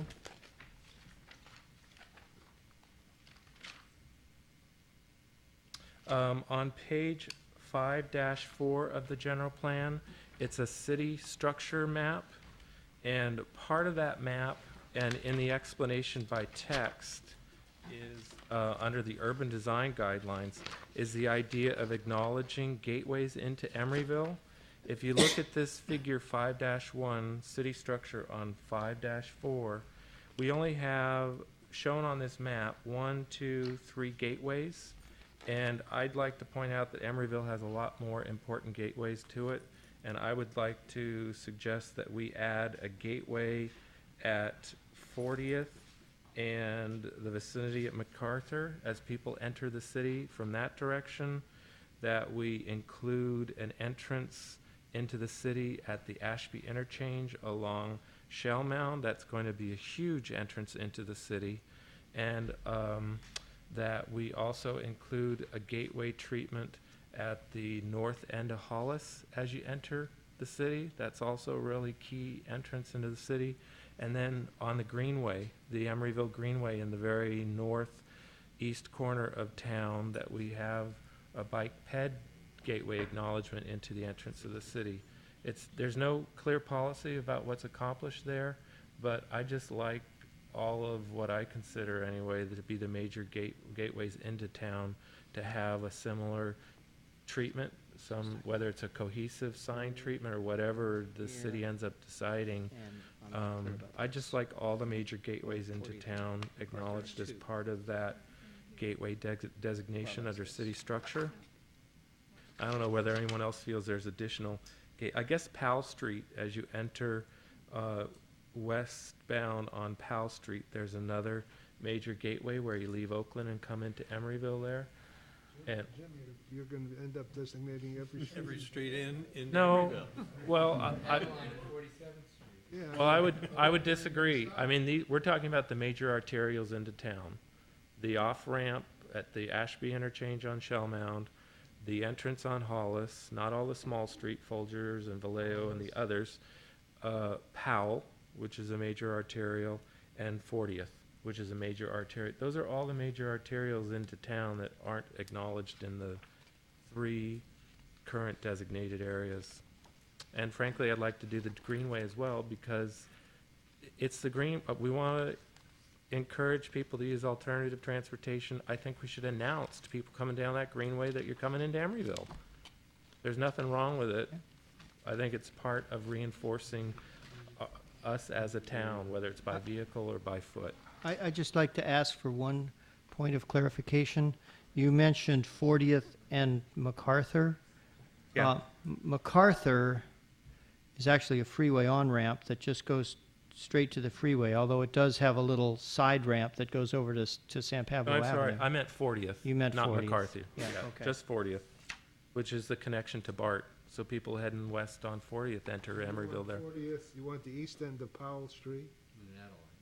40th at east of Adeline, Powell at Vallejo, Hollis at the Hollis north end of town, at the north city boundary, Shell Mound at the north city boundary, and the Greenway at and the the north Greenway city at the north boundary. city boundary.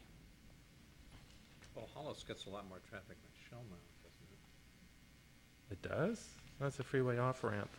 So It's Jim, you're only one suggesting way. 5 additional gateways? The Planning Commission actually, there was a program for entrances into Emeryville. The Planning Commission reviewed several years ago. You're talking about And- the wayfinding sign Right, program. and Yeah. there was a subset, well, I think eventually something will happen, but there were some great suggestions on sort of artistic monuments into town. They were, having artists design each of these Clocks. I entrances. wanted to put up Well, clocks. clock, whatever. But I just like it to be on all the major entrances into town. Whatever it ends up being, there's no policies around it. I just like the map to really reflect all the gateways into town. I want to add 47th at Adeline, where a greenway meets a major arterial. 40th at Adeline? 47th. 47th. In Oh, the, okay, sure. I just want to point out a little bit, first by way of context, at one time it did have several more gateways and they were taken out in the compromise that was established is on page 5-35, which distinguishes between what are gateways and additional signage that may be appropriate at other locations. So in some instances, the greenway entry points may be signage more than monumental kind of gateways that are being referred to. Is that correct? Well, what policy are you talking about? It's not a on policy, it's a 335? description, a second paragraph on page 5-35. The very last sentence says additional signage may be appropriate at other entry locations. So there was some effort made to distinguish between like a gateway versus just some signage. More architectural with Yeah. massing and everything. So, Is there a policy around that? I'm not sure if it carries through some other don't think there policy is or any something. policy. there's a policy about. There is a gateway. policy about Well, gateways, Page yes. 543. Yeah. There's identity and gateways. The city will create visual gateways through streetscape design, signage, and building massing to establish identity at key entry points to the city. Good, which I think includes all those that I suggested, so I like to continue to suggest we modify the map. And I don't see anything in the language regarding gateways that would preclude us from doing that, whether it ends No. up being a monument sign or an entrance sign. So let's review, go over the ones you want to add. What was that one? Hollis Street? 43, Hollis on the 5-43. north end of town, the Greenway at the northeast corner of town, the Shell Mound off-ramp, That's actually off there. the Ashby off-ramp there, Powell Powell, East Powell. at Vallejo, I'll put on the overhead. 40th, Wait a minute, Adeline at 47th, and and 40th. Fine. And put them up. Does staff have any objections with that? I think we got it. We have it. All right, is, any objections from any of the commissioners? All right, without exception, that's approved. Okay, then on page 5-32, figure 5-10, under neighborhood centers, under the public facilities, it shows the Amtrak station as a big purple or blue public facility, but it doesn't acknowledge the park opportunity at that location. And I'd just like to emphasize the importance. It shows the southern park site along the west side of Hollis, but it doesn't show the park opportunity there, which is a repeat of the land use map. And I just, in my mind, I see that as probably a more viable park, and it's, Oh, you mean the I'm talking about, right, there, on figure, Hang on. it's so, I think it's the land use, is it the open space or land use? Which figure is that? Page 2-11. 211? The land use map? Is that what you're looking? Mm-hmm, 211. Yes. Figure 2-. Right. I just, as a city center, a neighborhood center, I'd like to continue to acknowledge that treatment, right, and that same location. I'm sorry, can you, Okay, so on the land Clip. use map on page 2-11, yes? there's an overlay zone designation that says public park on the AC Transit site. Right. I'd like to carry that forward. We show all the other Oh. large parks on the map on figure 5-10, but we did not continue that option as, on the transit center site. Oh, I see. So He wants I, to I want to be consistent and show that option on all the relevant maps, so people don't assume the southern site is just west of Hollis, that it includes that option. I'm trying to Okay, be I consistent. would classify that as a clerical correction, Okay. if you don't mind. It's simply, You can just correct that. Simply And to Commissioner Martin, there may be other places where the same base information appears. another You'd like map. us to go through and correct that. Yeah, that Okay. includes figure 5-1, the city structure map on Sure. 5-4. We'll comb through all the figures to make sure that Great. they're consistent, yeah. Cool. Okay. I'm getting close to the end of my list here. Thank God. So I made those changes. What makes us believe you don't have a list? I got my post-it list. And that's it so far, unless I hear something that comes out of one of the other commissioners' mouths. Shall we move on? And again, I'd just like to thank staff and the consultants and the steering committee for a job really well done. It's been a long haul, and Deborah, I'm sure, has spent many hours fretting and pulling everything together. So I'm glad we're here, and I'm glad that staff's done everything they've done, and the public continues to be participating, and thank you very much. Thank you. Thank you. Thank you for that. In the January draft of the general plan on the block between Peabody and Vallejo Doyle 65th and Peabody, we had that listed as medium high density residential, but on the height and FAR maps, we had them in the medium density residential height. We had it as 30 feet, and we had it as the lower density and the lower building intensity. And I would suggest keeping it that way. The Baker Metal is 43 feet. Everything else around that is lower, and I would like to see that as medium density residential with 30 feet as the height limit and 20 to 35 units per acre as the density and Isn't that what it is, though, Gail? If I could, you're speaking about the Baker Metal property? And the the adjacent And one. the adjacent property between Mhm. Peabody and 65th? Right. And between Vallejo and the Greenway? Right. The disparity in the January one was that we called it medium high density residential, but the height density and intensity FAR were all for low or medium density residential. Right. And it has been corrected to move the height, density, and intensity up to medium high. And I am saying that I would like to see the land use down to medium density, as is the adjacent block. And is that consistent with? This change was approved by the steering committee after staff pointed out that it was inconsistent with the treatment of the other areas that were identified as medium high density residential. And actually Commissioner Martin asked me about this as well via email, and I responded to him, and unfortunately I didn't print out that email, so I don't have it in front of me to refer to. But as I recall, what I said to Commissioner Martin was that if you take into account that the new FAR will include both parking and residential uses, and the current FAR, which is 0.7 in that area, does not, that the development potential is about the same as it is now.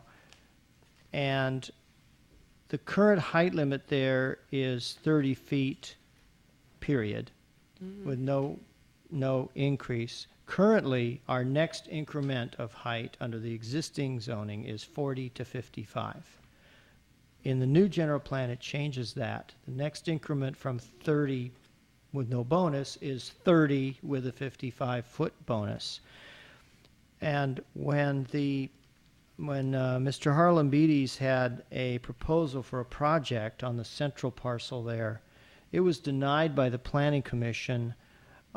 He was requesting a height variance, and it's my recollection that the commission at the time told him, we will consider a height variance of up to 50 feet or whatever above the allowed 30 feet, provided that all that additional height is kept at the north end of the site to have a transition. The problem with that approach today is that you can't give a height variance anymore, because the height limits are now in the general plan, and you can't grant a variance from the general plan. So the only way to allow a developer to go above 30 feet, if that's what the general plan says, is to do a general plan amendment. And the amendment would be to the 30 to 55-foot height district, in which you could grant him a height of up to 55 feet with a use permit. And in order to do that, you'd have to make findings that the project was consistent with the neighborhood and so forth. And I think one of the other things I pointed out to Commissioner Martin was that you have quite a bit of protection, or discretion, shall I say, when you approve, or not approve, consider a project that needs even just design review or a use permit, to deny it if you feel it doesn't fit. If it's not an appropriate project, you can deny it. Mr. Harlem Beatty's project was denied on those grounds. I don't believe it was appealed to the city council, so the commission's denial was final. There was a 2-unit monster house on Ocean Avenue that was proposed. That project met all the zoning criteria for density. We didn't apply FAR at the time. That's why we apply it now, but we didn't then. That project is why we do now. But Height. it met the density, it Height. met the height, it met Right. the setback, it met everything. All it needed was design review. Yep. The commission denied it unanimously on design review grounds only. It went to the city council on appeal, who also denied it unanimously on design review grounds only. It's the only project that I know of in probably my whole career as a planner that was denied unanimously by 2 bodies, and the findings were just design review. So my point is, It was. you have ample ability to Cruise ship. not allow projects that you don't like. So we feel that having the FAR on that block and the height limit be the same as it is on the other sites that are zone medium high density residential is appropriate. And the steering committee approved that. Okay, I'll withdraw that Well, one then. I'd like to clarify something. One of the reasons the 30-foot height was established was to make sure there was a reasonable transition from the old neighborhood to what was happening in the north end of town. Right. And I think by maybe just coincidence, it also helped basically to, at least short term, ensure the potential for reuse of the Baker Metal Building. Baker Metal Building extends up to 45 or 50 feet at the top of the Belvedere's, and there would have been a strong incentive to take that thing down if you could get something higher and not have to redo the building. And I know we had an approval tonight for that use, which was my primary concern for keeping that transition. I just don't know where that's going. And I'm still a little, I don't know what will happen with that application, whether it will ever get built. And so I'm still reticent about allowing this change in building height, because it is a change. I understand the predicament a property owner would have in having to get a general plan Well, let me amendment. point out one other thing that I'm not sure if I included this in my email or not. Because this parcel or this block is not in the RM district, it would be required to provide public benefits for any bonus height. So in addition to making all those findings of compatibility with the neighborhood, the height limit is still 30 feet. Sure. But in this area, we would allow you to go a little bit higher with a bonus. But you'd have to provide the public amenities. The planning commission would have to make a finding of excellent design, and neighborhood compatibility. So it's, And it would be conditional use, so we would hear from neighbors. yeah, the height Okay. limit is 30 feet, period. But this, in this area, it could go up with your discretion. Yeah, okay, I'm all right with that after all. Most of the stuff that I had my little Post-its on has been addressed already. I do want to make a change on page 540 in the urban design policies there's urban design policy number 36, where large floor plates are permitted, buildings shall be required to adhere to height, setback, and step-back standards as required for view and sun access, but less stringent bulk standards shall be permitted. And I'd like to strike that last clause there, because I don't know why we would be less stringent on our bulk. Will you repeat that?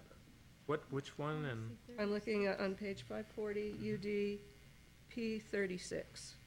what's the change you want to see?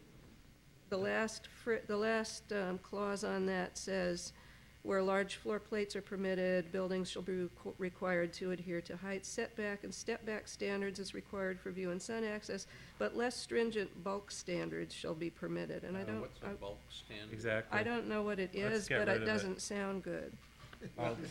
I'll second your suggestion. Rashif, can you remind us why that language is there? I kind of vaguely recall this discussion at the steering committee when they talked about the urban design chapter, but that was a long time ago. Yeah, and I'm just trying to remember as well, we had discussion about fine grain areas and large floor plate areas, and I'm just not sure if there is a place in the plan currently that's designated for large floor plates. I don't think there is one.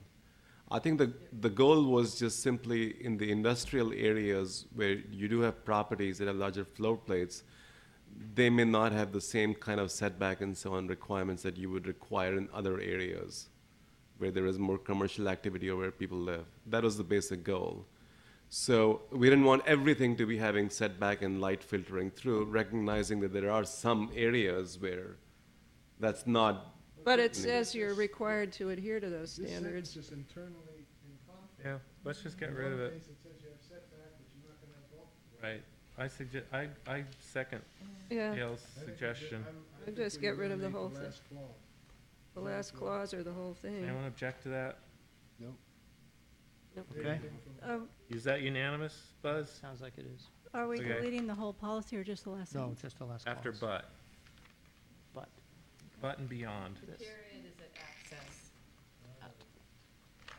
And are we looking at the resolution attachments, the findings of fact and I regarding did. mitigation? Sounds like you are. That's fine, because the next action for you is to vote on these two resolutions. So Okay. if you want to discuss those, this is the time to do it.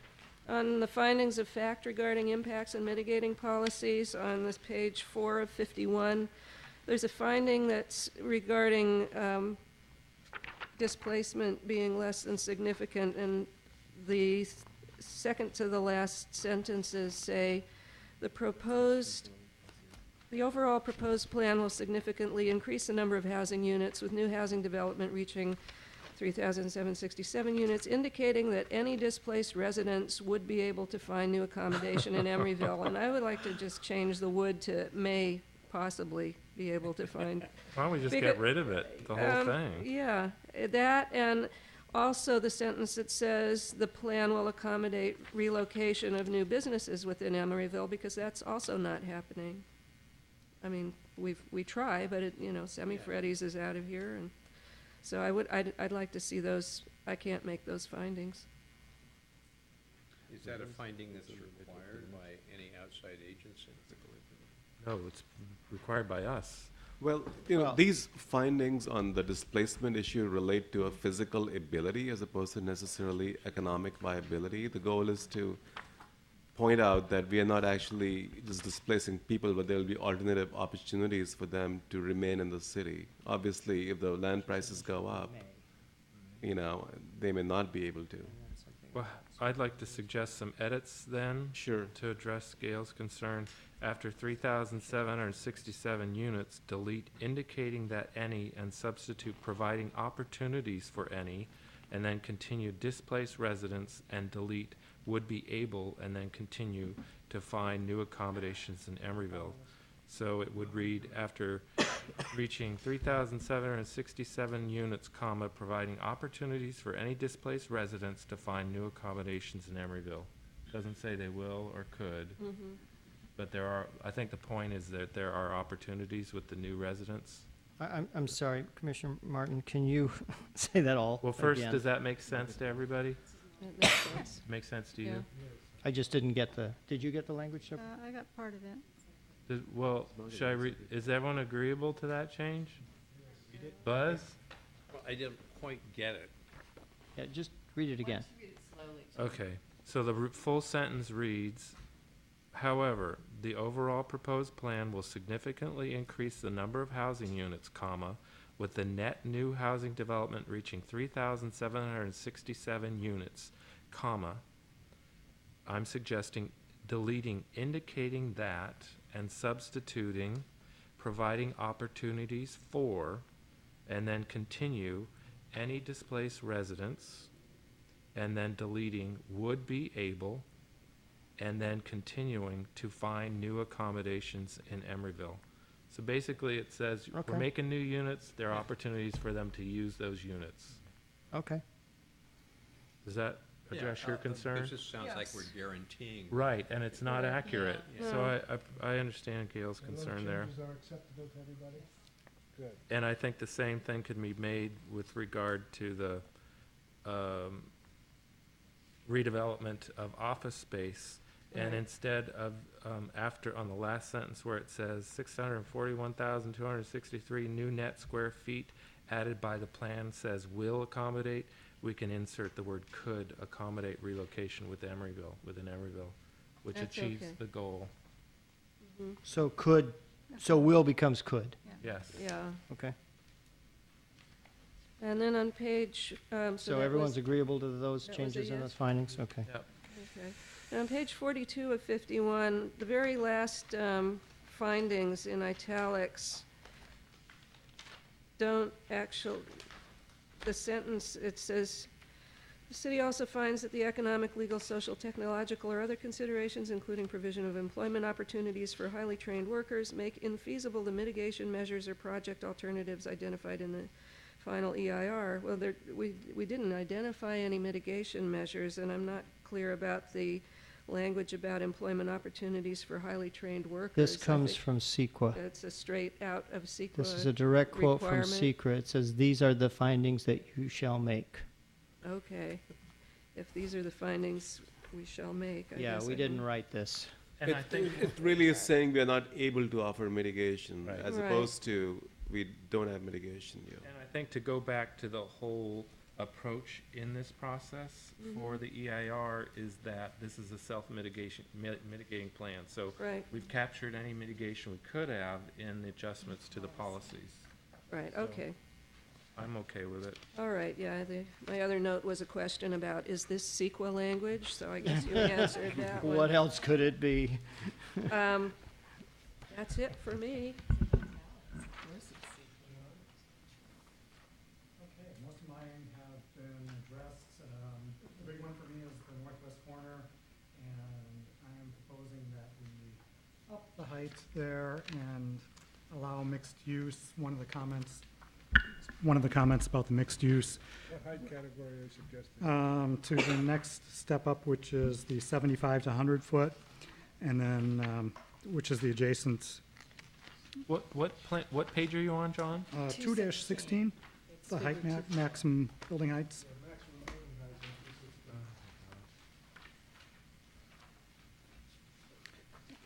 And you indicated mixed use. There's two mixed use categories. Mixed use with residential, but there, with a caveat that, and this is one of the things that was discussed, that residential only be permitted above the 4th floor. I think that was one of the, can we do that?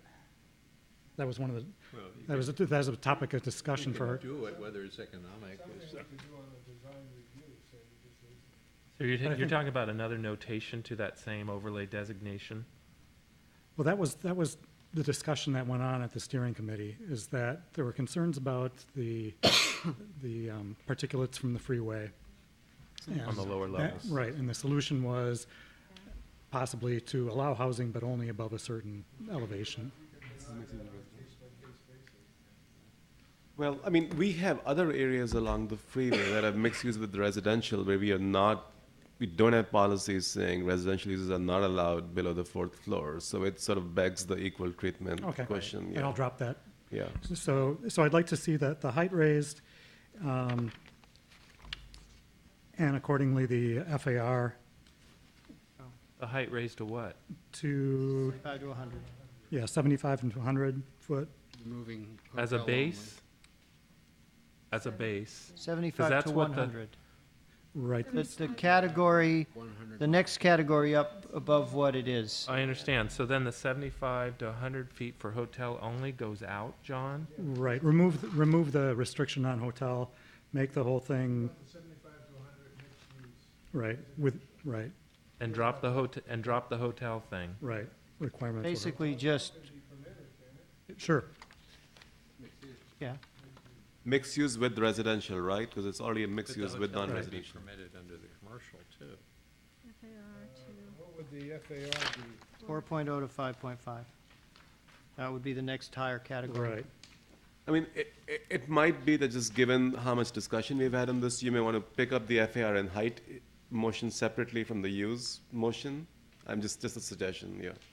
Okay, I think that's a good idea. Yeah. And my rationale for this is, if I there- understand in your mind it's connected, but in some other people's Yeah. mind it's not necessarily connected. Yeah. I think that's a good idea. Yeah. Rationale for this is prime property. This is like probably one of the best sites in Emeryville, as I see it, for a high-rise for residential. It has incredible bay views. It's got San Francisco views, views of the Golden Gate Bridge, aquatic park. To me, it is one of the prime places in Emeryville. Well, it is after you're above the 4th or 5th floor. Otherwise, you're looking at freeway ramps. And then Well, just so having four a developer's floors gonna of have to be parking smart enough, anyway. developer's gonna have to be smart enough to figure that out. Right. I would second that motion. I think that's a wonderful, that's, on the steering committee, we were consistently outvoted. Well, But we'll see how I it would works like on to see it to be I agree with you. I think But- it's So a the mistake. first motion would be the mixed use with residential. So that would be one Well, motion. no, can't we include the FAR in that as well? You Well, can if you Rajiv's want to. suggestion was that we don't. You can do it all together. I just have a fear some people may want the height but not the use, or some may be okay with one or the other, and Yeah. you're just better off. This is all giving new it to me, so I need additional explanation here, what's going on. So you're talking about high-rise, and yet what you're suggesting is going to 75, 100 feet?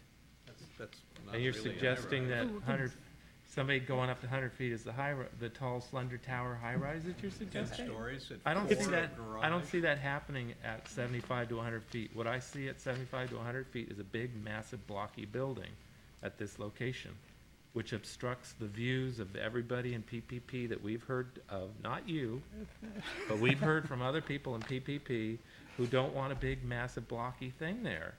I think we can prevent it from being a big, Well, let's go to Blocky 100 massive thing, I think Let's it- go to 100 plus. That would be all right. No, that's All the wrong thin. direction. Okay, so, and the reason you want to change the land use is because you want to see residential Right. there. right. And the steering committee majority didn't want residential there because it's not designated for residential, right? They voted against It's This in was the, very controversial. in the This- PowerPoint as the controversial. Right, it's I one of the- understand. Oh. Yeah, I'm this trying was, to- this was like split down the middle, and it depended on who was there that night, which Was- way it swung. Okay, and why, to those steering committee members who didn't want residential there, was the explanation for why it I I ended think up will this way? provide my explanation. Sure. I have concern with introducing any more residential between a freeway corridor and a train corridor. We've got air quality issues, we've got noise issues, and I just don't want to see any more of that. And I know you can design with triple pane windows, but that also factors into the cost. And I think if with a short blocky building, they're not going to be spending a lot of money on enhancements to minimize, those kind of impacts. So I can't support it on that reason. And my other reason is I think it's very important that we have these transitions. And I've always pushed for the core of the high-rise development along Powell Street in that Shell Mound corridor. And I don't want to see this popping up at the city limits. So The other I argument can't that we support heard it. also was that having residential use out there may foreclose the possibility of having a hotel later on, yeah. There is no possibility of it. Well, it's not a site for a luxury residential building. It is a site for a luxury residential Certainly building. is. Not unless it's Not at 100 20 feet. stories tall or Not something. at 100 feet. I think if you look at like the Pearl District in Portland, it's a perfect example of buildings that are about those heights, that they've done some really wonderful things. And I think this is an opportunity for those things. A 20-story building, I'd say yes. I definitely like 20-story, but that's never going to fly. So this is my compromise. Why don't you go all for the 100 story? 100 plus. I'll support it. Okay, we'll go for 100 plus. At least, don't give up before you try. Okay, I so, agree with so Pat you're on just this. discussing I don't heights, think or it's are a you good site. commingling that with residential? Pardon? Are you commingling the two motions now, so it's Well, mixed what- use with residential and height, or just the height right now? Let's put them all together. What was the Okay. motion, and was What? there a second? The first motion was mixed use with residential. I withdraw my second. tired. No, go ahead. Well, okay. Wha- Why don't we do that first? Okay. let- let- So I'm proposing mixed use with residential. The designation be changed to mixed use with Okay, residential for that just area. Is there deal a with second? that first. Should deal with that I'll first. second that. Okay. That's where we were. Now, oh, I need my cheat sheet. Hang on. Oh. I need the list of the, So as part of that redesignation, does that mean we do away with the hotel No, it's a special permissive designation? use. It's okay. mixed use, so it's permitted. it's a- Hotels would be allowed in either category, yeah. Okay. Are we ready? Yeah. Okay, on the motion to designate the northwest area as mixed use with residential, Commissioner Cardoza, No. Commissioner Donaldson, No. Commissioner Jeffrey, No. Commissioner Martin, No. Commissioner Sherman, Yes. Vice Chair Flores, Yes. and Chair Hoff. Yes. 3 to 4, 3 ayes, 4 noes, the motion fails. So it's not being rezoned to mixed-use residential. Well, then the second motion is useless. Pretty moot. Well, you can have a taller hotel, I guess. I don't know. I mean, just strive for it. No, along those lines, I agree with Patty about the importance of transition. This is gonna be a major interchange, and, I don't want there to be one big huge tower there, and I don't want there to be a big massive building either. I'd like people to approach the town and reach this cluster of higher Well, height, so I be- wouldn't support before, that anyway. before we leave the subject, I at least want to go on record as saying that I support mixed-use residential, and I would want it to be in the highest 100-plus category. And I'd like that to be reflected in the record, please. And if you could do the same for me. And you second that thought? Maybe some wiser power than we will approve it. Is that a motion? No, it's just he wants stating for the record. No, I mean, it won't. Because this was a controversial thing. I assume it won't get voted on, so, but I do want it on the record. Thank you, sir. Well, then, oh, I'm sorry. Okay, the other things that I have, I believe are zoning, but let me just run them by you just to make sure. And they are response to the letters that we have, the email. The definition of public parking, would that fall into the zoning? Yes, that falls into Okay. the zoning, and it is defined. Okay, the multiple building heights, how we deal with that? Yeah, that's more of a zoning Okay. issue, although I can respond if, Because we're approving the interim Let- zoning ordinance as well. yeah, but not yet. Oh. Let me just respond on that one. I think that feeling was that the steering committee had a long, as you recall, protracted discussion about the height limits between Hollis Street and the railroad. And I think, if I remember correctly, at first, it was just one height district.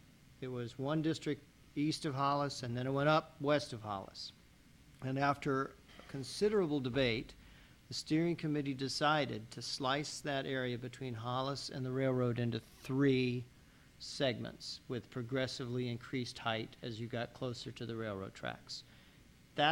And they did that with full knowledge that those blocks are long blocks, and that you would have multiple height districts on some parcels on those long blocks. That's what the steering committee wanted. And to me, it was pretty clear what they were after there was a stepping effect from the railroad down towards Hollis Street. They didn't want an averaging effect. They wanted a stepping effect. So that's why in the interim zoning regulations that you have not seen, not reviewed with you yet, we don't allow for an averaging of the height. We do allow for an averaging of the FAR and the density so that you can spread your building, floor area and density around any way you want on the site, as long as you don't exceed the average. But the height is basically fixed. And that's what I believe the steering committee wanted. Yeah, and it could be especially problematic on bigger sites. The bigger the site you get and the more you can average, the less control we have over height. Yeah. Yeah. So, I mean, we're getting a little ahead of ourselves because that is a zoning question, but that's my We recollection. have to move along. And then the last one is. Who's next? Oh, you're, One go ahead. last one, and I think it's a zoning one again, but, and this is the impact on existing buildings that Safeway brought up. And so is that also a zoning issue? Well, kind of. I mean, it's, I have too much paper here. I think there was a concern that all of the general plan policies are going to kick in if they just try to make a small change to the building, and that's not really the case. You know, one thing I need to point out is that a general plan is general. I mean, that's the nature of a general plan, is it's general. And the details come in the implementing regulations in the zoning ordinance, or the interim zoning ordinance, or whatever it is. The general plan sets a vision for the East Bay Bridge Shopping Center as is reflected in those visual simulations, you know, a mixed-use neighborhood with structured parking and all that kind of stuff. That doesn't mean that if you come in for a use permit or design review to change the facade of your building that we're going to make you build all that stuff, you know? It's, so I don't think that concern is well-founded. I'll just leave it at that. To the Safeway people? I got the Safeway letter at 5:45 tonight. So, no, I haven't, except right now. And that's the end of my questions, comments. Well, the Safeway was the only one who covered that. Mr. Flores. Really, everything was, I think everything was addressed. The FAR questions, the transit center, I'm glad that we were able to come up with consensus pretty much on especially the Triangle neighborhood, my neighborhood, where I felt lessening the FAR was going backwards, and I thought improvements to some of the single-family lots would require just a little bit more FAR. So, Jim, I appreciate the 0.6. I don't think even 0.9 wouldn't pass this commission. It would have to be a pretty beautiful project at this point. So I'm glad we were able to find some remedy there. And I just want to, I was going to make a comment that general plans are general. And in planning school, we worked on a couple of general plans, Vallejo being one of them, poor Vallejo.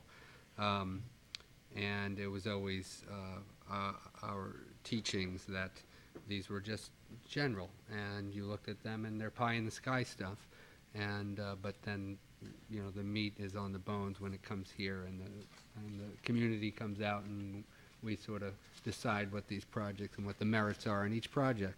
And so really for me, I applaud the steering committee and the staff and everybody that's worked on this for years and years. Obviously, everyone's done a great job. I look forward to some of these projects coming to our planning commission so we can scrutinize it and hopefully do some really good projects. That's all I have to say.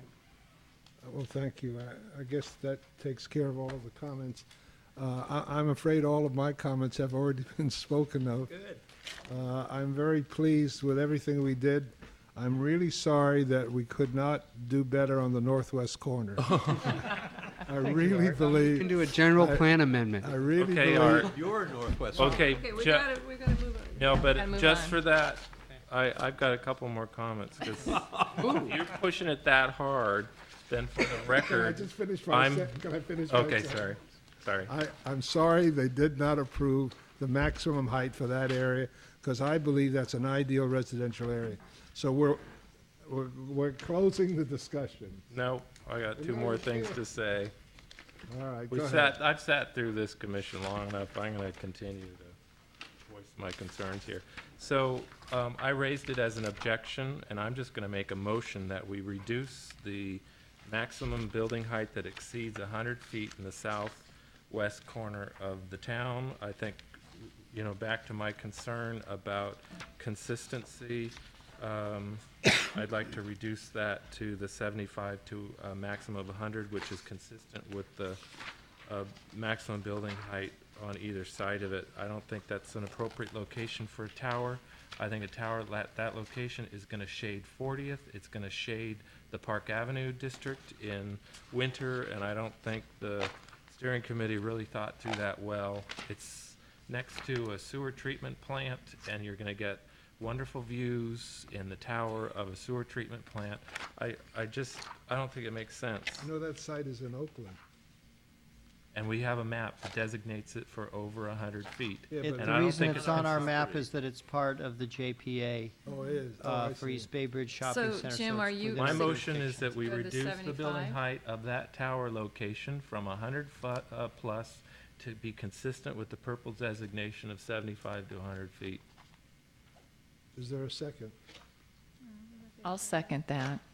What was the reasoning for putting it at 100 plus? The freeway. Someone said the freeway Oh, was, Freeway's at 80 the freeway was really Freeway's tall there. 80 Already feet, so Right. don't see anything at all. It's interesting. Right. It just seems illogical. Does in my anybody mind. want to comment on this? I think the thinking was that in order to see over the I-80 flyover ramp, you have to get out over 100 feet. And you see the And sewer anything treatment below plant. that is the Then you're slum- looking under it. And anything below that is living in the, under the freeway. Right. In the city of Oakland and Emeryville, and anything over that, you're looking at the sewer treatment plant. Yeah, you're looking at the new bridge tower. Look at the building. Okay. Eventually. Anyway, Well, you could. since be you guys were pushing the northwest corner, I'm now gonna push the They southwest corner. But don't you see, if we had the northwest corner, then the city would be perfectly balanced. Yeah, little matching towers. This is, Okay, so we got a motion and a second. All right. So Call is- the roll. okay, this was Commissioner Martin and seconded by Commissioner Jeffrey. Wait, I'm sorry, I have to find my cheat sheet again. What'd I do with it? I need to keep it front You and forgot who's center. on the Here we go. commission, huh? Okay, I got it. Let's see, Commissioner Cardoza, No. Commissioner Donaldson, Aye. Commissioner Jeffrey, Aye. Commissioner Martin, Aye. Commissioner Sherman, No. Vice Chair Flores, No. Chair Hoff. No. 3 ayes, 4 noes, motion fails. Okay, and so you're buying drinks. then my final comments are on some of the letters that we got tonight. And I appreciate the response that staff did regarding the Bay Trail. And I think it's very thorough. We are not talking about direct impacts. I don't think the intention was ever to fill in wetlands through there. And I would like, I'm not sure anyone representing those organizations is still here tonight, but it would, I appreciated that staff clarified those points. This is about an opportunity, a wonderful opportunity, not only to provide access, but to interpret those resources out there. I'm a biologist by profession. I've worked on the Bay Trail on miles of segments around the bay. This can be easily accomplished without affecting the sensitive resources, and mitigating those impacts is something that's achievable. It's too bad it wasn't done already. I resent the resistance that we've seen here. Albany got it through. Emeryville is being picked on here, and I'm really frustrated with it. The politics behind it are disappointing. They don't support the science, so I want to make that point. And then the letters from Cassidy, Schmidko, Dawson, Kwamakimi. I'm just really frustrated with, I would say overall, the nitpickiness of the comments we got from that organization. And I'd like to say, one of the major concerns was how difficult it's going to be, this idea of transitioning along Hollis and building height. Look at the map and what's allowed right now. You are getting 10 to 20 to 30 to 40 feet more over the existing entitlement.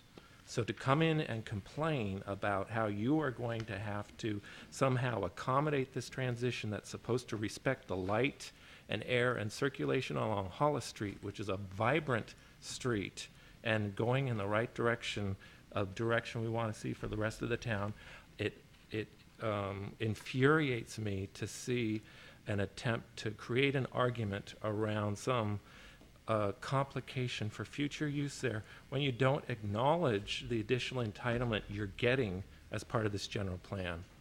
I just also want to want make to that clear for I the just also record. want to quickly clarify there was a misstatement in that letter which suggested that any reuse has to be a mixed use on page 2-13 of the general plan. It explains the regional retail overlay. This site has a regional retail overlay designation on it. It states it very clearly. For sites with this overlay, 100% of the building area can be retail, while the uses in the underlying classification are also permitted. So that's not factually correct, the statement Can we get back that. to our agenda? I'm sorry? Can we get back to our agenda? So it is part of the agenda, Art. We're going to have to get through it. Huh? We are going to have to get through that. What? We're going to have to adopt a recommendation for adopting the interim zoning ordinance. It's all related to that. The zoning order, wait a minute. We're adopting that tonight. But Yeah, we that's have to do the next. general plan That's not first. now. Right. General plans. Can we May fi- I add one other thing to the mix? It has just been pointed out to me that if you look at the height map on page 2-16, there are 3 little yellow stars on it that indicate existing entitlements that are part of PUDs that are for buildings that are higher than what the height map Right. shows. We just realized there's one more that we neglected to indicate. That Oh, is at Bay Site Street. B, yeah. Bay Street Hotel is entitled for a height of 200 feet. Right. So that needs to be another little yellow star added to the map. That's fine. We agree. Okay. Are we ready to pass a resolution on the EIR? I'll pass the resolution that we recommend certification of the EIR with all the changes that we've covered tonight, both to the FAR and to the relevant policies. Can I ask a question real quick? Are the letters that we received go into the EIR in the No. last few days? They do not? No. Yeah, just- They go into the record. I mean, they On go the into our record, but files, but not they're into not part of the EIR. Jim has moved it. Is there a second? A second. Then there's a second. Okay, excuse me Please just a second. call Let me the get that roll. down. Charlie, I just want to go back to your star issue. That area already is a 100-plus area in Site B, and we haven't identified any other areas where there are 100-plus foot tall buildings, because they are within the 100-plus foot color on the map. Yeah, but over 100 feet requires use permit and bonuses. We haven't shown any other buildings like Pacific Park Plaza and so on either with those stars. Those are existing. This is an entitled building that has not been built. We just didn't show existing or entitled in the 100-plus areas just as a clerical, because it would be allowed in that zone. It was just a graphic. Not by right. Anyway, Anyway, yeah. we'll take this up. Sure, yeah. We need to put it And in there. follow. Okay. Let's see. Okay, I'm there's a sorry, motion so- and a second. We have a motion To from certify. Commissioner Martin, seconded by Commissioner Donaldson to recommend to the City Council to certify the EIR With changes with changes. to the language. Oh, Appendix the A findings. Yeah. at a minimum. how much- Appendix A, and the findings were related to the general plan resolution. Right. right, So- but there were some changes to the, Whatever Appendix- findings you made that relate Appendix to the A. EIR, those Right. changes. Mhm. Okay, Commissioner Cardoza, Aye. Commissioner Donaldson, aye, Commissioner Jeffrey, Aye. Commissioner Martin, Aye. Commissioner Sherman, Aye. Vice Chair Flores. Yes. Chair Hoff. Aye. 7 ayes, the motion is approved to recommend certification of the EIR. Thank you. Now we need another resolution on the general plan. Is that the idea? I move Yep. we adopt the general plan as amended. Mr. Cardoza, We're recommending Recommend. adoption to the Recommend. City Council who would like to second it? I'll second that. with a caveat with all the changes that we've suggested and agreed to tonight. With all of our suggestions. Do you want me to recap them? No. no. No. All right, you're gonna have They to better- trust us. But they better be right. Yeah, I hope so. Yeah, you'll hear from us. Yeah, that's for sure. Okay, you ready? Ready. Commissioner Cardoza, Aye. Commissioner Donaldson, Yes, Commissioner Jeffrey, Aye. Commissioner Martin, Aye. Commissioner Sherman, Aye. Vice Chair Flores, Yes. Chair Hoff. Yes. 7 ayes, it's unanimous. The general plan is approved by the Planning Commission. For adoption of the city plan. The city council could change it anyway. Yeah, right, they will. The next item is, does anybody want a 5-minute break? No, We can keep going. let's get the general keep plan going. done. I mean, the zoning ordinance. The zoning ordinance, right. All right, so the next item is the zoning ordinance. And are we gonna have a here we go. Charlie's doing it. Who's up? You're up. This is my baby.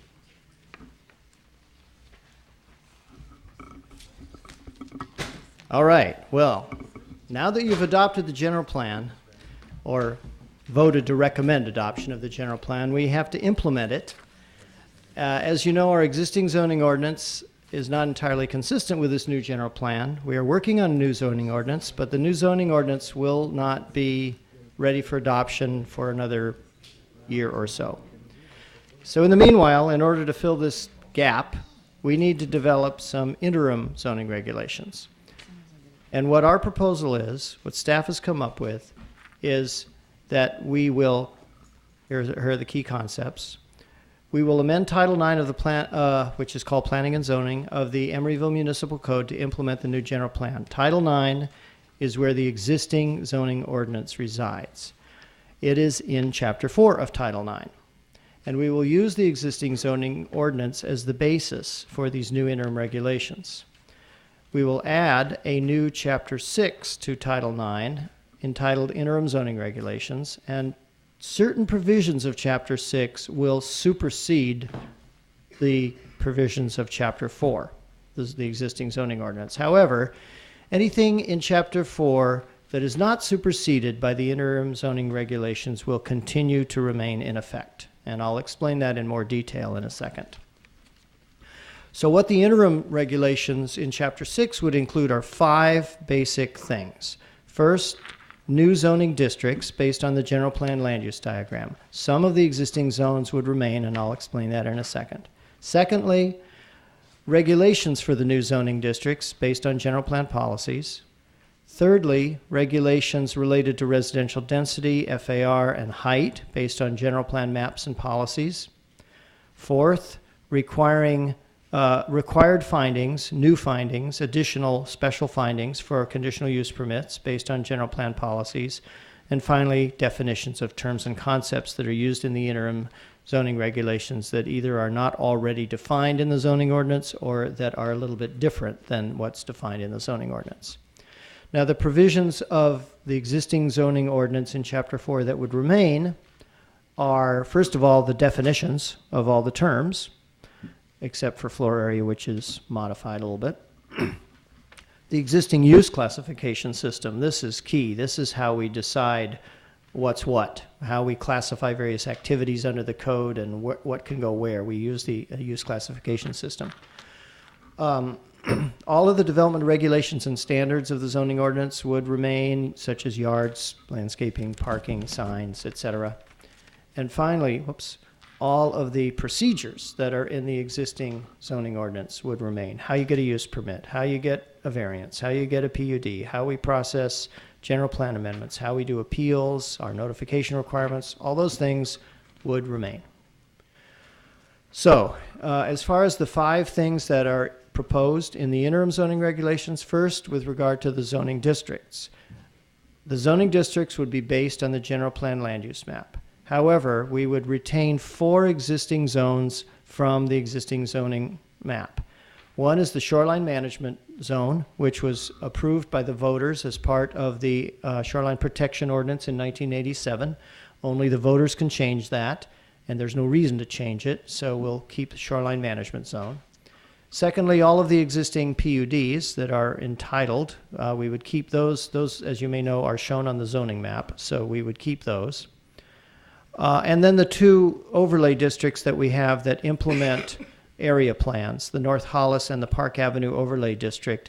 The general plan acknowledges those area plans and indicates that they should continue in effect. So we need these 2 overlay zones to continue to implement them.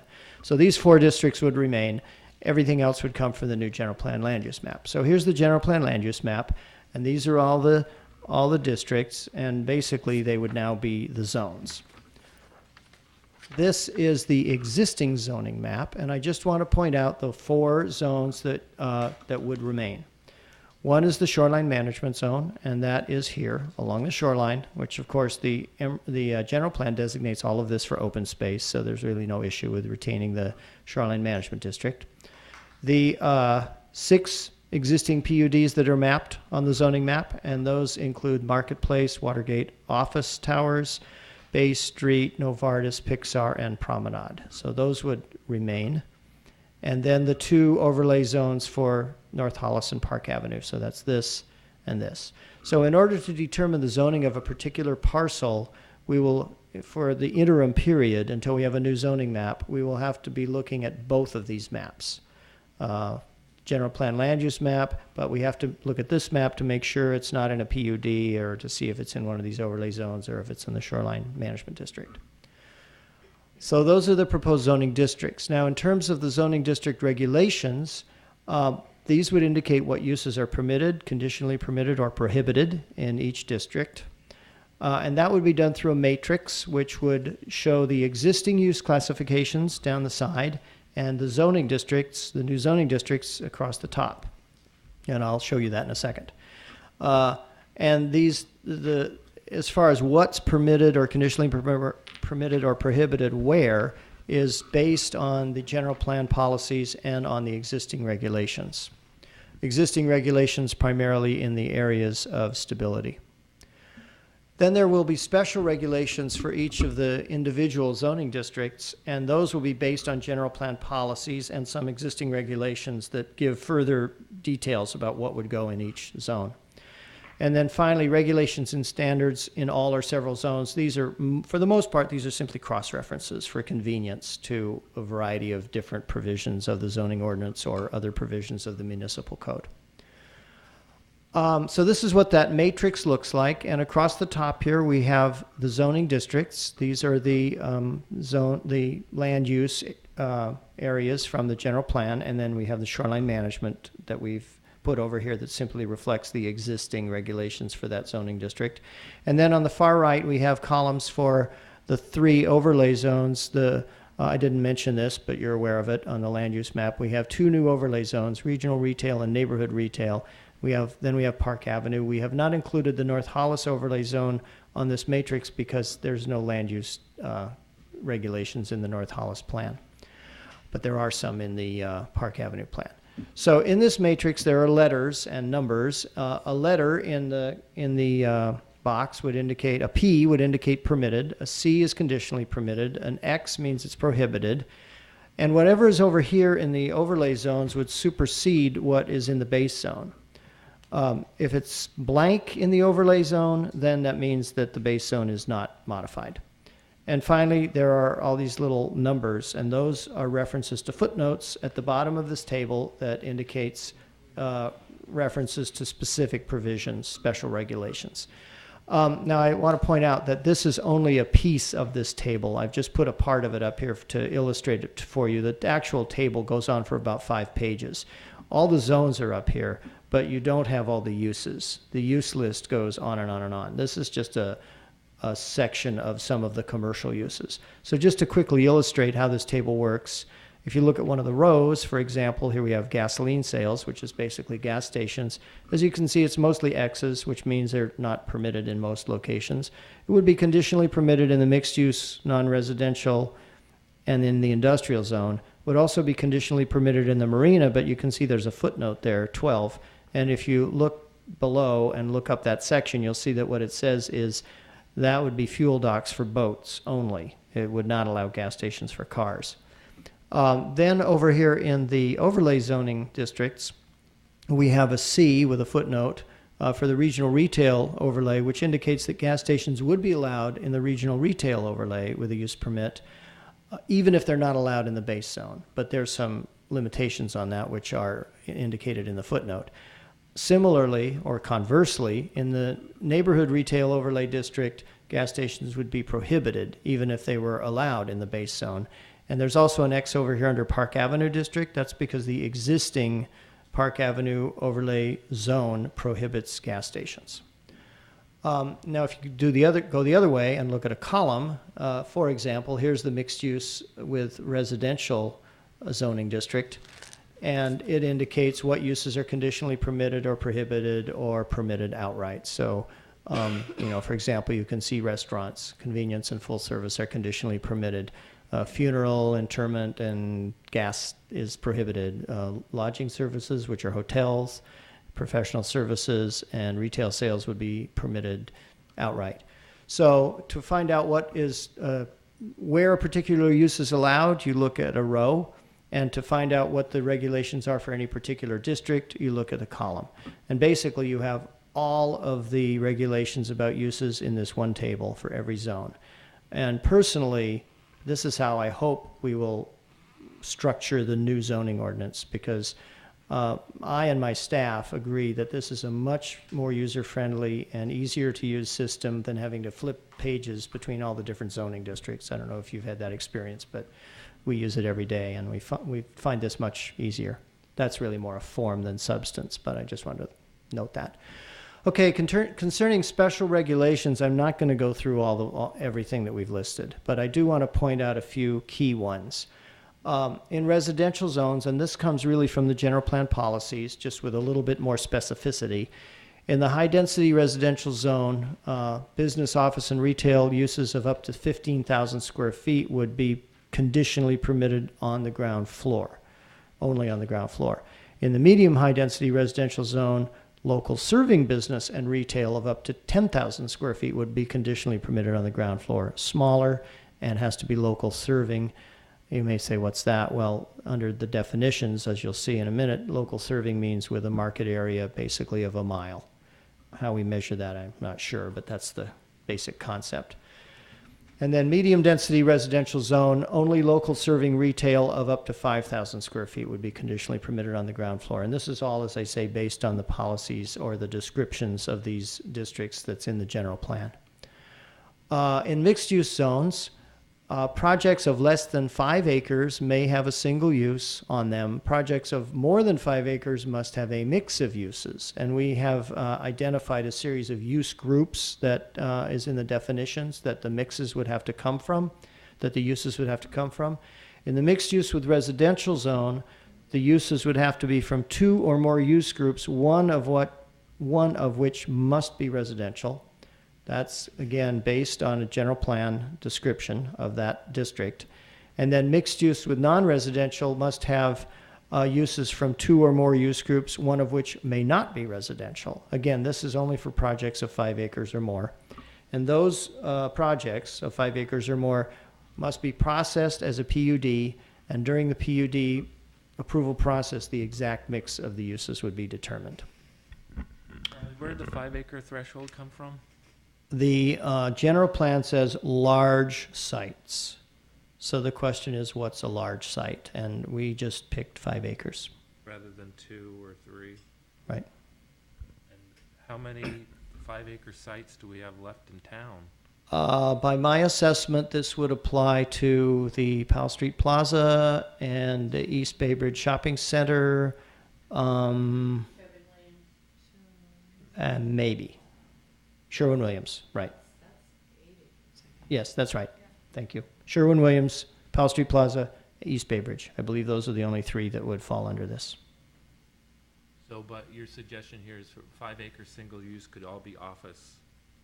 Less than 5 acres. Right. Yeah, that's right. The general plan says on sites, on large sites, you must have a mix of uses. On sites that don't meet that threshold, you can have a single use. So I don't know if 5 acres is the right number, but it's what staff came up with. Okay. So that's a policy decision. In the industrial zone, this is what we've kind of already beaten to death, but general industrial uses west of Hollis are conditionally permitted. East of Hollis, not permitted. Existing general industrial may remain subject to performance standards, but may not be expanded. Well, you change that tonight. So it will be expanded with a conditional use permit subject to performance standards. So we'll have to modify that. Live work, again, west of Hollis, only heavy live work would be conditionally permitted, and east of Hollis, only light live work would be conditionally permitted. And in the neighborhood... Does that capture the clarifications to existing general industry that we defined earlier? Yes. Up here, this? Yes. And heavy live work and light live work are defined? They are defined in the definitions. Heavy live work is basically anything that has the potential to have obnoxious odors, light, things like that. Actually, Charlie, I think that's these are the edits. East of Hollis Street, what we agreed is that existing general industry may remain, period. But if they want to expand or modify it, it would be subject to performance standards. Correct. And that's what I said. We'll have to modify this to reflect that. Okay, I'm sorry. Yeah. This PowerPoint was done before you made that change. Okay. In the neighborhood retail overlay zone, here we're saying that retail and service uses are permitted by right. In other words, in the neighborhood centers, we want to encourage these little businesses to come in. So they're going to be allowed by right as long as they are local serving, meaning less than 1 mile market area. They're not more than 5,000 square feet. They have an entrance from the sidewalk that's open during business hours. They don't include alcohol sales except for full service restaurants, which are allowed to have alcohol sales, and they don't include check cashing services. Now, I would point out that this is just the list of things that would be permitted by right. We want to make sure that it's what we want and that it's relatively benign if we're going to allow it without a discretionary review. If it isn't any of these things, then it would require a conditional use permit. And exactly which uses we're talking about are laid out in the matrix. But basically, if it was listed as a permitted use, but it, say, was more than 5,000 square feet, then it would need a use permit.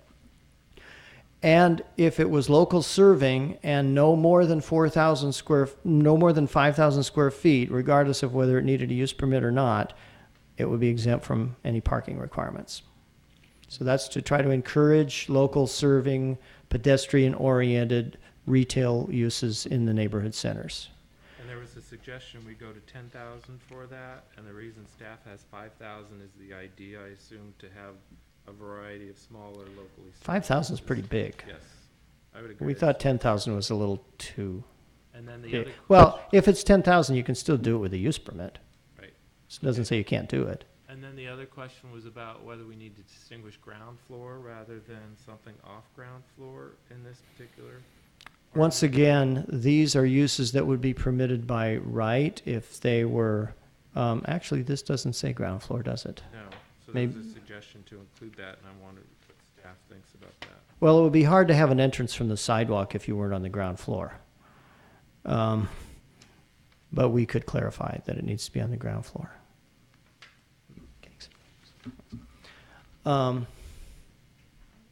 Okay. If I may. You're out of I order, know ma'am. I'm out of order. But you know, there are people here for the study session, and it's almost midnight. And are you all going to still have the study session, or are you going to decide not to have it? So maybe we could go home, because this, I don't know when you're gonna be done with this. Well, I plan to stay. Could you maybe, make a decision on that, if you're gonna have the study session? My plan is to have the study session. And it seems to me the study session may be briefer than otherwise Really? would be expected, given some I of the think there are some decisions we people made to here the general who plan tonight. Want a decision and not put off for a month. I think as a courtesy. I had no idea it was so late. But we're not making a decision, we're only. It's a study session, we're not. I know, but Gosh. I should have pointed out to you, if I had realized what time it was, that under your bylaws, you are required to vote to go past 11:30. Well, I vote we go past 11:30. I second. Retroactively. Is that without objection? Let's see how long it takes us to get through the zoning ordinance. Okay, I'm sorry, I'll pick it up here. So, moving on to the dimensional intensity and density regulations, we have setbacks, or yards as they're known, and this is simply a chart that summarizes those provisions for all zones, and they're the same as in the existing zoning ordinance, so there's no change in those. The residential density would be based on the general plan density map. Building intensity would be based on the general plan FAR map, with a cross-reference to the new definition of floor area, which includes above-ground parking and loading, but excludes public parking. And height would be referred to the general plan height map. So here's the density map, here's the FAR map, here's the height map. Now, bonuses, the bonus increment, and I won't explain what that is because you already know. To qualify for the bonus density, FAR or height, public benefits would have to be provided except in the RM zone. These public benefits must be significant and substantially beyond normal requirements. As you know, we're working on a point system. We have not yet developed the point system. We don't want that to hold up the interim zoning regulations. Therefore, we're kind of throwing it in your lap and saying that it's up to the Planning Commission and City Council, as the case may be, on an interim basis anyway, to determine whether these benefits are significant and substantial enough to warrant giving the bonus. So that's what this says. And what we're saying is... I would like to say that that is probably the most significant part of the entire zoning ordinance. I agree. Thank you. And I'm sorry we don't have a point system yet, but we're gonna have to punt until then. And what we've settled on, because of the way the point system is evolving, is that it looks like under the point system you're going to have to get at least 3 benefits in order to get the full bonus. So we've said 1 benefit qualifies for 1/3, and you need 3 bonuses to get the full bonus. 3 benefits to get the full bonus.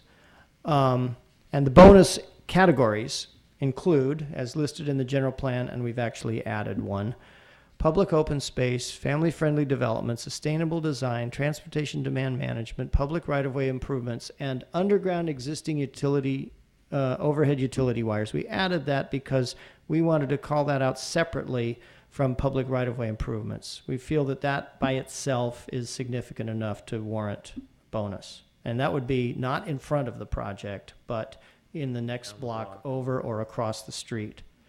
Public parking and neighborhood centers. Neighborhood centers meaning providing neighborhood center amenities. And recycle water, that is plumbing for dual plumbing for recycle water.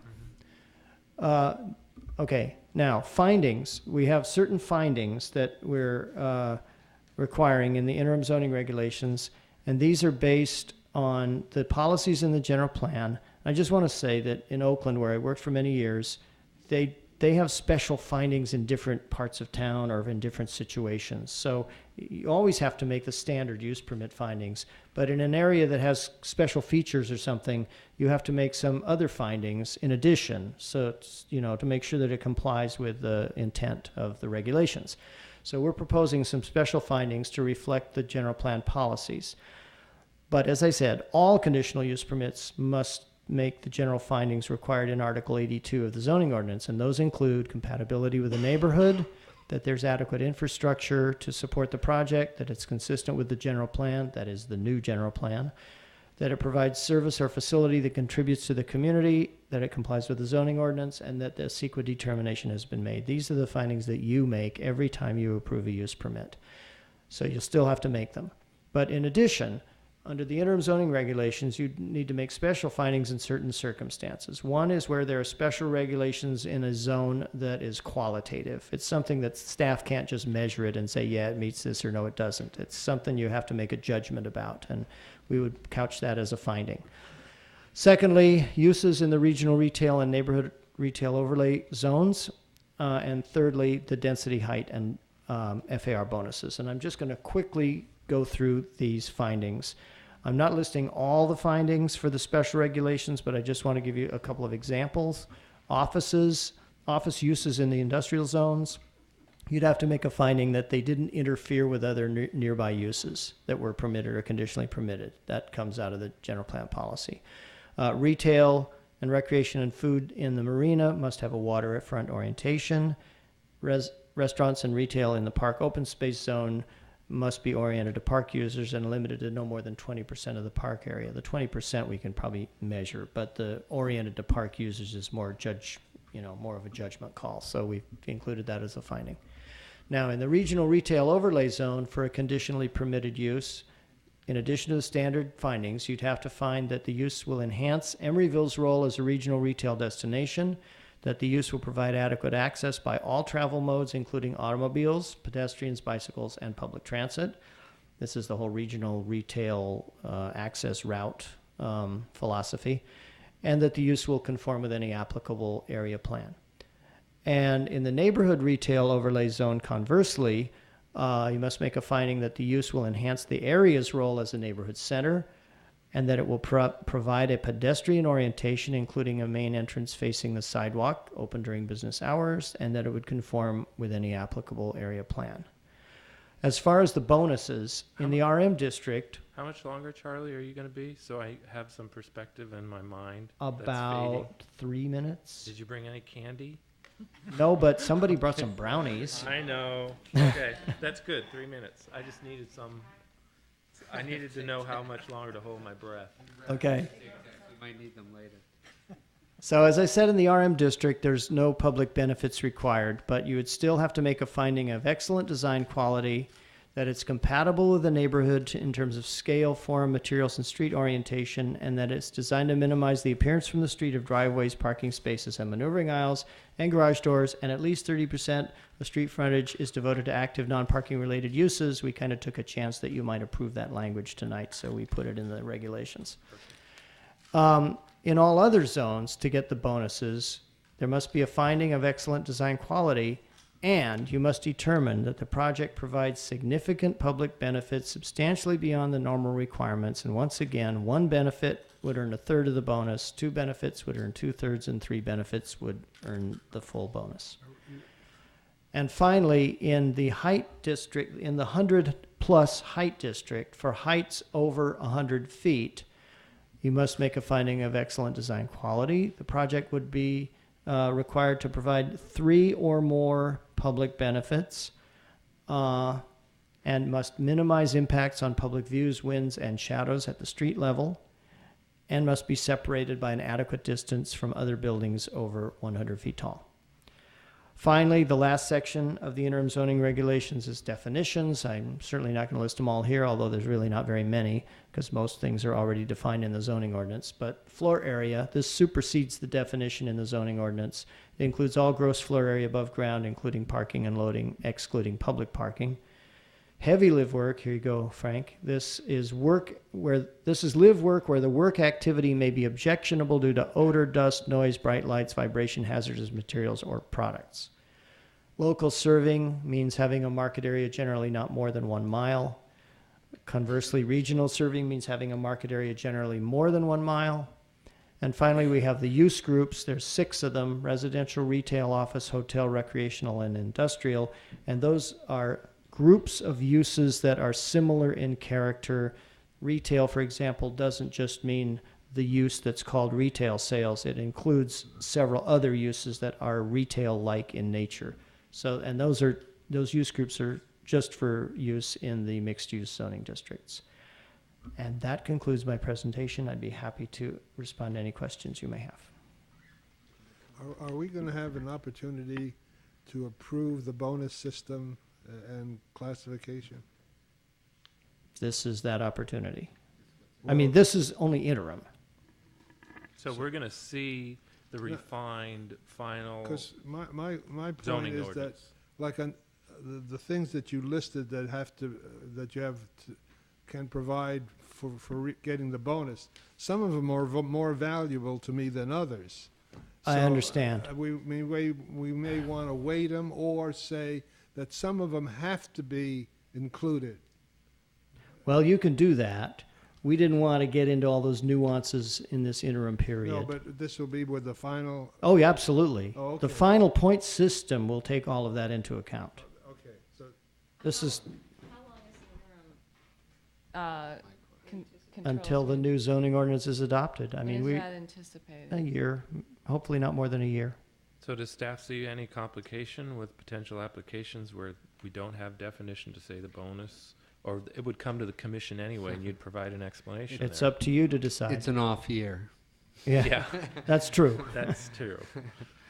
So essentially, we've got, Recommend this to the city council. I second. Did you have a question, Commissioner Donaldson? Well, there were a couple corrections. wait a minute, don't we have to have a public hearing? Yes, you do. Minor detail. Please withdraw your. And If you're done, let's go to the public hearing. Okay. We'll open the public hearing and ask for any comments or suggestions. wow. Mr. Martin. Good evening, George Martin Company. I guess I kind of feel like Mr. Smith goes to Washington. I missed the boat here. I thought that my issues and what I was writing the letter about really dealt more with zoning than it did with land use, so I missed that. So I'm going to guess that I really don't, since you voted on it and it was all approved, I don't have an opportunity then to readdress some of the issues because as Charlie rewrote it, and I didn't get a chance to really comment on it. Why I don't do you have go some. ahead and make a comment Can, now? can I then make some comments? Okay, thank you, and I appreciate the opportunity because you guys are tough. I mean, come on, it's already tomorrow. So, I mean, it's amazing. My first comment is it seems as though this body and even the General Plan Committee has a real phobia or problem with general manufacturing as opposed to, or general industrial as opposed to light industrial. And the in Emeryville, particularly northern Emeryville, I don't think there really is any general or at least heavy industrial in that area, and everything kind of is more toward light and maybe a little bit of some overlap into the general. But I guess my comment on how, as it was rewritten by Charlie, is that I would seem to ask that there be maybe a fourth classification, and that simply being north of 66th Street, and then that district then would be allowed general manufacturing. Because if you go along 67th Street, which is north of 66, at least on the east side of Hollis Street, we're just about it. There really isn't an awful lot of other, I mean, there's other manufacturing there, but nothing of any significance. And if you go to the west, I don't know, I guess my question is there even general manufacturing west of Hollis Street? So anyway, I make those comments, and obviously this has been passed and put forth, so like I said, I've kind of missed the boat. And I guess my question then to this committee, I guess my next shot then is with the city council, and perhaps be a little more prepared. But you know, I think all of life is a compromise. Yeah, well, that's true. And I think we tried as best we could to accommodate you, and I'm sure you'll find that the Planning Commission is very open to expansion. So it gives you the opportunity to expand your business. It's just you need one more step. It doesn't give you an absolute right. I totally agree, and life, it's true. But I guess my only problem was while I did write the letter, when it came to public comment, I didn't get a chance to really explain a little bit more, because again, I thought it was going to come to the, it really was more of a zoning as opposed to a general plan. Can I make a comment here? I don't know if you're aware, but as I'm sure you're aware that your property currently is in the general industrial district. Right.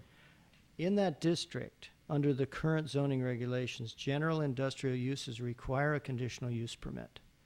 So under the current regulations that are in effect right now, if you wanted to expand your business, you would need to come to the commission for a I'd have to do conditional it use anyway. permit. Yeah. Yes. Right. Under the new language that they approved tonight, if you wanted to expand your business, you would have to come to the planning commission for a conditional use permit. Right. So it really isn't any different. Okay, and I guess my point was simply that it was just a hang-up of this light industrial versus general industrial, and I think you came out okay. no, again, I'm not complaining. I just simply said, boy, I didn't get a chance to speak, so at least I got my 2 bits worth. Thank you very much. Thank you very much, and again, you guys are tough. Well, we appreciate your interest in the process. We've seen you there month after month. Oh, it after is. It's a month, fascinating- And it's good it to is have a- the citizen participation. Well, I think thank you for George should get the attendance award for our steering committee. And I will meetings. say, as you know, those of you that are members of that, my hat's off to you all. It's an amazing process to keep it all together and keep it going in order. Once in a while, they give us a free dinner. If you Thank agree to stay late. Thank you for the opportunity. Yeah, where's the dinner, Charlie? You have to come early, too. Okay. I think we've seen this young lady before. You have. I apologize. I will try to speak very quickly, but I would hope that if I need 6 minutes, could I take it for the 2 clients that I'm speaking for? Do the best you can. Okay, I'll do the best I can. First of all, just with Safeway, again, I'd like to reiterate our request for continuance, although it does seem like that train may have left the station. But these interim zoning regulations are really, really important, and we do feel like there are still things that need to be worked out before they go into effect. But that being said, there are a couple questions we have about it. The first is that the interim zoning regulations have a list of planned unit developments in the beginning of the section. And it seems to us that the East Bay Bridge Center, if we're not mistaken, is also within a planned unit development. And so we're wondering It isn't. why that would be the case. Charlie, is that a planned unit development? Yes and no. It's a little bit complicated. That was approved long before I came here, and it's a funny animal. It isn't like the other PUDs. First of all, it was approved by... That's a joint use. First of all, it was approved by the Oakland Emeryville JPA, so it wasn't really approved by Emeryville. And our normal process for PUDs is that a PUD is approved as a preliminary development plan, and then subsequent phases come in as final development plans. The PUD is approved by ordinance, and it becomes a change on the zoning map. That PUD was not approved by ordinance, and it was not mapped on the zoning map.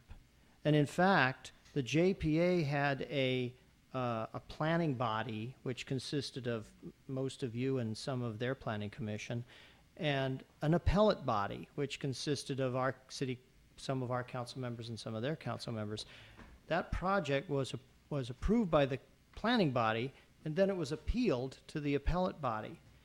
Under our procedures, a PUD could never be appealed because it has to be approved by the city council in the first place. So it was a really different animal, and it does have conditions of approval that actually are entitlements that, you know, like any other conditional use permit or planning approval, whatever you want to call it, it is entitled. It's got conditions. Those run with the land. So, you know, whether or not to call it a PUD or not, it's not on our zoning map. That's why we didn't include it on the new zoning map. So that's all I can say about that. Shorter answer is no. Okay, well, that explains it at least. But we would, clearly love to see that on the map as well, even though it does not appear that that's in the cards, because it does seem to regulate the uses similar to any other PUD that exists within the city of Emeryville. The only other comment Safeway has is a somewhat circular logic that appears to apply to the neighborhood retail overlay zone in one particular aspect. Charlie noted earlier that uses that may only be permitted by right if, among other things, they have a sidewalk entrance that's open during daylight hours. If they don't, you need to go get a conditional use permit at that time. However, one of the findings for the conditional use permit that you have to make is that it has a sidewalk entrance that's open during daylight hours. So we would request clarification. We'd request that the finding be taken out simply because you still have control over the development in a conditional use permit setting, and otherwise it seems a little bit duplicative to have that requirement in both places. Moving on to Wareham, the major concern that Wareham has is regarding the regulation of uses in mixed-use districts. A lot of the mixed-use districts in Emeryville are full of uses that are basically in three different use categories. One is medical services, which is things like dental laboratories, health maintenance organizations, and medical offices. Another is research services, which are things like pharmaceutical research laboratories. And the last is high technology, which includes biotech. A lot of the mixed use areas, or the areas that will be designated mixed use either with or without residential, will already have many of these types of uses. However, in both of those districts, under the interim zoning regulations, those uses are classified as conditionally permitted only, which means basically people would have to get a conditional use permit to fit in with the uses that are already prevalent in those areas.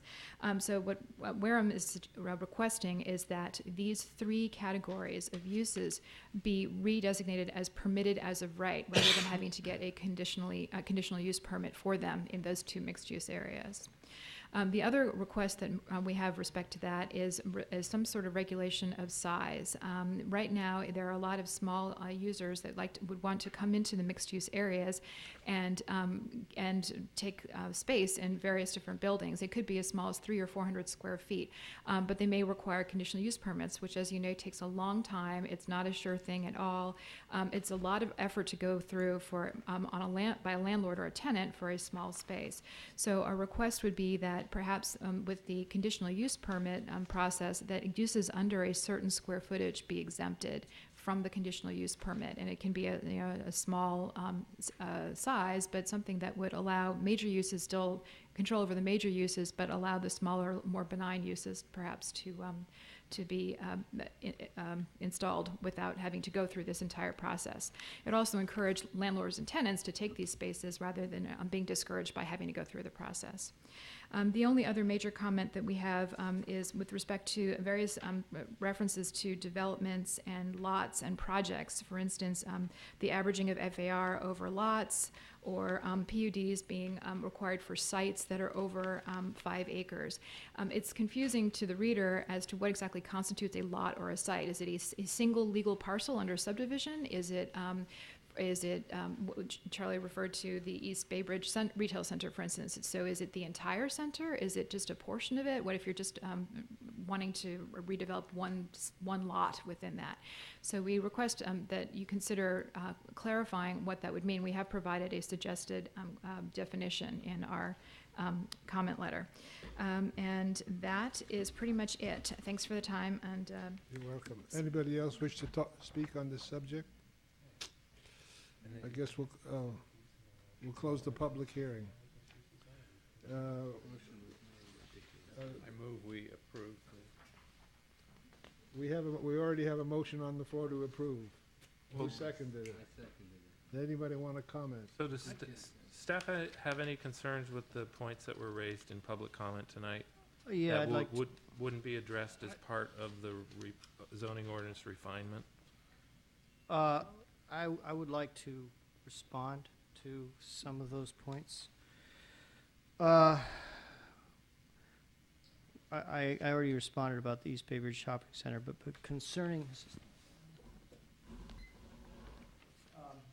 concerning the Wareham comments, with regard to the uses that we indicated as being conditionally permitted in the mixed-use zones, mixed-use with and without residential zones, those uses currently are conditionally permitted in those in the existing mixed-use zoning district. So to allow them by right would be a departure from our current practice. And I would also note that the existing uses in those areas that the speaker was talking about fitting in with all had to get conditional use permits. And all of the existing Wareham buildings in Emeryville had to get conditional use permits. So I see no reason to change those uses to outright permitted. Good. So I would not recommend making that change. Let's see, it's getting late. With regard to the issue about an exemption from a use permit for small uses, I would just like to point out that it is now our practice in approving conditional use permits, especially for large projects that have multiple tenant spaces. As you may know, in our standard conditions of approval, there's a section called future land uses or something like that. And it lists a whole bunch of use classifications that are covered by that use permit. So, and we try to think of every use that the developer might ever want to have in that building, and we run it by them to make sure we haven't left something major out. And then when you approve the use permit, it's got that list of uses in it that are allowed. So if a retail store wants to come in, or a lab tenant or something, you know, as long as it's on that list of uses that was already approved as part of the overall use permit, they don't have to come in for another use permit. It's only if a use comes in that wasn't anticipated, that nobody thought about. And then I think it's appropriate for it to come back to you to consider whether or not it needs a use permit. So I wouldn't make that change either. Okay. And I have a couple more questions. There were a couple other points. One was about the request for specifying ground level for the smaller uses in the neighborhood overlay, which you acknowledged during your presentation made sense. So For permitted, it should be, for permitted by right, it should be ground floor. Right. So I think that clarification probably makes sense. Yeah. Isn't that what you suggested Yes. earlier? Yes. And then also clarification with regard to the change to the general industry that we discussed earlier as part of the general plan. But well, back to a couple more things that Wareham had to say. the point about the circular logic on the sidewalk orientation in the neighborhood retail zone, I acknowledge there is some circularity there. It kind of occurred to me as these were being drafted. I think the point there was that some uses are not permitted by right ever, then they would need a use permit, and we want those to have a pedestrian orientation with a facing the sidewalk too. However, I take the point, you know, that if you have a use that would otherwise be permitted by right, except the one criterion it doesn't meet is that it doesn't have a front door facing the sidewalk, and then in order to get a use permit, it has to have a front door facing the sidewalk, that kind of doesn't make sense. So I would suggest in that finding, which if you have them before you, the interim zoning regulations, it's on page 23 of 31, section 9-6.507B, that we delete most of that finding and just say that the use will provide a pedestrian orientation, period.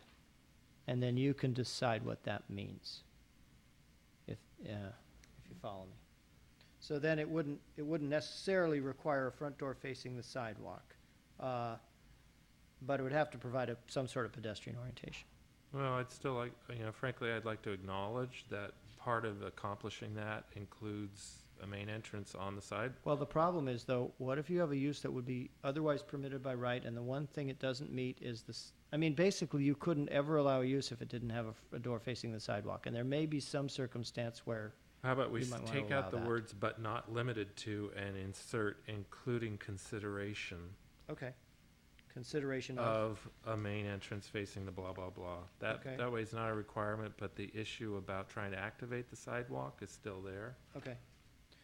Does that Trying make to sense think to if there were everybody? other concerns that they raised that I wanted to respond to. I think that's it. Could you talk to the, about the parking, the public parking? Yes, I'm sorry. Yeah, I will. Just a second, though. Concerning the definitions of lot, Oh, right. development, and project, there is already a definition of lot in the zoning ordinance. Basically says it's the development parcel. It's not the individual assessor parcels that make up it, it's the whole development parcel. And that definition was amended as a result of the Oak Walk project not too long ago. We don't have a definition of either project or development. Frankly, we've never had a need to define those terms. I mean, Okay. project is defined in CEQA. I think we all know what a project and a development is. If we really need it, we can put it in the new zoning ordinance, but I don't really think we need it now. And the public parking, those terms, the definition of floor area on page 24, 9-6.602B, says excluding spaces having a height of less than 7 feet and parking areas classified as public parking services or commercial parking. Those are use classifications in the existing zoning ordinance. So public parking services is one use classification. That's a publicly owned parking garage or structure or lot. Commercial parking is a privately owned commercial parking lot or structure.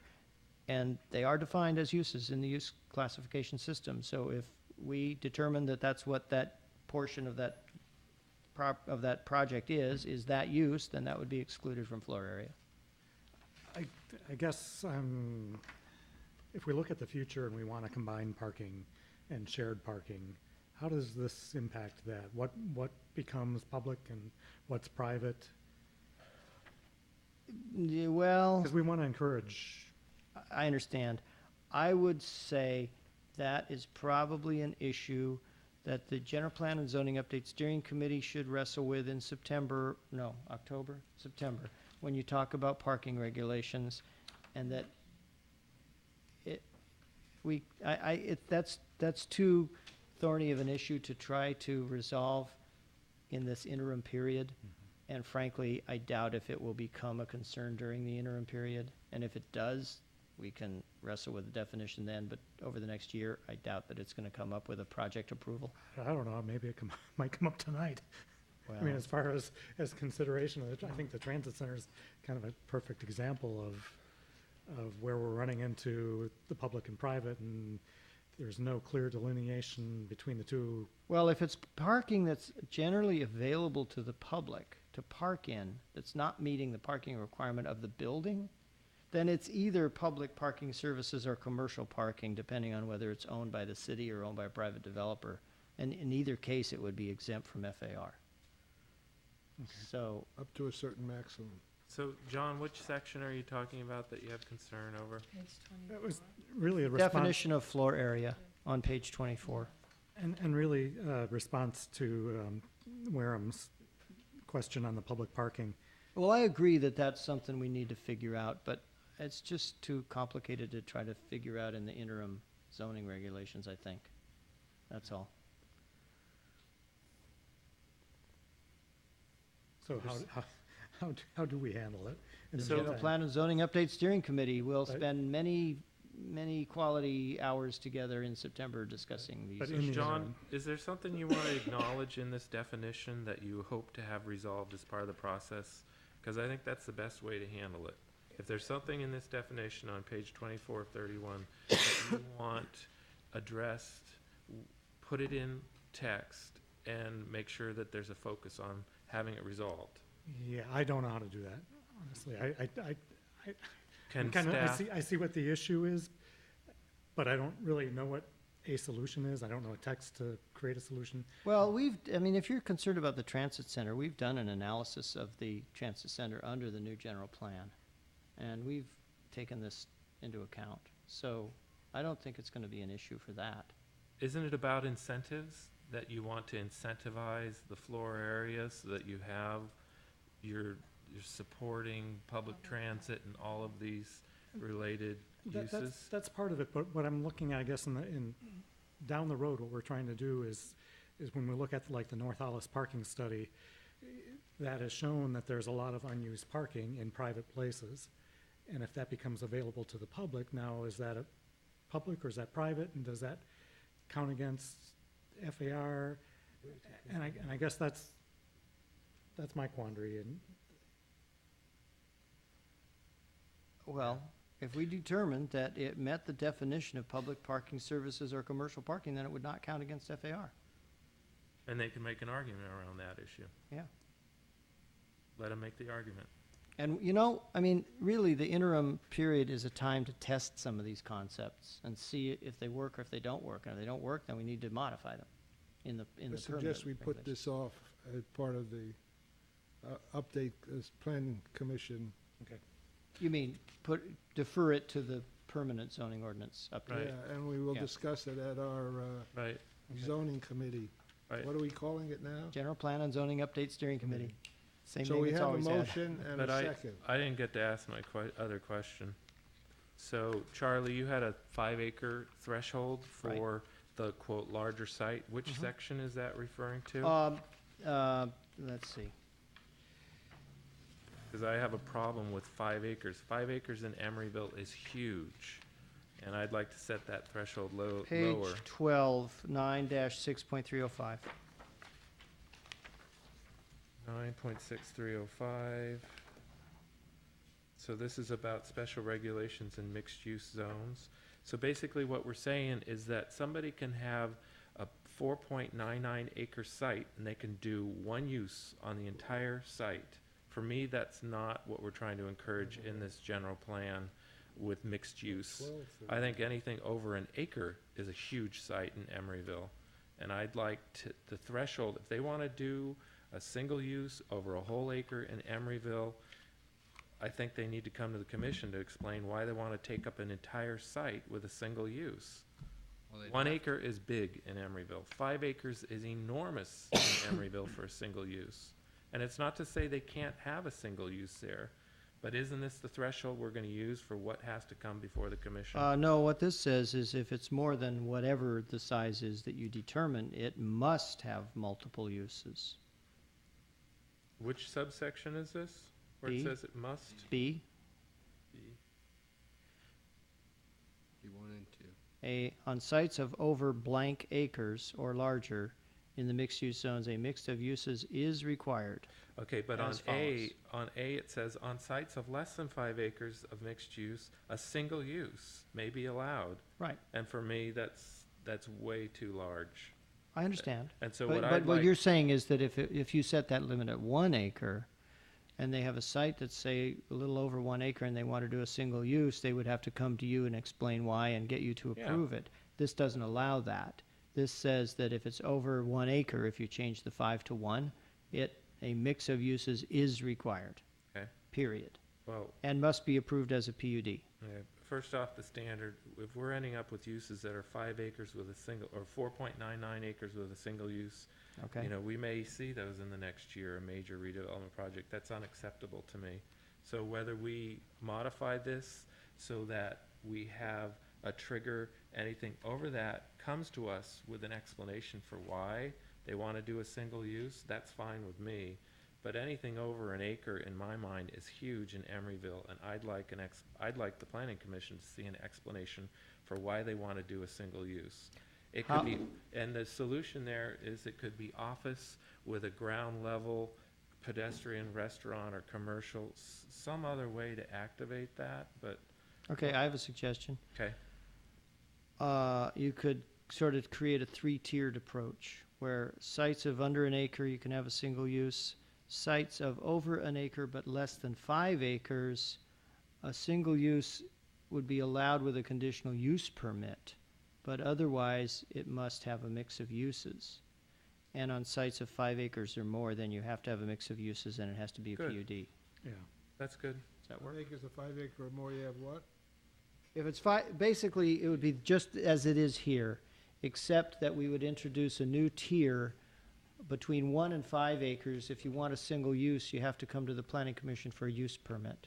That's perfect. Of course, you're gonna need a use permit for the mix of uses too, probably, but it would have to be a use permit process. So does the rest of the commission understand the concern and Mhm. support it? Mhm. Okay. And then I won't get snippy. I was gonna say something about Safeway and the parking lot and the condition of the parking lot, whether the applicant and property owner there have an obligation to keep that parking lot in a decent condition. But I won't go there. It's all right, go there. It's bad. What was the question? Yeah, it's filthy. Can we have a motion? We have a You motion. have a and motion. second. I Call I the have roll. one last comment. Can't get out On the of it. live work D 25 of 31, heavy live work and light live work, you know. Which page? It's 25 of 31. Okay. I kind of feel like, and I had mentioned this at a planning commission before, where this should just be considered work live. If you've got heavy live work and you're doing all this offensive odor, it's not really a living environment. But we know artists who do live in this environment, and it becomes more of an emphasis on work, not live. And like I said, in Oakland, they just require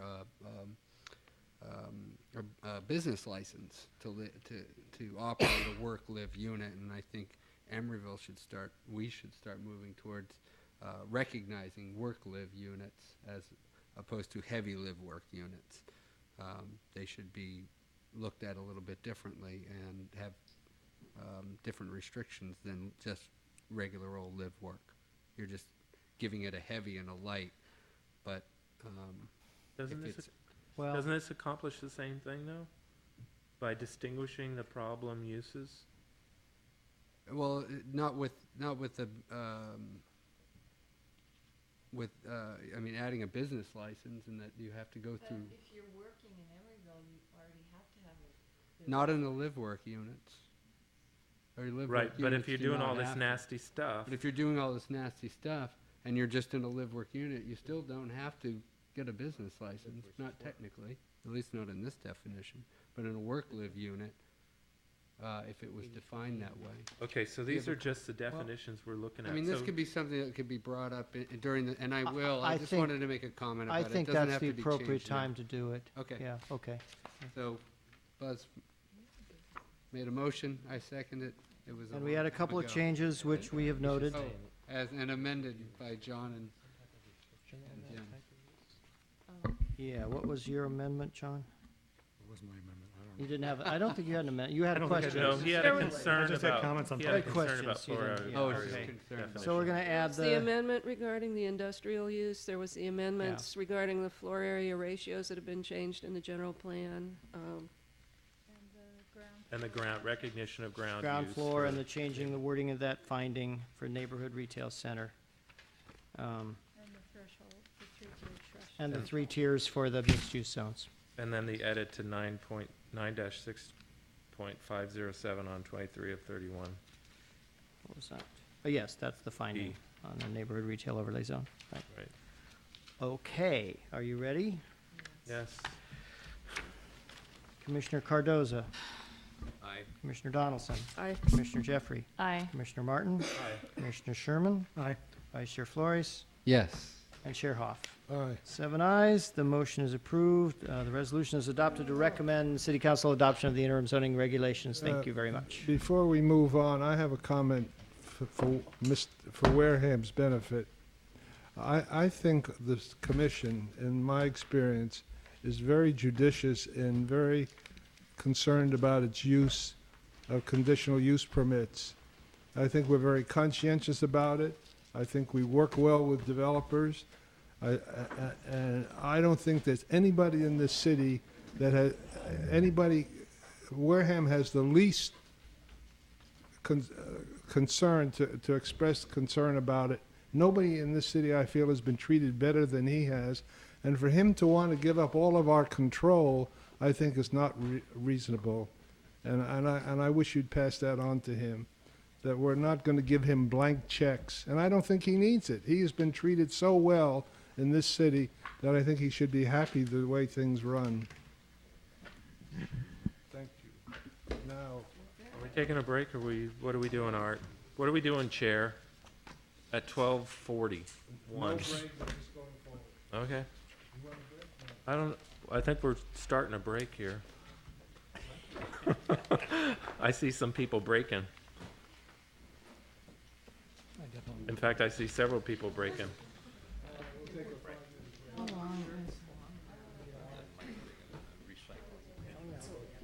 Oh, It runs better from the desktop. I think we can't, I don't, Have to. but I think Oh. we should ask for an abbreviated presentation, because they can take 45 minutes in their presentation, and, no, from the applicant. And frankly, I think we're pretty clear about what's gonna happen. Two, what was your request? What was the request? That you didn't like the regional retail there? At the gas station there?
Heritage Square garage. This is sort of a revised version of what used to be known as the Transit Center. The mound parcel is what has been known in the past as Transit Center. So it's basically a redevelopment of two surface parking lots. You have the mound parcel, and this is the Heritage Square parking lot, surface parking lot. To reorient Horton Street right here, 59th, and the railroad is to your south. So the proposal is to build two buildings. One is one on the mound parcel next to the Amtrak station. Between the Amtrak station and the post office is the Emery Station West building. This is about 358,000 square feet of building. There are 3 levels of parking with 6 levels of lab office space. There are also about 2,300 square feet of ground active space as well. At the Heritage Square garage, it contains about 600 spaces with 7 levels of parking and about 1,600 square feet of a ground floor office, retail, commercial space. In addition to these two buildings, there are some site improvements that will also occur around the Amtrak station, and this include widening of Horton. You can see this. It also includes widening of the platform at the Amtrak station. There will be a reconfiguration of this plaza area here. This is the entry to the building here.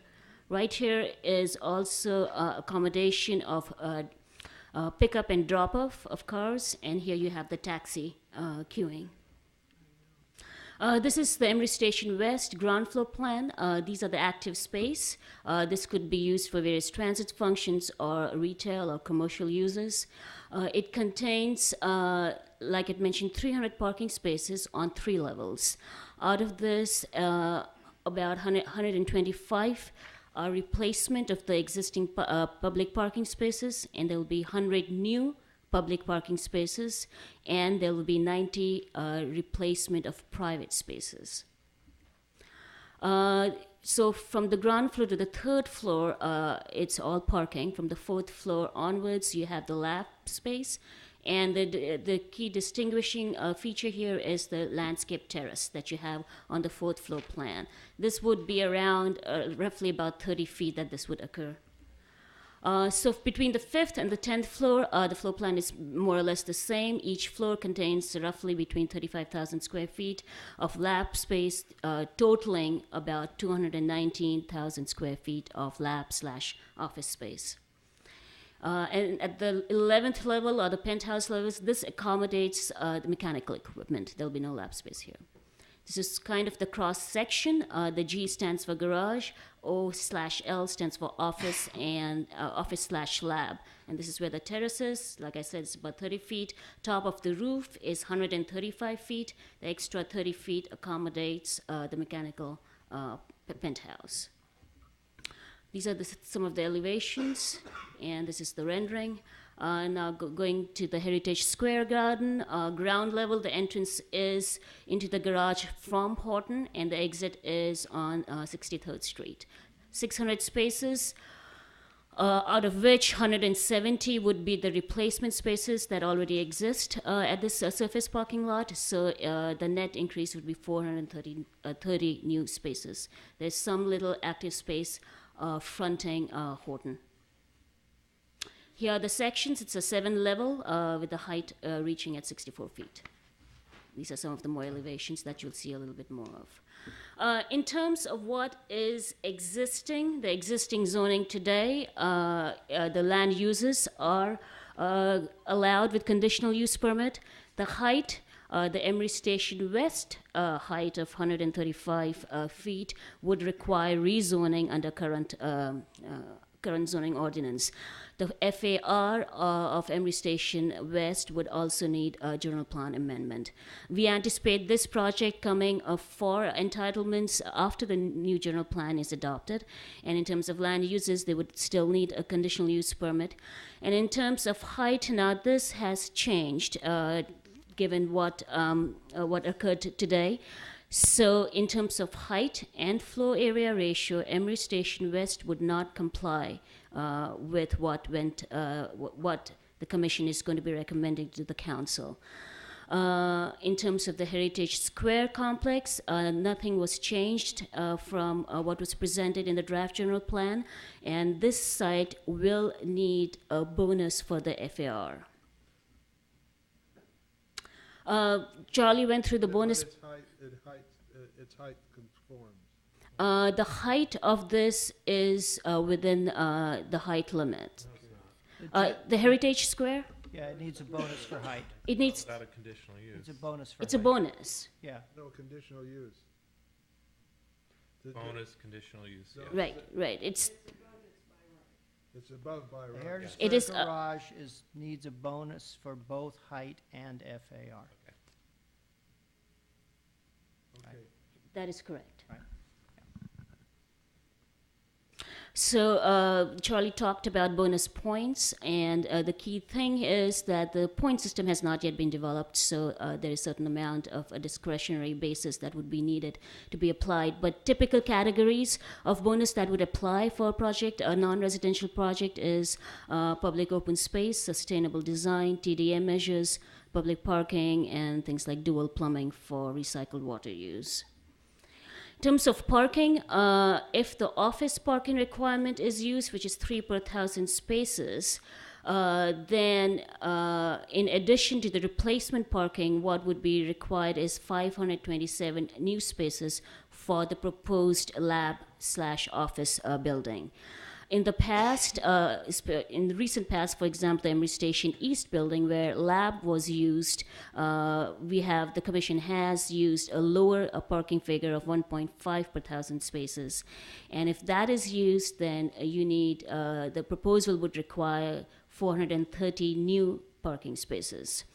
What is being proposed is, of course, the replacement parking, which is 385, and 100 new public parking spaces in the Emery Station West, in addition to the replacement of the public parking spaces, and 431 new private spaces. So it would comply with the requirement of 1.5 per 1,000 spaces. In terms of CEQA review, we are currently doing an initial study, and a mitigated neg deck is anticipated. We also asked Nelson Nygaard to review the project site plan, and that memo has been attached to the staff report. And the traffic study that is being conducted under CEQA review will also peer review Nelson Nygaard's recommendations. It went to the Bike Ped Committee earlier this month. Some concern was expressed regarding the width of the drive-in into the garage, and they also voted support to eliminate the yellow zone on the east side of Horton at Emery Station North and create yellow zone for loading on the north side of 59th Street, where the taxi stand is currently located. It went through the DCC meeting last month, and staff unanimously agreed that the connection of the proposed plaza on the 4th level needed to be connected with the existing bridge over the railroad track. There was concern regarding design and functionality of the turnabout in front of Emery Station West building, and for this reason, staff has hired Sudesh Mohindru, he's an architect some of you are familiar with, to look at the design and work with the project architect to make that area more workable for both not only just auto movement, but as well as pedestrian movement. There was also concern expressed regarding massing and design features of the Heritage Square building. There was concern regarding lack of details regarding both loading and unloading for the proposed buildings. It was noted that there were no preliminary landscape or stormwater plans that were presented at this time. It went to the City Council study session last week. There was some concern expressed regarding project's exclusion of the existing pedestrian bridge over the railway tracks and the lack of connection of the proposed plaza with the bridge. There was some concern regarding reduction of transit elements from the earlier design that was presented at a study session maybe 2 years ago. A comment was made regarding need to incorporate green elements, and a comment was also made by a council member regarding the project should be able to adapt to transit functions in the future. At this point, at the time of drafting this PowerPoint, it was anticipated that the environmental document would be published in mid-September, and the project would would tentatively come to the Planning Commission for the October meeting. So that concludes my presentation, and our recommendation today is to provide comment and direction. So if there are any 5 questions? Was that? Are there any Took a 10-minute. questions? There's a negative declaration that's going to be needed for this. Is that what you said? Yes. That's what we anticipate, a mitigated negative. Anticipated that would only take 2 or 3 months. I'm sorry? And that's anticipated that would only take 2 or 3 months. It is under preparation right now. It's under preparation. So we are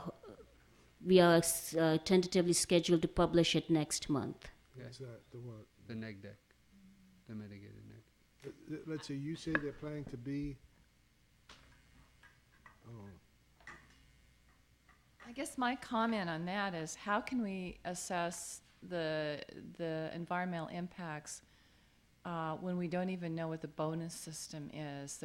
I mean, this project is anticipating the bonus, you know, and we don't even have a list of defined categories for the bonus. So how can we assess impacts when we haven't even defined what the parameters are going to be? Like the interim zoning ordinance that you recommended for approval today, it does recognize that the bonus system is not developed. So what you would be using in terms of criteria is what is defined in there, which states, well, significance. So we would be. There would be well, we would be doing based on the criteria that we began to lay out tonight for a transit center. Are you, I'm a little confused. Are you talking about the CEQA environmental review? Yeah, Or I are you mean, I don't know talking- how we can assess impacts when we really don't know what the project is at this point. Well, the project is what's proposed. How it gets approved is another matter. But the project is what the applicant is proposing. And we do the CEQA analysis on Yeah, I that. guess it And are they, seems sort of moot is to the me. suggestion that they use the existing general plan and zoning ordinance, or that by the time this is approved, the new general plan and interim zoning ordinance are adopted and approved? We anticipate that the new general plan and interim zoning regulations would be in place by the time this project is ready for so entitlements. we have a problem. Yes, we have a major problem. Based on our recommended general plan, this building could not qualify. That is correct. It absolutely is. That is correct. Well, based on what the commission has approved today, 100-foot max this project does not comply with. If the general plan gets adopted by the council as recommended by the commission today, this project would not comply with the new general plan. No conditional use could be issued. No. And given that, It wouldn't. Yeah. And given that, how can you suggest that it qualifies for an MND when it doesn't even comply with the general plan? Well, I mean, like I said, it is an initial. It hasn't been, we haven't adopted. I understand, but the assumption is the project is going to, the assessment that's being done is on the suggestion that it's going to comply with the new general plan. That based is on everything. Well, right. And we don't know what that We is. don't know that. So if it is not going to comply, then it's not going to get published. I mean, this is a schedule that we have right now. Chair Hoff, may I suggest that you hear from the applicant and just hear their presentation, and perhaps some of these points might be clarified and you can discuss What these points? nuances later. All the points you're discussing right now. That's fair. Well, I just wanted to caution the applicant that he may be talking about a project that can't be approved. I think he's aware of that. So if we want to go forward, we'll go forward. Thank you. Let's have a 5-minute. No. No. Please, who's going to make the presentation? And how long is the presentation? 5 minutes. Okay, I just wanted to clarify that. We turn the lights off. Good evening, Commission. Chair Hoff, we don't feel poorly treated here. Thank you. We think we've had a good working relationship with you all and with the city in general. Maybe we've been overly concerned that 5 years of thinking has gone into the general plan, and that anything that isn't sort of clearly allowed by that is going to be clearly disallowed. Why don't we And do- so we're going to why don't rely you on and your I- why don't discretion. you and I have a discussion about this afterwards? Yeah, that's fine. And concentrate. So let on me the try to building. bottom line, use your time effectively at this late hour. You've seen this before, the council's seen it a lot, but it has changed some. But let me remind you sort of what I think are the major tenets of it. This was a site that was asked to be redeveloped by the city, and they set out an RFP and picked us as the developer. So this was something the city wanted to see happen. And there were some major goals that we believe existed that caused them to do that. And I think they were to abate an extremely toxic site, probably the second most in the city, where the conditions are somewhat unique and different than Sherwin-Williams because the responsible party has effectively a get-out-of-jail-free card from the EPA. So you don't have the same similar ease of Plonka, which may not be easy when you don't have a get-out-of-jail-free card. So dealing with that and bringing that counterparty, that responsible party to the table in a way that you can see an abatement and have most of it accomplished with private money and not city money was a goal that looks like it's been achieved. So that's important, and that's a big part of this project. Second is to support the very successful commuter rail capital corridor. Now that is doing gangbusters. It's a national example of success.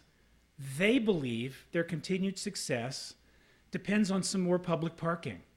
Now, they're in that business. They've asked for the extra parking, and they've put money where their mouth is because they've helped secure state funding to help accomplish that. So it is parking, and parking is sort of a bad word, but this parking is for the train. So please just understand that.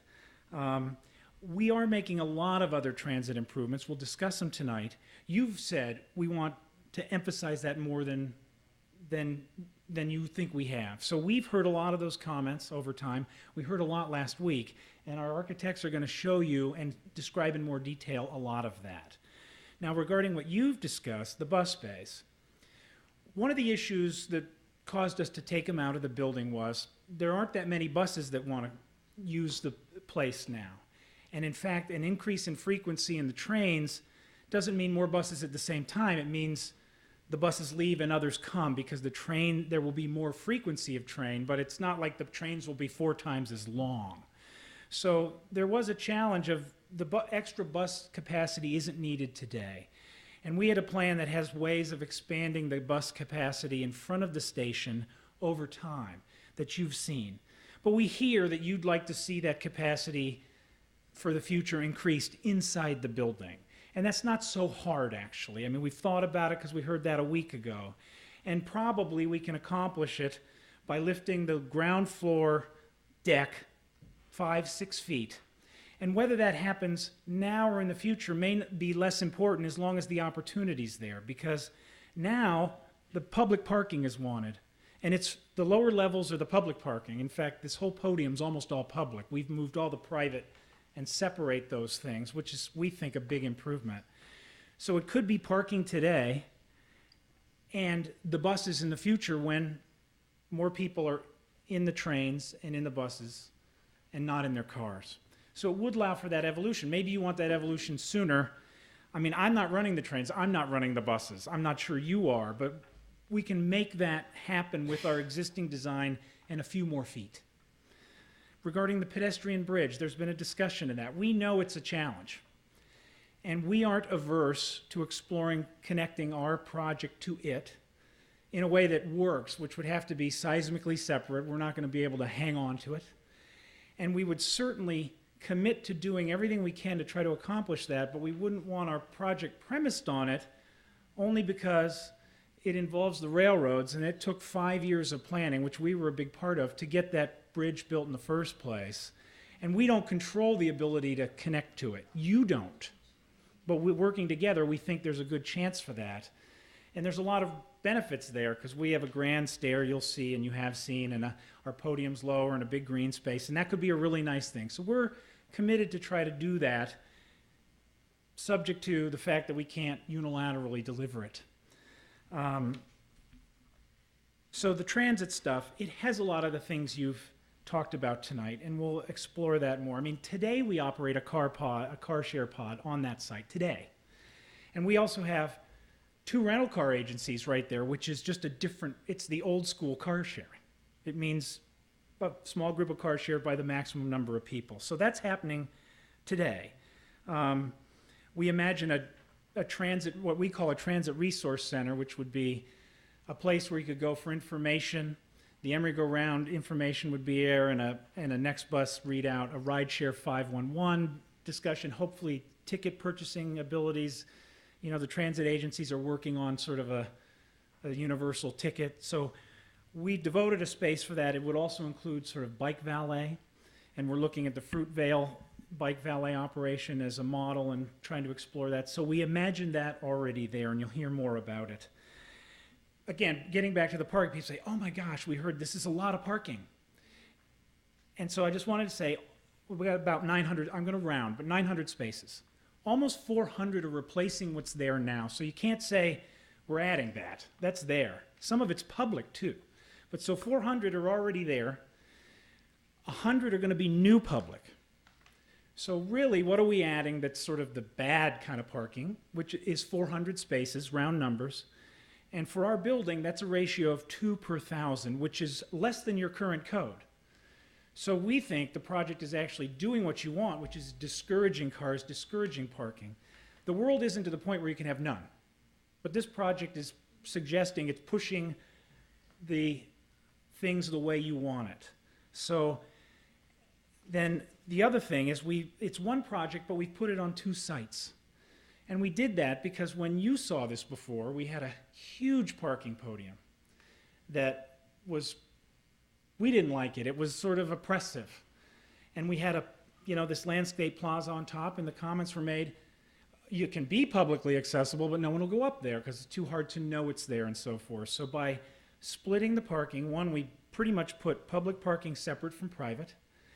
We bring that podium down, which we think is a major planning improvement. Bring the landscaping down so it actually could be used publicly. Have a big stair that signs it. It has an elevator too, so you can get there if you don't want to take the stair.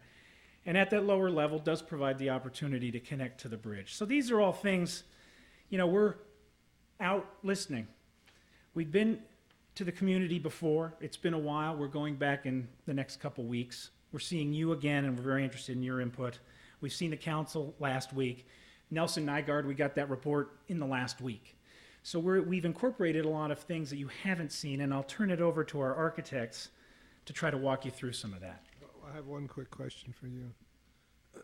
I've heard from several sources that the amount of mitigation that you have to do on the site is either none or has been substantially reduced. Is that correct? Well, thank you for asking, because that's an important thing. So we're working with the city staff, who really have been a key player in this for years. One, trying to bring this responsible party to the table, because if they don't want to play ball, it's very hard to make this happen. So we've brought them to the table. CBS, Westinghouse. So the abatement is significant enough that the analysis was of several different options, like a CEQA. You have to say, do nothing, do this, do that. And there were several options reviewed. And one was dig a deep hole, and to some degree it was deep because we were taking the opportunity to put some subterranean parking in. And one was dig a shallower hole because the worst of the worst is at the top. Even if you dig a deep hole, you don't get it all out. But you put this big, huge improvement on, and it can be safe that way. So the EPA actually has changed their approach to abatement to think about the whole carbon footprint. And they now are biased towards, you can dig in a deep hole means you put it all in trucks and you haul it away, and they're creating other pollution. And so they actually were the primary driver to say, we really would like you to investigate a smaller abatement to reduce the overall carbon footprint, because we think that's the best combination. So that was the derivation of it. And in fact, that makes it a little easier for us to do the bus thing. Because one of the problems with a below-grade garage was With buses on top, it'd be a massive slab, much more expensive, because the expense is part of it for buses that don't really need that today. So if you're reserving something for the future, you got to make the price tag today make sense. So does that answer your question? Thank you, it does. I'll Please. turn it over to our architects from Emeryville. You've used part of his time, but. Well, we're doing our best. Hi, good morning. I'm Bob Bracamonte with LRB Beckett. I kind of feel like a preacher on Super Bowl Sunday right now. Everybody wants to leave. So I'm going to try to be really quick and try to give you the essence of what has changed in this project, and not take you through every slide, but only the ones that really need to be communicated. So I think you know the sites. Let's see, now that's what I need. It's not a technical problem here. The advance, here we go. All right. So the site plan. This is Emery Station West, located here. It's on the northerly portion of the site. So that's an important consideration in that the building has taken and put public space on the southerly portion of the site that gets more sunshine. Also, the things that you begin to see here with the shape of the building is that the walls are curving, allowing sunlight to get through to Emery Station North. So those are some important considerations. The Heritage Square parking structure is located here, and one of the features about it is that it's separated from Emery Station North. It terraces on the south side, and this will be landscaped. So the people in this building are not viewing a parking structure, they're viewing landscaped edges. So that's another important consideration. You can see as well here in the site plan, this is overall, that we've developed canopy connections. You've seen that before to the Amtrak station, and that's something that's still consistent in the design. One of the things that Nelson Nygaard had really focused on in his report was the issue of bicycle traffic and how do we optimize it, how do we not compromise it with this development. And you can see here that in the case of this development, the only areas that we have any interruption along the frontage of Emery Station West are at the entry to the drop-off. That's one interruption of the bicycle path, and here at the access to service. At the Heritage Square parking structure, we'll have one in the driveway that circulates around the parking structure to give access to service to Emery Station North and to Heritage Square, and then at the entry to the parking structure. So we, in fact, as part of this project, are looking at the extension of these bike lanes to the south. And then pedestrian. One of the things that we've done is backed up and taken a little bit broader look of pedestrian traffic and making sure that we're optimizing and really energizing the ground plane. And so these are the major kind of pathways that this project and this project would really be based upon. And again, you can see that the interruptions of where those pathways go are minimized in the direct vicinity of the project. So a little bit of detail now. Blow up and we look at the site area of Emery Station West. I think it was mentioned that the area south here is the elevated terrace. It's up at about 30 feet, accessible by a stair that's here, a monumental stair that would be visible at the corner, accessible to people, pedestrians that are walking on the sidewalk, people that might get dropped off here, people that might be coming back across from lunch or going to lunch, being able to use this terrace. And then you see the canopies that would provide protection for people out of the sun, out of the rain, to be able to get from parking to the train station. Is this an elevator right here? This No, it's elevator is here. for that? Yes, elevator is here that would give you access, and a stair that would give you access to the parking. And again, you can begin to see here the shadow lines of the building. That's something that we're looking at now, is exactly the shadows and how they do affect and how they might affect Emory Station North. But again, one of the reasons we pushed it north was to help mitigate that, and also the curving lines help to allow the sun to get through. What we've done on the site plan is annotated, and we have hard copies to pass out. You can't read this. But this outlines some of the things that Jeff was talking about. And I think I'll just point out a couple of them right now. The fact that we have active space on the south side is a complement to the function that occurs here in terms of drop-off. The fact that this whole edge of the street along this edge has been widened as opposed to the other width of sidewalks. So we really see the development of these two edges really optimizing the pedestrian experience. We're thinking about the potential of water features, landscape elements that would allow someone the ability to take a pause during a walk and sit in the shade and relax. The drop-off here will accommodate people that are dropping people off to go to Amtrak, the potential of the taxi stand being located here.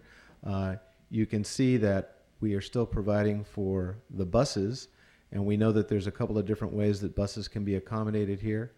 The issue was brought up about potentially in the future buses inside. The main lobby for the building is at the ground level, and it's located here. And so access would be, if you're dropped off, you would walk and enter the lobby at this location. If you're parking in Heritage Square, you'd come across and cross Horton at this point and come to the building in that direction.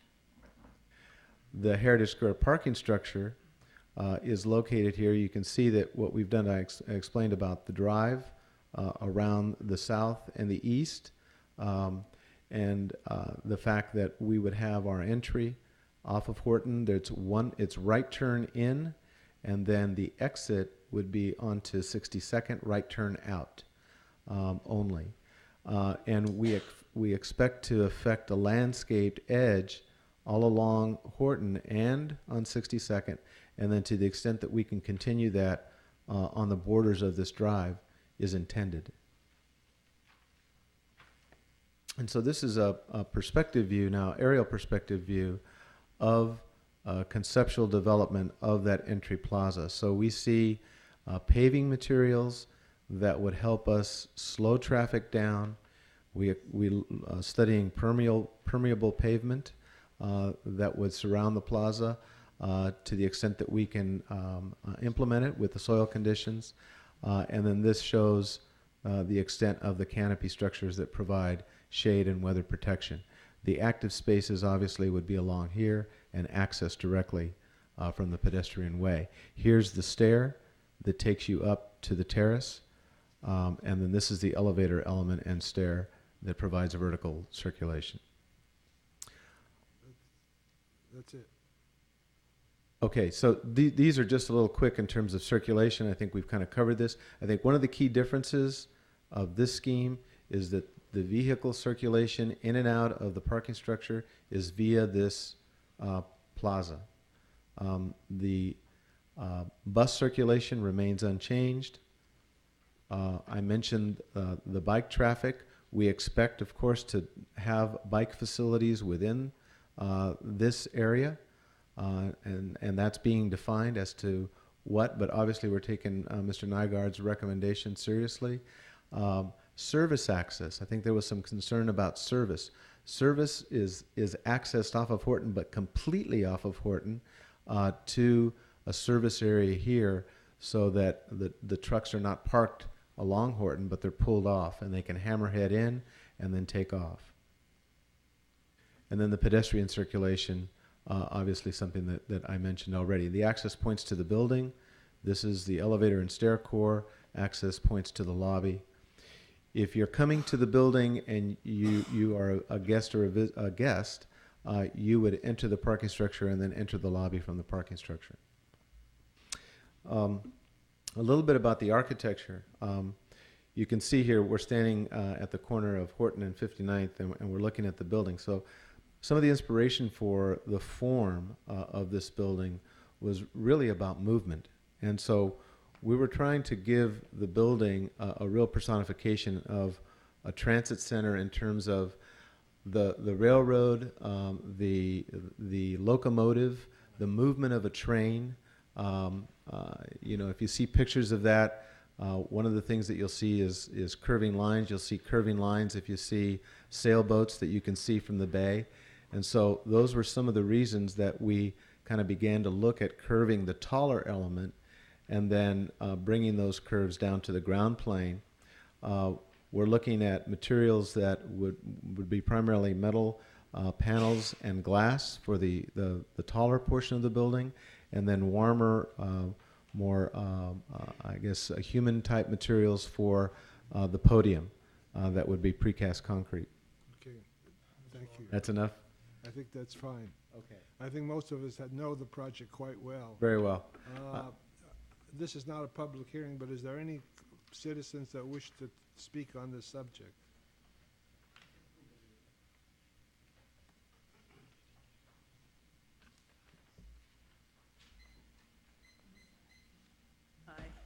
Hi, my name is Joe Sellers. I'm a citizen, taxpayer, resident, and homeowner in Emeryville. And I've been here before at previous city council meetings and planning commission meetings. I own at the Terraces, my first and only home I've ever owned, and was proud to buy it 6 years ago when it was first opened. But I have to say, since then, the joy has sort of diminished greatly about how I feel about Emeryville overall. I was thrilled. I remember appearing before the City Council and Planning Commission about 6 years ago and saying I was the new ambassador for Emeryville, that nobody could sell and tout Emeryville's benefits more than me. Well, sadly, that's no longer the case. I mean, it's really sad to me that all of this development has gone on without any concern or any real serious discussion that I've ever heard of planning an infrastructure to support it. I mean, to me, it's like erecting a building with a roof, walls, and a foundation, windows, doors, paint, and landscaping, and then realizing you forgot to plan and incorporate the plumbing, the electrical, the walls, and the floors. It looks good on the outside, but it's impractical and somewhat useless, and it's a hard sell. I live in the Terraces, and I got to tell you, I commute by car to work every day in and out of that building. I sometimes sit there in the driveway a good 30 seconds or 40 seconds, sometimes a couple of minutes, just to get out of my garage, and that's now. And you're going to add another 900 parking spaces, plus the Bay Street project, which is going to bring untold hundreds of more traffic, and then a proposed project at the Woodfin. I don't know where that stands, but I mean, it's absurd. I can't believe that you think people aren't going to drive their cars. I mean, I'm a big supporter of mass transit and bicycles and pedestrian traffic, but let's get real. Americans love their cars.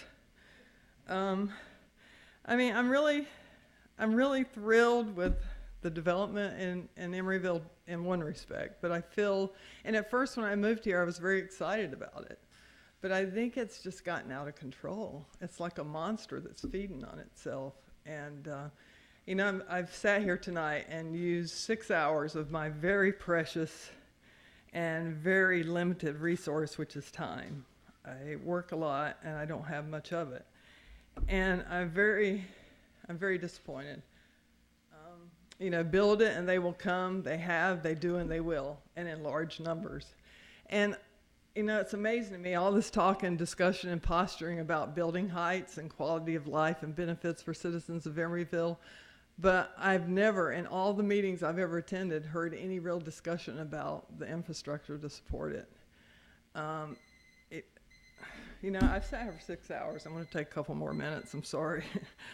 But, you know, Emeryville had so much promise and a rare opportunity as recently as 10 years ago to build a new city by drawing and planning first the roots, the skeleton, the infrastructure to require sufficient setback for future street widening, to support and enable flexibility of growth for development of Emeryville. And instead, sadly, that has not happened. And there is no excuse for it. So here we are. And we have. Could you please summarize and finish? Yes. We have an opportunity here. What I'd like to say is, you know, we're not Vegas, we're not Manhattan, and we're not downtown San Francisco. And at some point, you have to take into account that you just can't build and build without the infrastructure of streets to support it. We understand. Or you're looking at gridlock. Thank you. Thank you. Anybody else wish to speak?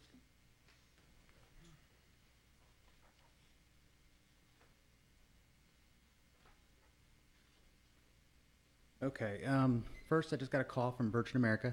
They said you build a runway, they'll take it. That thing is monstrous. I mean, that's huge. You guys are nuts to even think about something that size.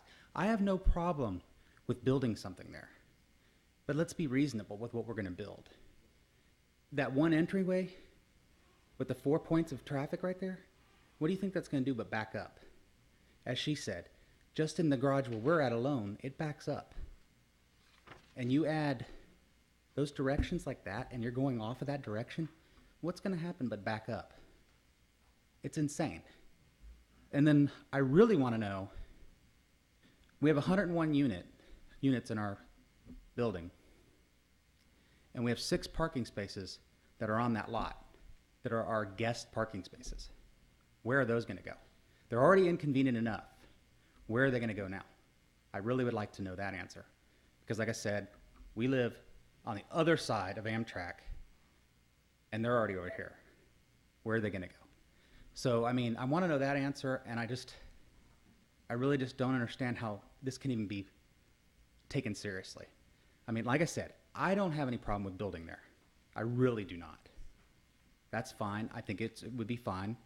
But there's a certain size limit for a city this size. As she said, we're not. You finished? No, it didn't go off. No, go ahead, finish. Tell us your name, please. My name is Craig. Last name is Windsor. I've already spoke once tonight.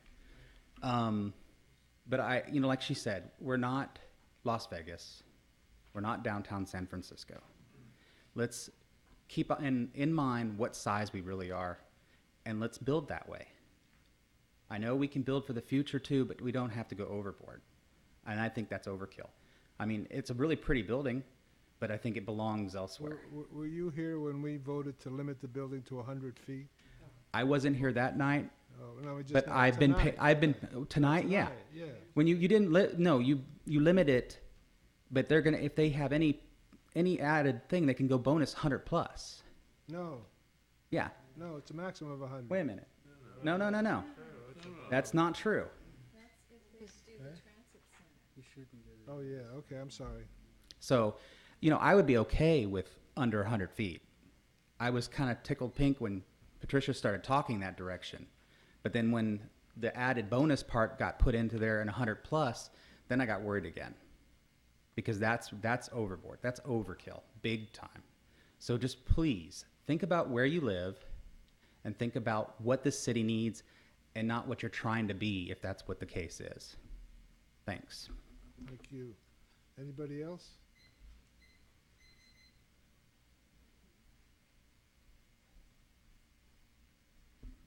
Good morning. My name is Parisa Paimani. I am a business owner at Emery Station East and have been living in the terraces since February of 2003 and working at Emery Station East from March of 2000. I'm a big supporter of Mr. Rich Robbins. I very much appreciate the architect that he has used in the city. I have to say is one of the best and the prettiest I have seen. I haven't seen any residential unit being built since then that is as attractive as the terraces. And the landscape that he uses is marvelous, and I have to, again, thank him for the fact that he has maintained a very good keep up on that. Nevertheless, living and working, talk about someone who has just to go across the street to go to work. I really walk the walk and talk the talk of living and not using the car.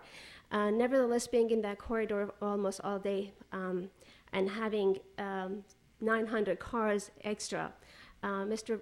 Sears made a clarification that is not 900 in addition to what it exists.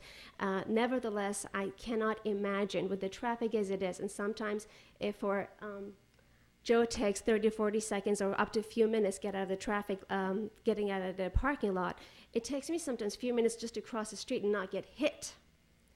And I can't imagine that many parking space, that many cars in addition to a very narrow street. And I'm not opposing the plan, but I just oppose the number of cars and as well as the height of the building. It adds a huge congestion, and the shadow study the gentleman just introduced is just one side. It wasn't a complete shadow study, and it's also a big concern of mine. The next one is the 6 parking spaces that we have for 101 units. During the construction, where are the guest parking spaces going to be, and where the guest parking space is going to be after that?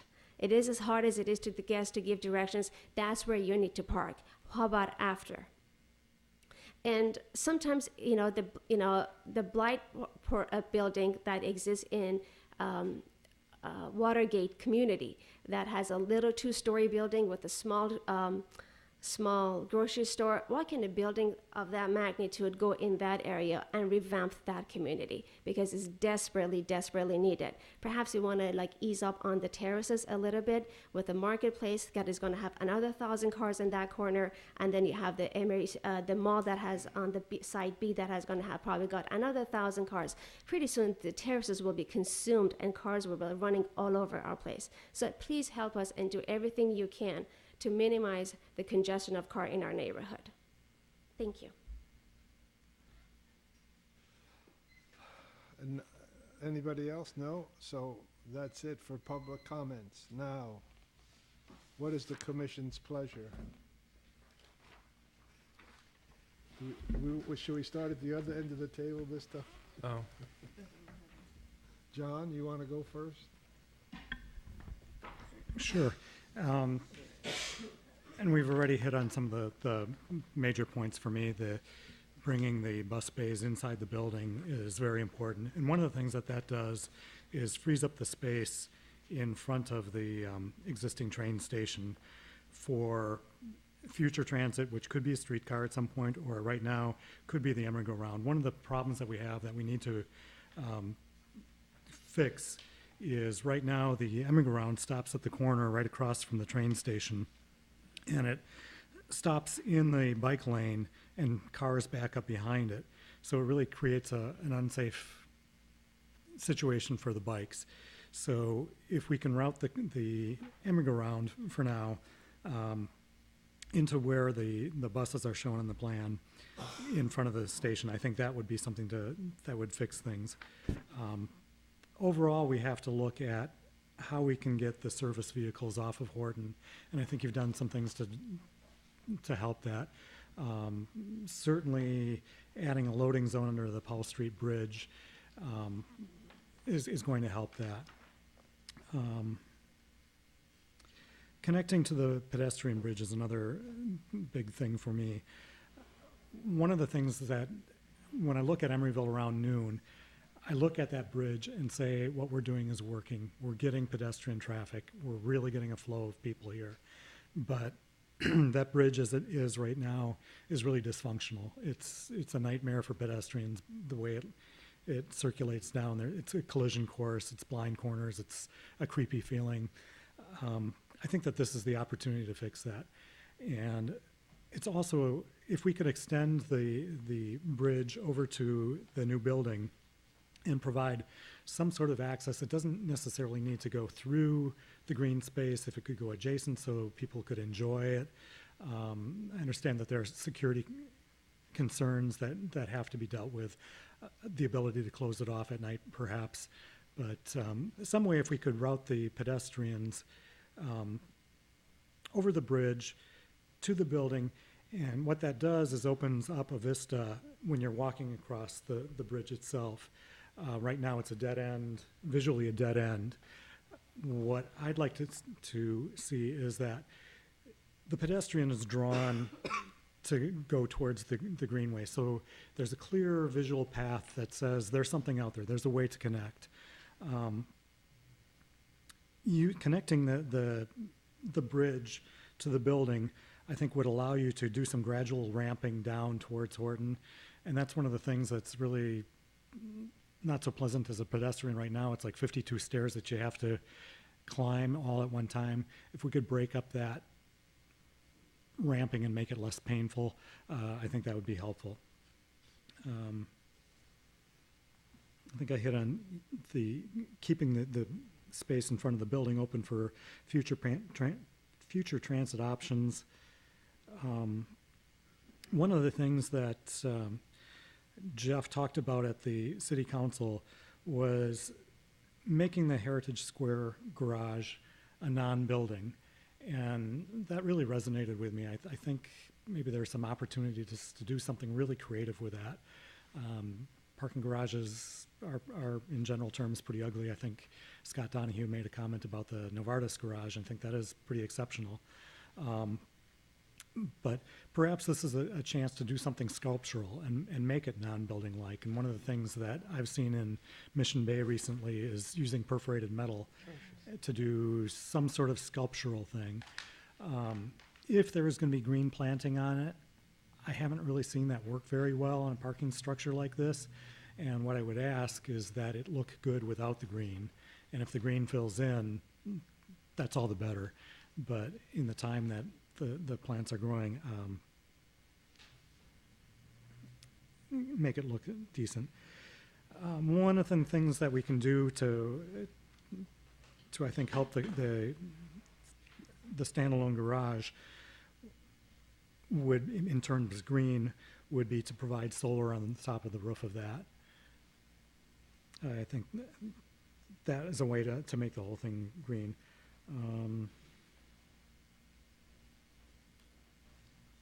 I fully support all the comments that Nelson Nygaard made. I think they made some really good comments. There was only one that I didn't really quite understand. They're talking about the main entry to the transit center. I don't really understand what their comment is, so I can't say that I really totally support that. But the rest of them I think were like really spot on. Another thing to look at is the pedestrian walkway to the existing Heritage Square. Right now, I think there's some emergency generators off in the corner and stuff like that. And I'd like to see this as an opportunity to break up the mega block and create another nice pedestrian path to get through there. And I know that the quality of the landscaping that's going to be there, and I know that it is going to be a nice thing. I'll leave my comments at that. Well, I think this is a huge step ahead from what we saw the last time. Architecturally, it's very handsome. I would like to see a real connection with a bridge over the railroad tracks and hopefully a possible bicycle ramp down this side from that bridge. When the development goes ahead on the other side of the tracks, it would be easy to incorporate that sort of thing into that side of it, and it would also work for pedestrians, and it would be better than climbing that stairway, which isn't very pleasant now. Also, is it possible to put a bridge across the street to the Heritage Square parking structure? You know, apparently there is problems with pedestrians slowing down the traffic on the street. Is it possible to put another bridge across to the Wareham project that's on the other side of the street? At any rate, those are my comments. Mr. Flores? I don't think that's funny. I think that's natural. I was also at the city council. I was also at the city council study session. A lot of good comments that night about the Capitol Corridor parking strategy, more pedestrian street enhancements and active spaces and so on. I think a lot of those answers are here tonight, so it seems like the developer is reacting quickly. It's a shortened schedule, so I guess that's why. This is a much better project, not just in architecture, but in form and circulation than what we've seen for sure. We can all agree on that. I guess it really comes down to height and number of parking spaces, which will hopefully work itself out. I don't really have to say it. It seems everyone is in agreement that connecting to that bridge, I've taken that bridge, I would say hundreds of times on my bike or walking, and it is creepy and smells really bad, and it's just poor. I don't even know how it got there. It would be easier just to race across the railroad track and take your life into your hands and go over that thing. I know he didn't build it. Let's see. They didn't talk too much about LEED certification. I think he got cut off, but this project looks like it's going to be LEED certified, and that's a really great step towards getting bonuses. I'm personally okay with the height because of the architecture and the way it's passively, solarly set. I think there could be a lot more accessibility to the open areas. Being on the third floor isn't going to really generate a whole bunch of pedestrian activity from people outside of the biotech or whatever the office space use is. So tiering the stairs sounds like a great idea. Creating linear paths to the bridge and along the greenway is also a great idea. John brings up a lot of great ideas. And I guess that's all I'll have to say right now.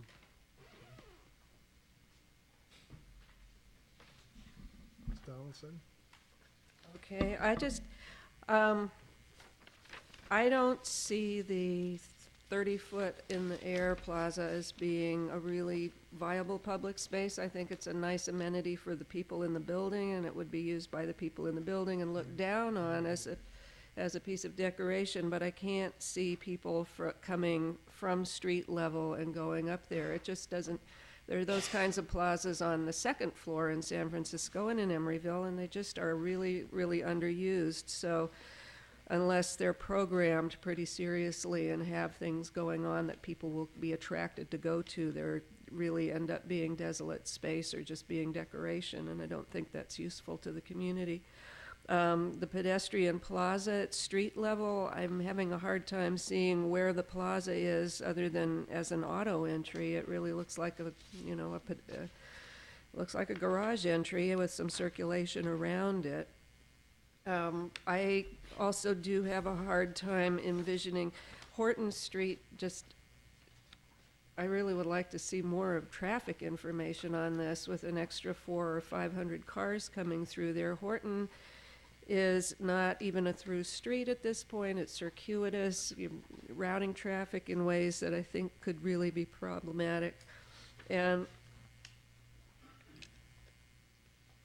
there's probably a lot of other things that could be done to improve the transit qualities of the place, and I think that the comments that John has made are really useful.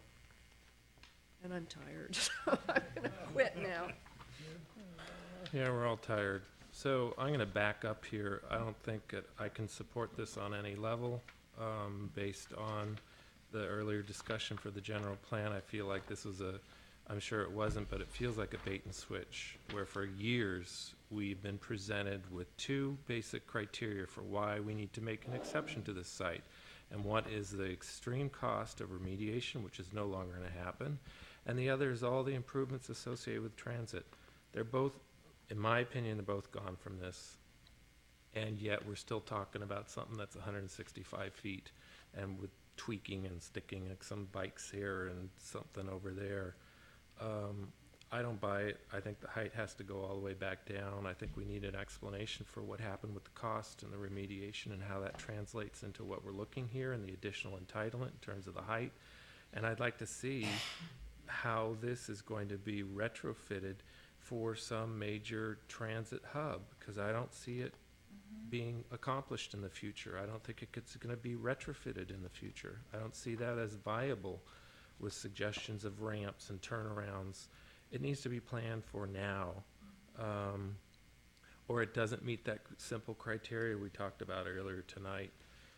You know, as an example of just, you know, the overall design is interesting, but it doesn't support the change that we've talked about, that the steering committee has used as justification for this location.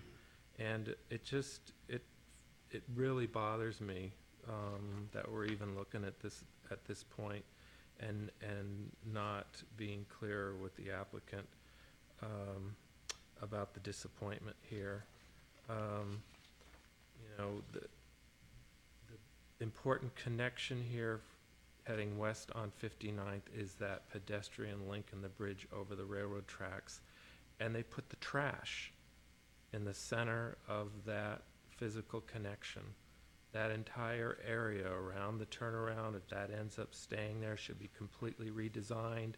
All the utility boxes should be put underground or taken out of that area. The landscaping should be completely opened up. And the last thing you want to do is put the trash container in the center of what's supposed to be a big open invitation to go over the pedestrian bridge. The points about the physical linkage to the bridge are important. There's been all sorts of presentation over the years about how we were going to extend the large plaza over the entire railroad track, and now we don't even have a connection to the bridge. And we're facing once again the idea of having this exclusive plaza on a third floor, similar to Emery Station East, where as wonderful it is for the people there, it's not a public benefit. And it needs to be brought down to the street level.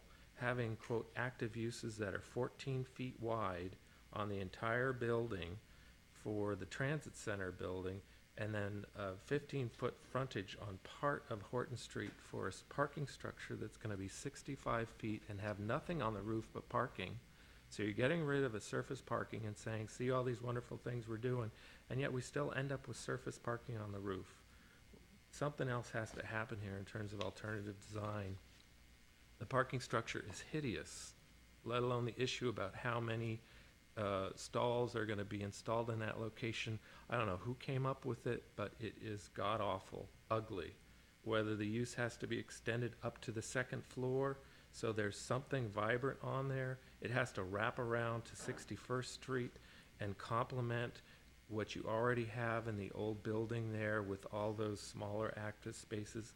Putting a 15-foot wide unusable space on Horton is not my idea of activating at the street level, and it doesn't accomplish the goal that I suggested and I think the rest of the commission concurred with in terms of activating the street. I'm just really disappointed with this entire process, and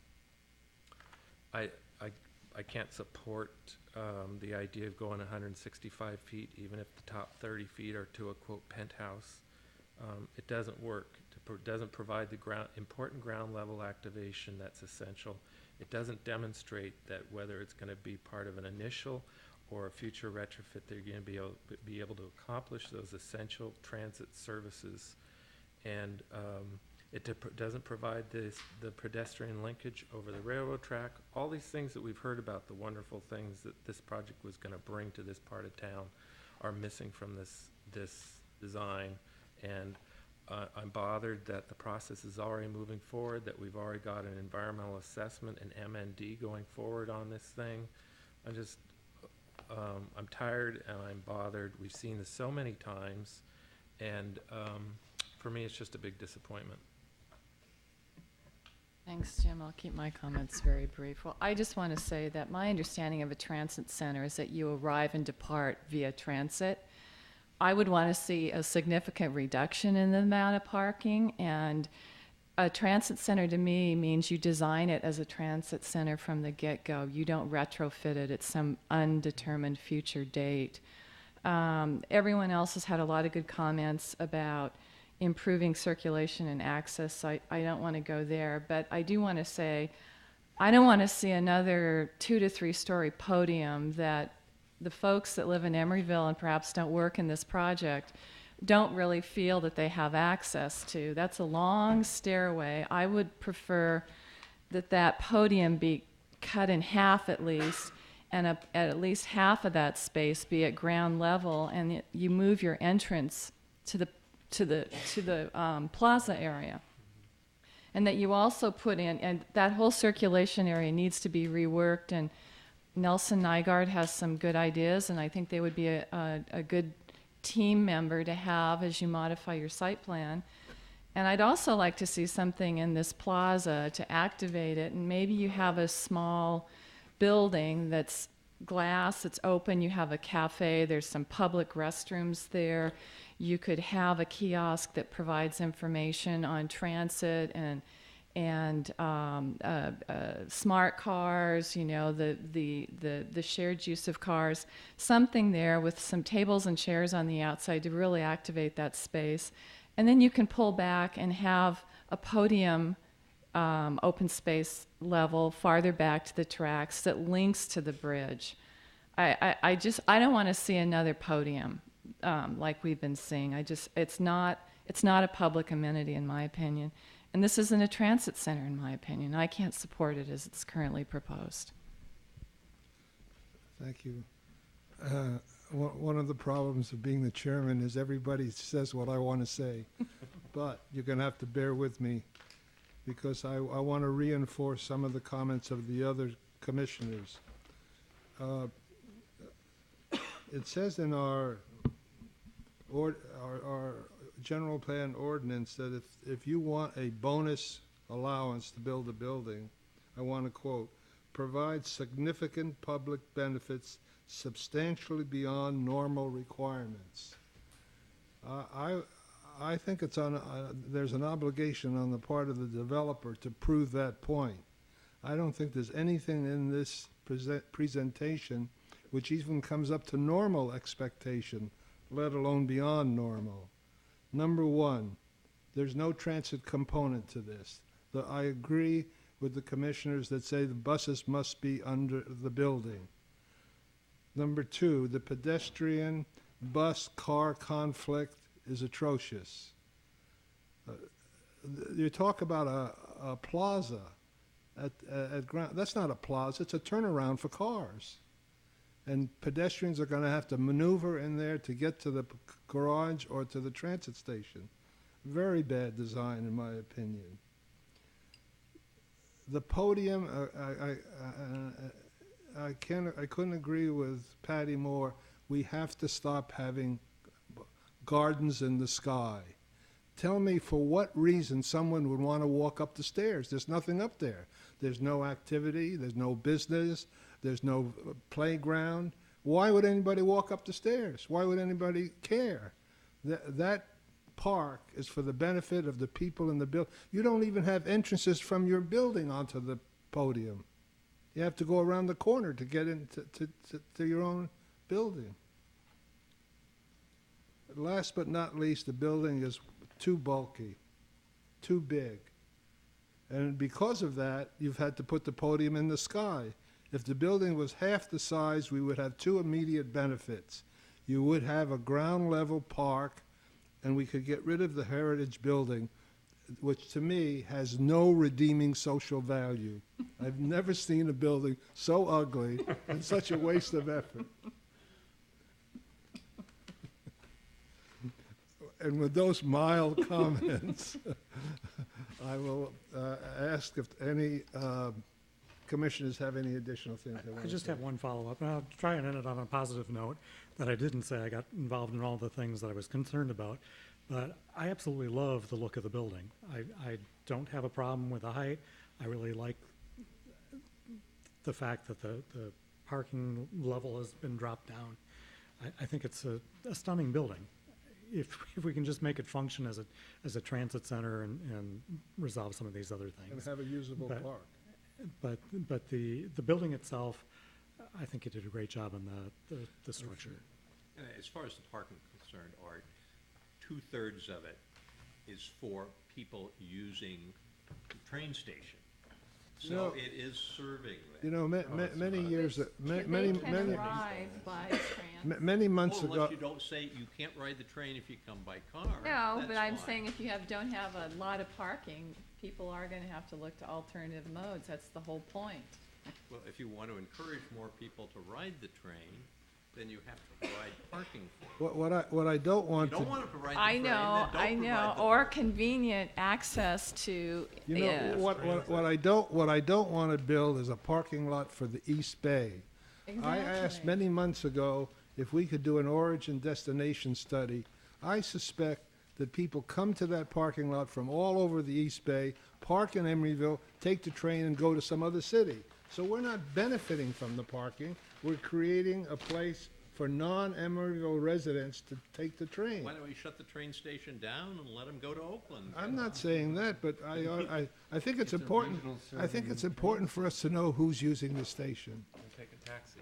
Anyway, And I think one of the things that would be helpful maybe is to get Amtrak involved. You know, if they're requesting these many parking spaces, I think they should be part of the dialogue here somehow. Paying for part of them too. Yeah, they are, but they think- should be talking to us, not. In view of the lateness of the hour, we'll cut off discussion and conclude Thank you this for coming in. study session. Thank you for Was staying there some late. comment? No, just want to make sure you don't forget about commissioner comments before you adjourn. That's right. Thank you. Are there any commissioner comments? Thank you to staff and everybody who stayed late. And for getting the general plan done. Yeah. Really, Yes. good job.